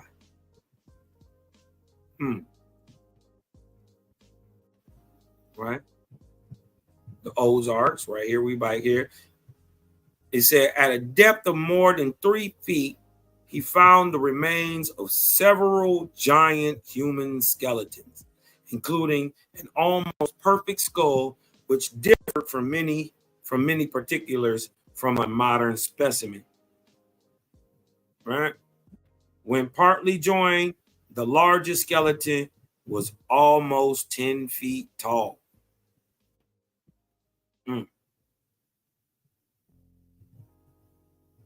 Right? What about Lompoc Rancho, right? California, 1819, from a 12-foot skeleton. Now, this is Glidden on Catalina. There wasn't no picture for this, but I still wanted to give a visual, right? This is actually Glidden, who dug up that 9'2" skull, bone, body, right? But this is about Lompoc. This is just a picture to show a representation and show y'all that I don't never cap.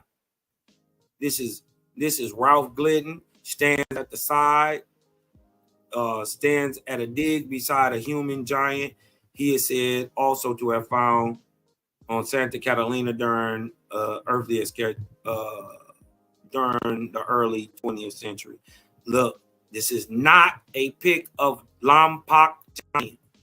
This is Glidden from Catalina, but we talking about the Lompoc giant. Look what they said. Hugh investigated this famous report back in November 2008 by visiting the area of the ranch it was discovered on in 1819. An old lady saw a gigantic skeleton dug up by soldiers at Purisma on the Lompoc Rancho. The natives deemed it a god. Told you. The very first time a man or anything was pictured as God and physically, it was you, so-called Negro. It was you, so-called black man.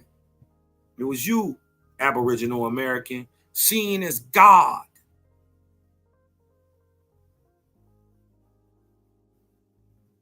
This is what they don't want to tell you.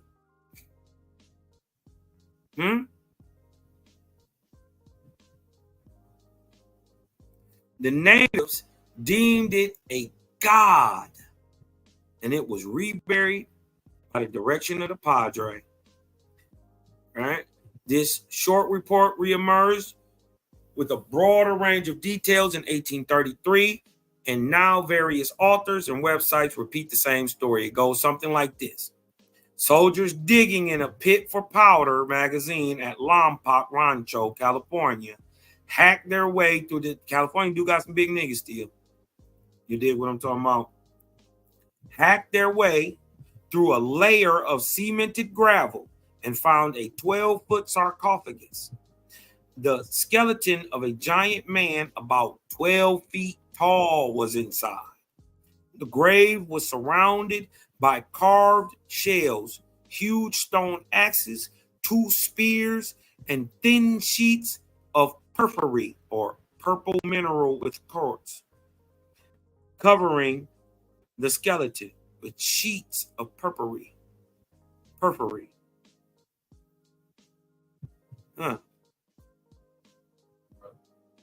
What up, though, Sam? Yeah, I'm good. Nah. The grave was surrounded, covering the skeleton. These were covered with unintelligible symbols. He had a double row of teeth, both upper and lower. The soldiers consulted a local tribe of Indians who, after going into a trance, exclaimed they were geographically displaced Alagui Indians. From where?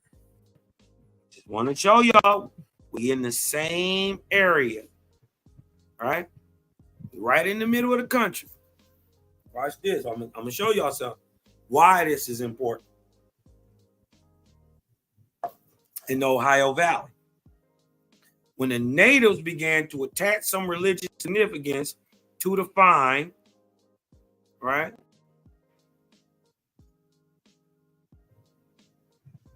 When the natives began to attach some religious significance to the find, authorities ordered the skeleton and all the artifacts secretly reburied. No further information is available, so it is impossible to verify this information. But numerous other skeletons of this height have been reported in such newspaper as the New York Times. Two further 12-foot examples were reported in Jeffersonville, Kentucky. Keep noticing where we at. Ohio Valley, Kentucky. Watch this. The New York Times, May 22nd, 1871. 10 years before OWASP even came out. Right? They finding these niggas. Purported. And Barnard, Missouri. The Providence Evening Press, September 13, 1883. Furthermore, a 13-foot example was said to have been unearthed in Janesville, Wisconsin. The Public Ledger, August 25th, 1870. And even bones that were estimated to be from a skeleton 14 feet tall at where my dog at? Where my dog OTK at? You can't even see that. Hold on, y'all can't even hardly see that. Let me blow that up, cause mine. Hold on, you tripping? Hold on, let me blow this. Hold on.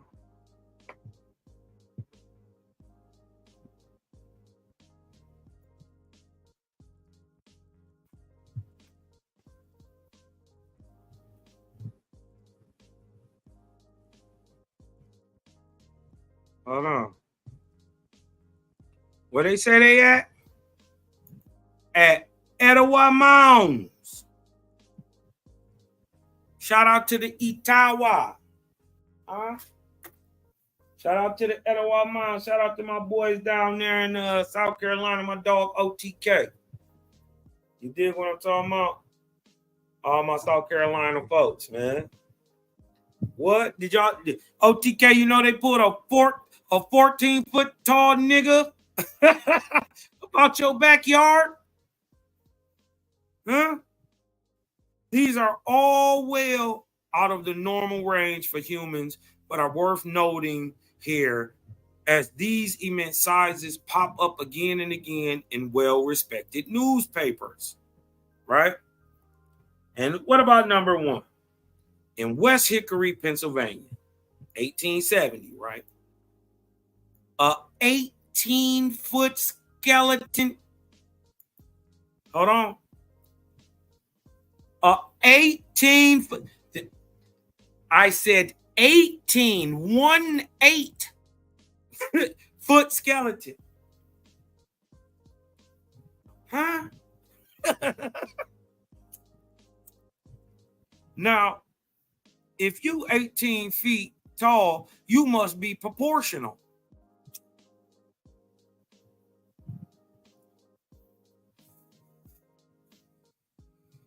You must be proportional. This is a 1,200-pound man, a 1,300-pound man. Easy. And he heavy.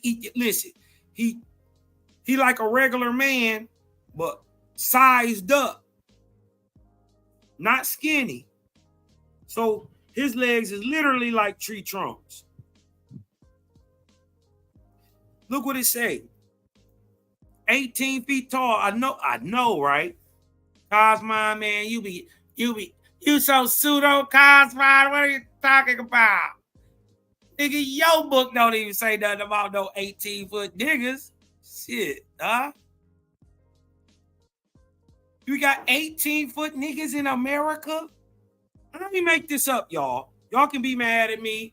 It's cap. It's fake. It is. Why is there? Why is it there? Is the question. And why every time one of these things show up, The Smithsonian pop up, and this thing is out of there. We never hear from it again. Never see it again. An 18-foot tall skeleton in 1870. The headline of this chart topper reads, "The Cardiff Giant Outdone. Alleged discovery of a giant in the oil regions."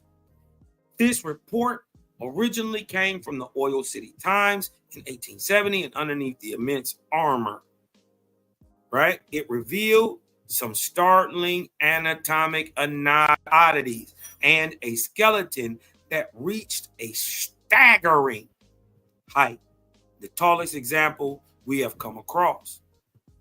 He said they exhumed an enormous helmet of iron, which was corroded with rust. Further digging brought to light a sword. The sword was 9 feet tall. So on average, a sword is about as long as your leg is, or as far as your arm is. Your sword is roughly the same length, right? So you got a 9-foot sword. The average man got what? 3 feet, right? His 9. Sheesh. You are a big dude. You not only tall, you massive. To wield a 9-foot iron sword and swing it? All right.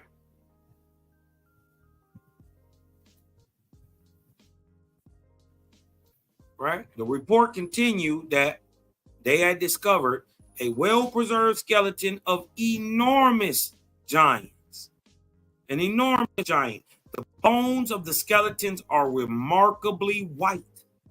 The teeth are all in their places, and all of them are double and of extraordinary size. It is estimated to be 18 feet tall, and the bones were being prepared to be sent to New York. Clearly, however, this could be an exaggeration, as 18 feet is unheard of in the historical record, right? Cosmon gonna bring it all out. But the matter-of-fact description is intriguing. Interestingly, the discovery was reported to be 12 feet below a mound. Ooh. So it could suggest a deep antiquity, however tall he was. Cardiff Giant Outdone. And this is the actual paper. All right. We hope this tiny section of accounts leaves one realizing there may be some truth to these reports, although number 9 and 10 cannot be verified. They are all well beyond the established scope of human height. Right?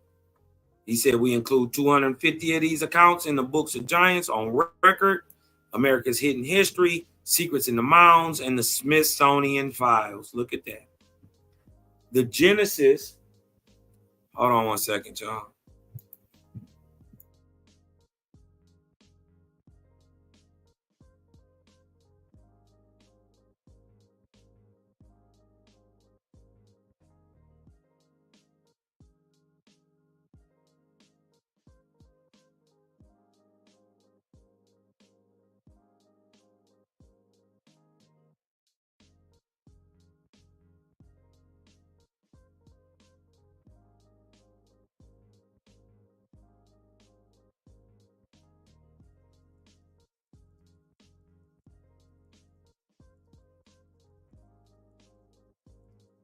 All right.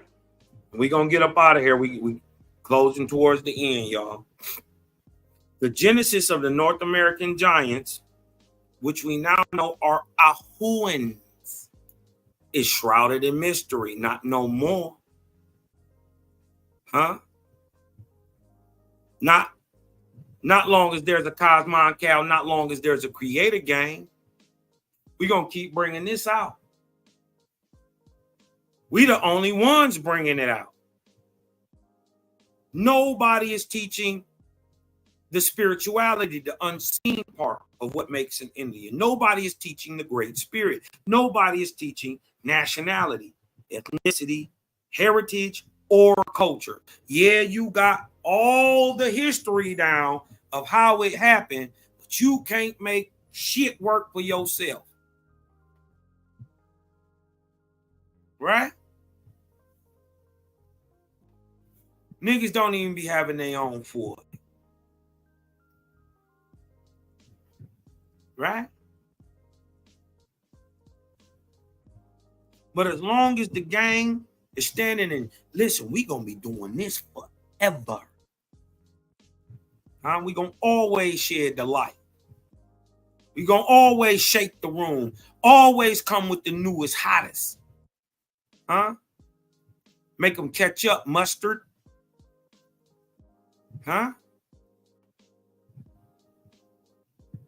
Right? Look what they say. We believe that they were involved in the sophisticated mound building cultures. Yeah, sort of the Midwest as royal tombs with reported enormous skeletons were often found with them. There are many native legends that place them in the era of the megafauna. Didn't we just show that? Mammoths, mastodons, saber-toothed tigers, etc. around 13,000 years ago.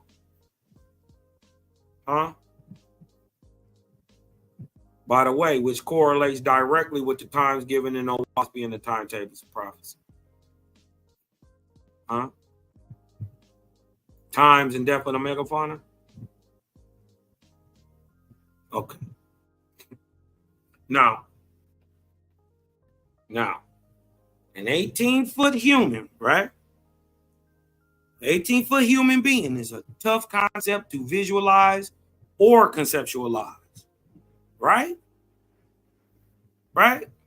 Anybody really know admit that seeing or even wrapping your mind around a person that's damn near 2 basketball rims high. Right? And he ain't no little fella, he all proportionate. This nigga 1,200, 1,500 pounds and fat. Savage. You dig what I'm talking about? He 18.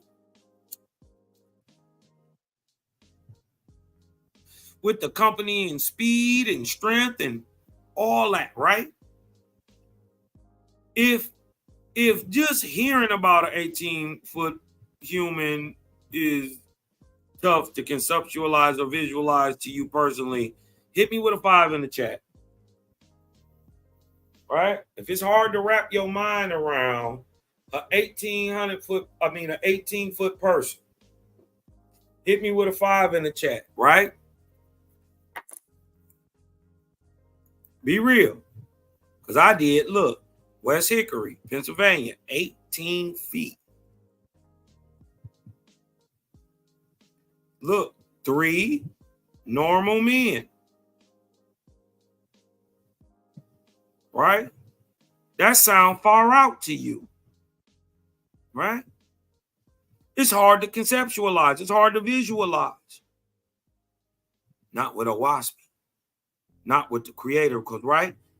Leave it to the book of Earth, Sky, and Spirit to unveil the subjective belief surrounding and also the subjective mythos surrounding men of gigantic stature and objectively reveal the truth behind the large copper-colored megalithic builders of America. Owaspy gives a description of the first prophet of the creator, right? The very first prophet ever on this planet, right?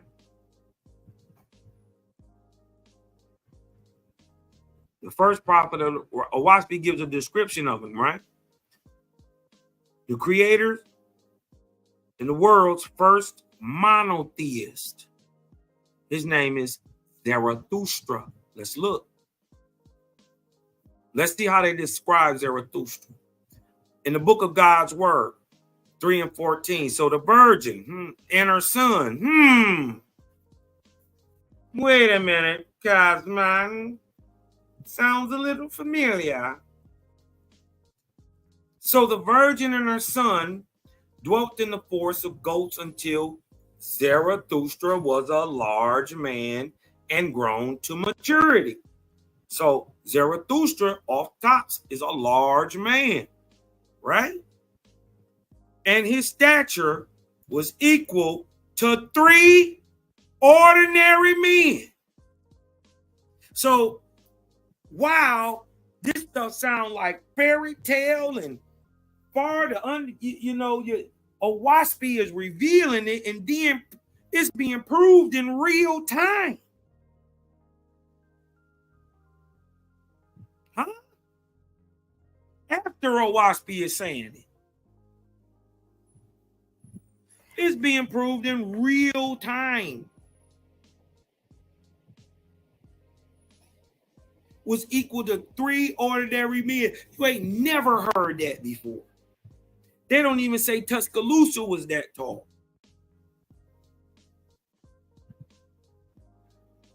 Not to the stature. Now, even if you want to say, "Oh, Cosma, that's a reach." Man, back then he was shorter than he is today. He was only about 5 feet. Nigga, that's 15 feet tall. A whole nigga.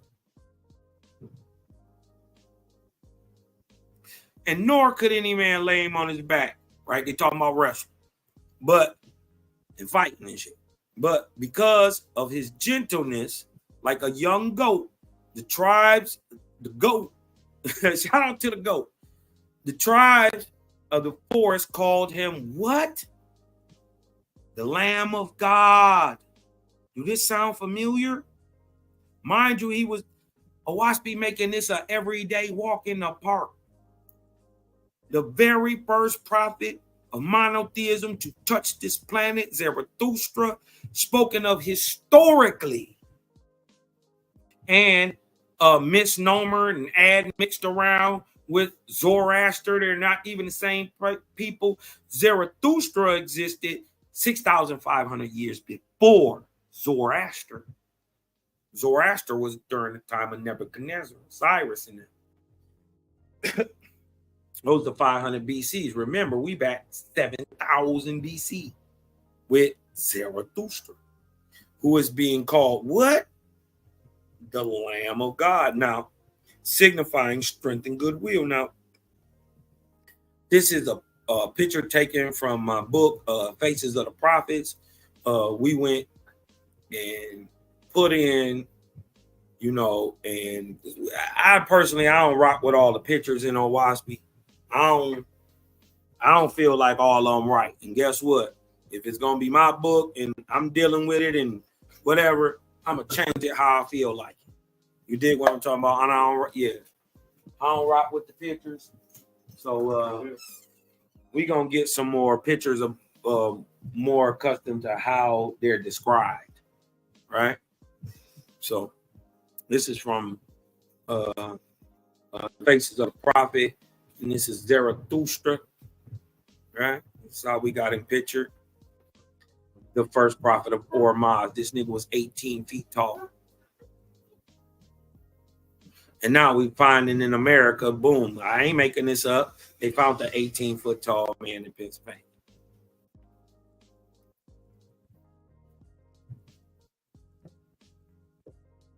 Okay. All right. Right. But 7,053 years, right? Before the purported birth of Jesus, we already have a man being called the Lamb of God. Now, ask yourself, were other parts from the life of Zarathustra also applied to Jesus? Let that sink in a second. It's a whole nother lesson, though. But here's a little faith that's fun fact. Dig this, y'all. If y'all learned a little something today, man, hit me with a 6 in the chat. Modern man will be about 6 feet tall. I say he's about 18 feet. I say he's about 18 feet. Right? Anywhere from 15 to 18, either way, he's massive. But here go a little faith that's fun fact, y'all. I want y'all to dig this. Right? Because Owaspy be revealing stuff. See, Owaspy makes a claim that the tallest people in North America sourced from the region between the Ohio and the Tennessee valleys. Remember, I kept saying, man, pay close attention to this. Pay close attention to where they at. Why these areas? Because large people in America come from these areas. Watch this. First book of God. Now I'm gonna shorten this up for you because the names get long. This is why Algonquin, the Paleo Algonquin, got took out, because these names, this compounded language, which is the ancient Algonquin, right? It's called Yeehaw. Where do y'all think y'all get Yeehaw from? It's the ancient language, right? It's the ancient language of the Paleo Algonquins, if you want to call them that. And it's a compound language, right? And so over time, the names became too long, right? And so truly in America is where the Babel, remember where Shelhua? Yeah, that would be your place of Babel, but Babel has more to do with the language and people groups. And the 2 compounded languages on the earth at the time were eradicated. One in India called Sanskrit, and then one in or the ancient Vedic script, and the other is the Yeehaw in America. 2 compounded language. So names start coming out like this.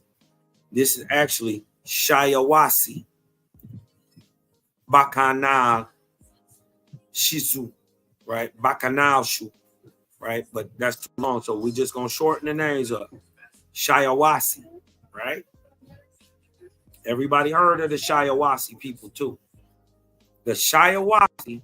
Now look, Shiawassee, who is a man, right, was the son of Tenegam, right? Tenehamga, right? Tenehamga, right? Which I can't prove this, y'all, but I believe, this is just what I believe, that this is where the Tene and Tennessee comes from. I'm gonna show you why. Okay, I'm gonna say why I'm saying it. I can't prove that to be true. But see if this makes sense to you. Right? So Shiawassee, right, who was the son of Teneham, right? Who was the son of Tusiganga, right? Tusiganga, who did what? Who built the Great Eastern Canal, right? Eastern Canal. So these are rivers that are flowing easternly. From where? Where are they flowing easternly from? It tells you right here. The Asiowagalacola, right? Now, Asiowa is the Mississippi. This is the ancient name of the Mississippi, Asiowa. Right? Osiowa. Right? That is the Mississippi, Osiowa.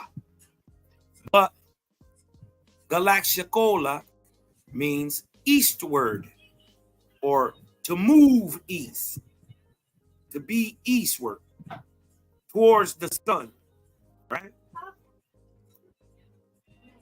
Osceola, Galaxicola, or the eastern flowing waters of the Mississippi.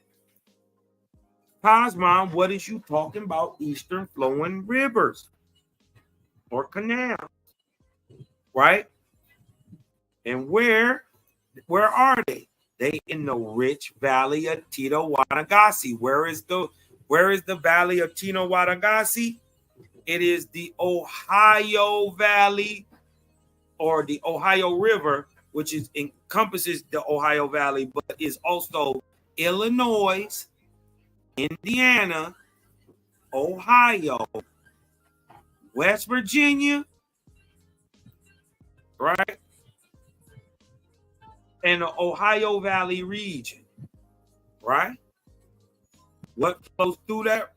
Which flows east, by the way. It don't go from the mountains to the Mississippi. It go from the Mississippi to the mountains. Oh, yeah. And right? So we know this is the Ohio River flowing through what's called the Ohio Valley, which starts in Illinois, anciently called Tito-Wanagasi, right? And through the land of Siganio, we're gonna just shorten up the name, right? But it'd be like Siganio Gagalio Ulusia Hom Aha Ohamham, or Tennessee and the Tennessee River, right? Which also contains the Tennessee Valley, which is Kentucky.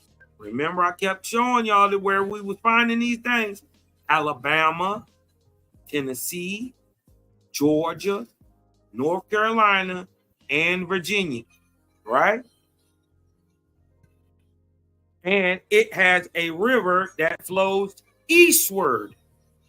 The only two that come off the Mississippi that flow eastward are the Ohio and the Tennessee River, right? So now we know through Saganga, right, built the Ohio River and the Tennessee River. Watch this. But look,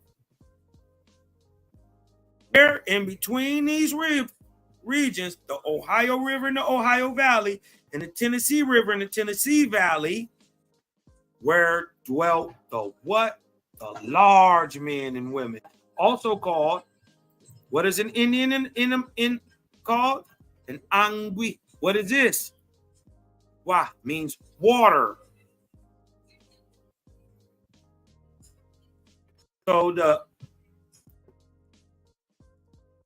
water Indians, who did what? Carved the Ohio River and the Tennessee River through the Ohio Valley and the Tennessee Valley. Come to find out, they are the large people of America. The largest people come from right here in this area. Watch this. Boom. Look, y'all. Hold on. I want to show y'all something. Real quick. See this area right here? See, this is the upper Mississippi flowing down right here. Get down here to the lower Mississippi and all that, right? Right here at this confluence, guess what that's called? Anybody can tell where the Ohio or the Osceola, the eastern flowing Mississippi, where the upper, lower, and the eastern flowing parts, which is only two, by the way. Now, the Cumberland is part of the Tennessee and it's carved through the Tennessee Valley, but it is the Tennessee River, right? And Cumberland, but these all flow west, to east, right? Now, mind you, what's over here? Mountains.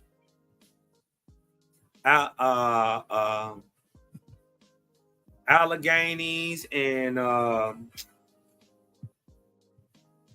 the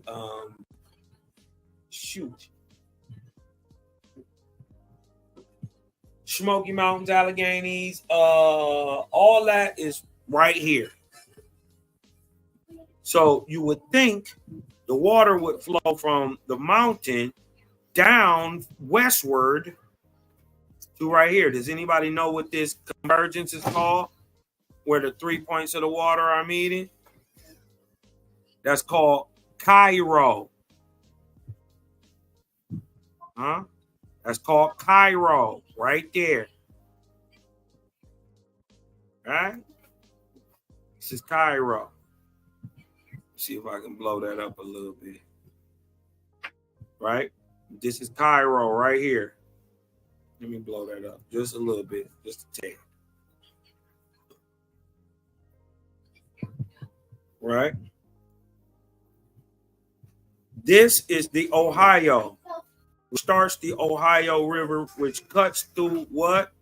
Illinois, Indiana, Ohio, parts of Kentucky, and what? West Virginia, all the way into Pennsylvania. Mind you, this flows east.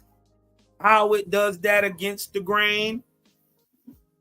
We just explained that the angels taught them how to level the land, find the grade of the water, to move it how you want to. You found out how, but look, not only did they build one, they built the two great canals. The other being the Tennessee, cutting through primarily Tennessee, Kentucky, right? All the way into Mississippi, or close to Mississippi, but Alabama, not Mississippi, but Alabama, Georgia, North Carolina, and Virginia, all the way up into West Virginia, right? Through with the Ohio. So I want y'all to see this area, right? I want y'all to see this area because I'm about to show y'all something. Let me back out of this. Let me back out of this a little bit so y'all can see the whole area on the screen. So from up here all the way to Pennsylvania through West Virginia, right? Back to the Mississippi, and from Tennessee, Alabama, Georgia, all the way to Virginia, cutting back up like a big C, right? This is where the tallest people in America ever came from. Tennessee, Alabama, Kentucky, Virginia, Ohio, Indiana, in this region on average, right? So notice there are only two easterly flowing great rivers that source from the Osceola or the Mississippi, and that's the Tennessee and the Ohio. But not only is Owaspie claiming that anciently, on average, this area produced the largest people in America, but the same still holds today. Look at this, y'all. This is from the Washington Post. I want to show y'all, before I get down here, remember where we at. Where Owaspie is saying the tallest people in the Americas anciently come from. I want to show y'all the map of where modern people, the tallest modern people on average, come from in the United States. Watch this. I can't make it up this good. Right? This is from the Washington Post, America's tallest and shortest states, and where America's tallest men live. And this was self-reported height in centimeters in 2017. Watch this. Look. Kentucky, Tennessee, Alabama, back all the way up into West Virginia, everywhere where the eastern flowing Osceola or the eastern flowing Mississippi, the Osceola Galacola, right? In the same area that it was anciently, it is still producing the tallest people in the world today. Look, this is ancient. This is today. That's a backdrop. Further corroboration of Owaspi's narrative. At this point, belief is no longer needed as to the validity of Owaspi's claims. This is also a gut punch to those who ignorantly claim that JBN could have wrote this book. Ain't no way. Unless you're willing to admit that a white boy from Ohio knows more about the people in America than even the biblical God does, then take this headshot. Remember, Owaspi is revealing this information in 1881, decades before man was able to prove what Owaspi was saying objectively and or scientifically, making the Book of the Earth, Sky, and Spirit the primary on the large colored Negroes of America, now revealed as Ahuan. All right. So that's the little breakdown on the copper colored races of America, the Ahuans. You dig what I'm talking about? Y'all got something up out of that, man? Hit me with that Super 7 in the air. You dig what I'm talking about? Throw that Super 7 up for me. Y'all got a little something up out of this, man. Anybody want to hit the chat? Come chop it up with your brother, man. I've been up here a minute. I can still go, though.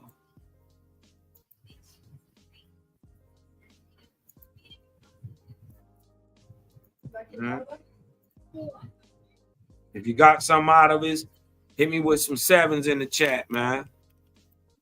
You dig what I'm talking about? If y'all anybody got any questions, anything they want to you dig what I'm talking about? Chat about.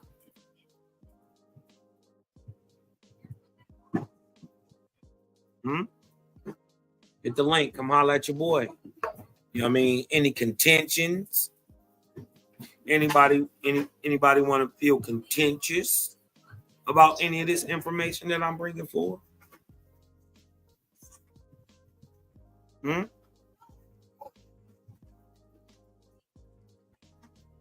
Anybody want to hit the panel, man? You know what I mean? Talking shit. You dig what I'm talking about? If it's some new information, if it felt good to you, if it set right in your stomach with you, even though it's mind blowing. We just learned about 18-foot niggas, and then Owaspi turn around and tell you, say 18-foot nigga in here. Listen, man. Listen. I wish I could make it up this good. I would be the world's greatest screenplay writer. You dig what I'm talking about? I wish I could make it this good. Anybody want to come in, man? Hit the link. Hit the link.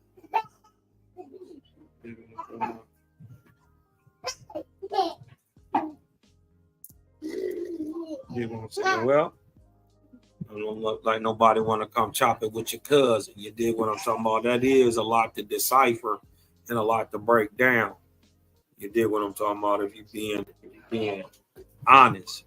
You dig what I'm talking about? It is a lot to decipher, a lot to chew on. There's a lot on that. There's a lot of meat on that fruit. You dig what I'm talking about? There's a lot of fruit left on that rind. You dig what I'm saying? So come full your plate. Dig what I'm saying? I hear them say that they the coldest. I hear them say it. I ain't heard them bring nothing new yet. I ain't never heard them come with a new thought yet. All they do is regurgitate the old things. Yeah. You dig what I'm talking about? That means your IQ high, that you can readily regurgitate and repeat what you've been taught, even with your own twist on it, even with the truth applied to it. But you ain't brought nothing new, or brought nothing old and made it new. Revealed nothing. You did what I'm talking about? I see them toot their horn a lot. I'm just saying, well, you know, if y'all not willing to be, you know, honest about it, you know what I mean, and really chop it up. You did what I'm talking about, like some real brothers and stuff. You did what I'm saying? Then I would give Cosmon a wide berth. It is what it is, man. Hey, you got nobody coming in, man. Well, all love, all light, balance out there to the creator gang, peace to the righteous gods and the Nirvanian goddesses, man. You did what I'm talking about. Shout out to the 4 horsemen. Did what I'm talking about. Shout out to the 4 horsemen. You know what I mean? Y'all go tap in, man. Cosmon Cal TV, Creator Gang TV, CGG TV. Also go tap into Honor and Humility and Daryl Cosmon. He's on Creator Gang, but he also got Facebook too. Y'all go hit him up, man. Sub, like, share over there, man. Make sure y'all sub, like, share this out to your family and friends. You dig what I'm saying, man? We just gonna keep coming with that new higher light every time, right? Every time. Shout out to Cosmon Cal. Cosmon Cal, boy, I'm gonna tell you something. He is a problem. He is a problem when it comes to these Hebrew Israelites. Y'all better stop playing. He is a problem. Cosmon Cal is a problem. Creator gang. Listen, all I need you to do at this point is just breathe in. Let that light in, because I'm Cosmon and I'm out.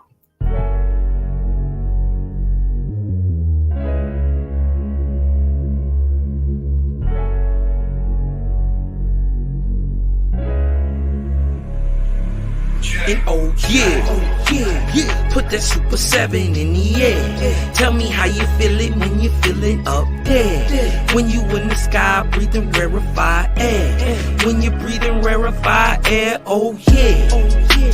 Put that Super 7 in the air. Tell me how you feeling when you feel it up there. When you in the sky breathing rarefied air. When you're breathing rarefied air, oh, it's that Japheth, that Chow Mein, that Papa Bull, that Tao Mein, since sunset in the arc of Wayne. My brain moving like Tao Sang, so as above, it's so below. That up and that down thing, this flow is atmospheric. I call that a ground game. See, water is knowledge, so if I'm teaching, you're learning. So how your God make a sun without vortexing current? See, the pattern is ponic, I'm reaching out for my people. Oh, watch me flow through your speakers, you feel the force of the ether. And when the force gets the equal, I'm taking off like an eagle. Police popped the pastor yesterday for pushing Puerto. My DNA is Moshe. Mix that thing with higher water. My spirit rate is OTN. It's just a higher order. Got more light than Kavita. Rap a lot just like Tila. Went from sinner to saint. Shout out my big homie Sela. Got more torque than a sports car. Got more work than a door star. In the 4 million I make, I'm giving the Dr. Umar. Oh yeah. Put that Super 7 in the air. Tell me how you feeling when you're feeling up there. When you in the sky breathing rarefied air. When you're breathing rarefied air, oh yeah. Put that Super 7 in the air. Tell me how you feeling when you feel it up there. When you in the sky breathing rarefied air. When you're breathing rarefied air, oh yeah. Super 7 in my rites and ceremonies. I'm married to Jehovah, holy matrimony. Confucius say, in the words of Caillou, before you hit the tomb, be a bridegroom. Only got one question for Miss Susan B. On how to last Ahuin is now a Angui. Blame my inspiration, I'm just thinking thoughts. But in the way of God's, we gon' keep it short. Why Jesus wanna kill me, Matthew 10:34. Just Just a couple questions that I'm needing to know. Oh, watch me flow, it's so potent. Set the vortex in motion. Super 7, I'm floating across the Aegean Ocean. Oh, you a Muslim now, so I guess you make it feel like. Well, I'm an Israelite, I'ma make him at the Shabbat. Got Moses on the bumper, super slap off in my spaceship photosphere. So I stay lit, peace and light to the faith is so yeah. Put that Super 7 in the air. Tell me how you feeling when you're feeling up there. When you in the sky breathing rarefied air. When you're breathing rarefied air, oh yeah. Put that Super 7 in the air. Tell me how you feeling when you feel it up there. When you in the sky breathing rarefied air. When you're breathing rarefied air,